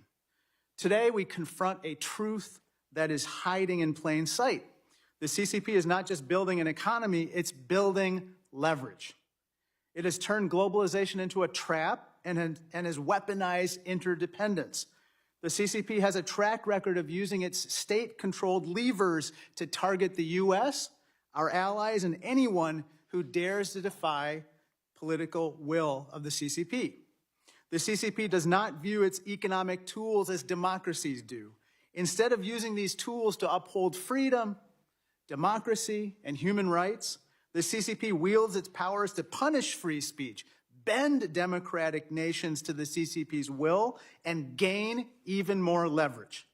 First, let's take a look at how the CCP has used the coercion playbook across the globe. The chairman mentioned Australia, he mentioned Lithuania, but in Norway, they were targeted after the Nobel Peace Prize was awarded to a Chinese dissident. Japan, blocked from rare earth exports after a territorial dispute in the East China Sea. And the list goes on and on. This brings me to my second point. America's own vulnerabilities to coercion from China. From our medicines to ships to drones, we are dangerously reliant on China. But today I want to focus on rare earth elements. America relies on China for over 80% of its rare earth processing. The PRC developed this control over decades of careful planning and execution. In 1992, then Chinese leader Deng Xiaoping famously said, "The Middle East has oil, China has rare earths." Let's look at why rare earths are so important. They are in something we take for granted every day, namely rare earth magnets, and I have one in my hand. China produces 90% of the world's rare earth magnets. And how does that work? Well, I have something here. This is a simple motor that spins because of rare earth magnets. But it's not just in this gadget. It's in everyday items, including this toothbrush and even this drill. It's basically in everything you can possibly think of. These rare earth magnets power almost all items that involve motors in our daily lives. Unfortunately, the fact of the matter is when China decides to cut off these rare earth elements, the motors stop and our economy comes screeching to a halt. And that's what just happened recently. After Trump President Trump announced a slew of tariffs, the PRC retaliated and blocked a raft of rare earth element exports, including the ones that go into these particular important magnets. The sudden export control set off alarm bells for American businesses, workers, and consumers who would be the ones to eventually pay the price for shortages. Ford even announced that the rare earth shortage forced it to shut a factory in our hometown, Ambassador, of Chicago. China can so much as flip a switch and cause major damage to the American economy. That is why this morning I'm sending this letter, Mr. Chair, to the Commerce Department asking what they're doing to ensure that China holds up their end of the recent deal on rare earth exports. I'm also sending another letter, Mr. Chair, to the State Department urging them to work with our allies and partners to diversify our worldwide critical mineral supply chains. This brings me to my final point. We must answer CCP coercion with resolve, unity, and resilience. That means building a collective defense among democratic nations against coercion. It means investing at home and diversifying our supply chains. And it means imposing costs, not just unilateral tariffs or sanctions, but coordinated responses that make clear if you attempt to coerce one of us, you will face all of us. Thank you, and I yield back. Thank you, Ranking Member, and as usual, your visual aids and material that you bring to these hearings is exquisite. So thank you very much. If you need a toothbrush, just let me know. I'm getting a hint here. If any other member wishes to submit a statement for the record without objection, those statements will be added to the record. Our witnesses today, I want to first start by Mr. Scott Morrison, served as Prime Minister of Australia from 2018 to 2022. He has contributed mightily to the defense of the West and our shared values, from the Quad to AUKUS, and we are incredibly privileged to have him here today. Welcome. And we're also grateful to be joined by Ambassador Rahm Emanuel, who has served our nation as the ambassador to Japan, as mayor of Chicago, in Congress, and as the White House Chief of Staff. Quite a record of service. As a good Chicagoan, he is known for his mild manner and circumspect tone. We're looking forward to what will no doubt be colorful testimony from him today. With that, I want to welcome the witnesses and thank them for being here this morning. Mr. Morrison, you're now recognized for any opening remarks you might like to make. Thank you very much, Mr. Chairman, and to Congressman Krishnamurthy also thank you. And can I start by also recognising the members of the committee as well, and thank you for your invitation to be with you here today. It is an honour to join you. And can I thank you also for the important bipartisan work you do on this committee. I'm very familiar with it, was at the time I served in office, and not just for the United States, but for all US allies and partners around the world. Australia and the United States are the closest of allies and the best of friends. For over a century, we have stood together in every conflict, making Australia unique amongst US allies around the world. As long-standing, resilient and modern democracies with market-based economies, we believe in a world order that favours freedom, based on fundamental values of universal human rights that respect human dignity, the rule of law, open and fair trade, freedom of religion, speech, association and thought, and transparent representative governance. While sincerely holding such beliefs, we're also conscious of our imperfections and capable of self-correction through our own democratic processes and the safeguards of transparent and accountable institutions. While our histories differ, Australia and the United States see the world through a similar lens. It is through that lens that we have both been able to identify the rising threat from authoritarian states who, not content with absolute control over their own populations to preserve their own regimes, also seek hegemonic control over their own regions and to recast the world order to accommodate their illiberal objectives. Most significantly, this involves the subordination of a rule of law based on universal human rights to one arbitrarily defined by the state and to draw an equivalence between their regimes and freedom-based societies. The Chinese Communist Party, the CCP government of the People's Republic of China, is such a regime. This will not change, nor can it be negotiated away.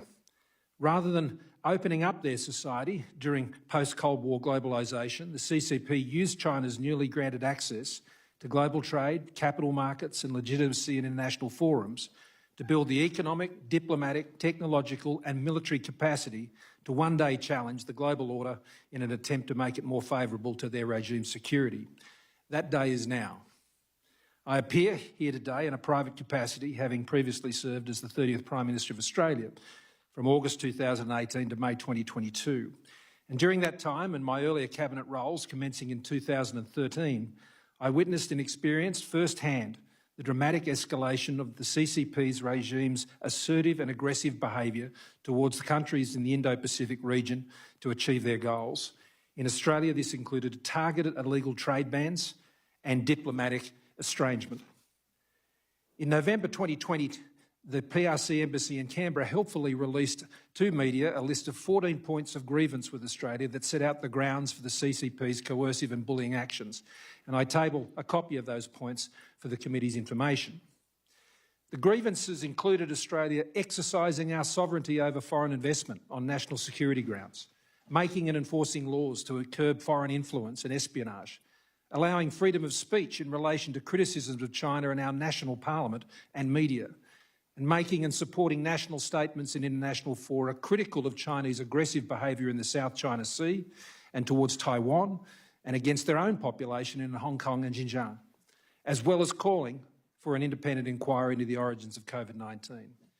I have no doubt that the primary objective of the PRC's targeting of Australia during this time was to make an example of Australia as a key US ally in the region, to punish Australia as a warning to others. I am pleased that our government provided the example of resistance and resilience by standing firm rather than acquiescence and appeasement. Throughout this period, we moved to work with our allies and partners in the region to deepen our ties and strengthen our cooperation. This included the initiation of AUKUS and, together with India, Japan and the United States, the establishment of the Quad Leaders Dialogue. Both of these measures began under the first Trump administration and were realised by the Biden administration.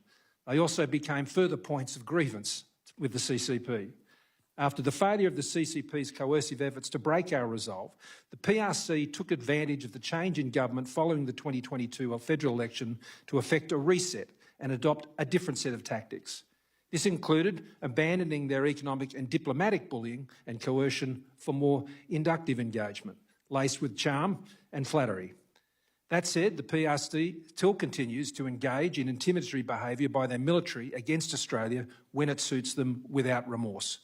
While the CCP's tactics may have substantially changed, their objectives remain the same, namely to neutralise public support for Australian government actions to counter the potential security threat posed by the CCP, such as increased defence spending or restricting investment in critical technologies or sensitive supply chains, to normalise and establish an equivalence between the CCP's authoritarian regime with free societies to provide licence for their activities, to weaken the network of US alliances and partners within the Indo-Pacific that provides an effective deterrent to CCP behaviour, injurious to a free and open Indo-Pacific, including peaceful absorption of Taiwan, and to isolate US influence in the region. In conclusion, there are many lessons from our experience. Above all, I would highlight the need to never become casual about the potential threat and to remain vigilant.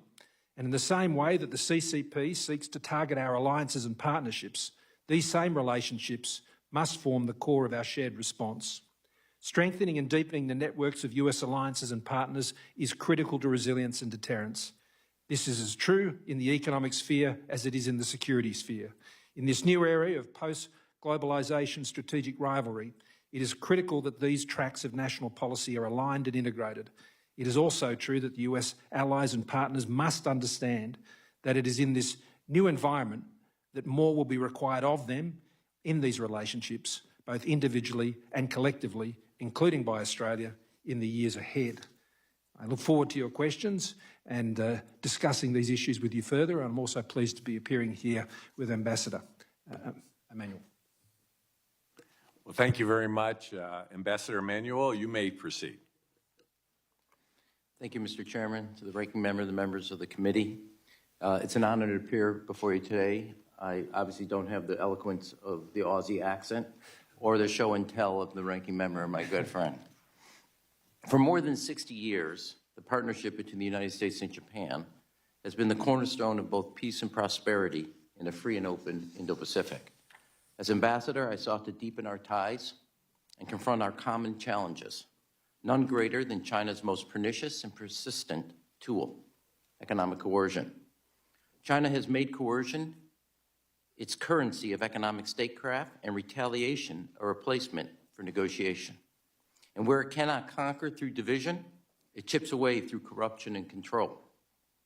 In 2010, China cut off exports of critical rare earth minerals, as noted earlier, to Japan, hitting Japanese industry and consumers over a dispute involving the Senkaku Islands. After 2012, confrontation between Manila and Beijing in the South China Sea, China quarantined fruit exports from the Philippines and sent vessels to protect Chinese fishermen and blocking Philippine fishing boats.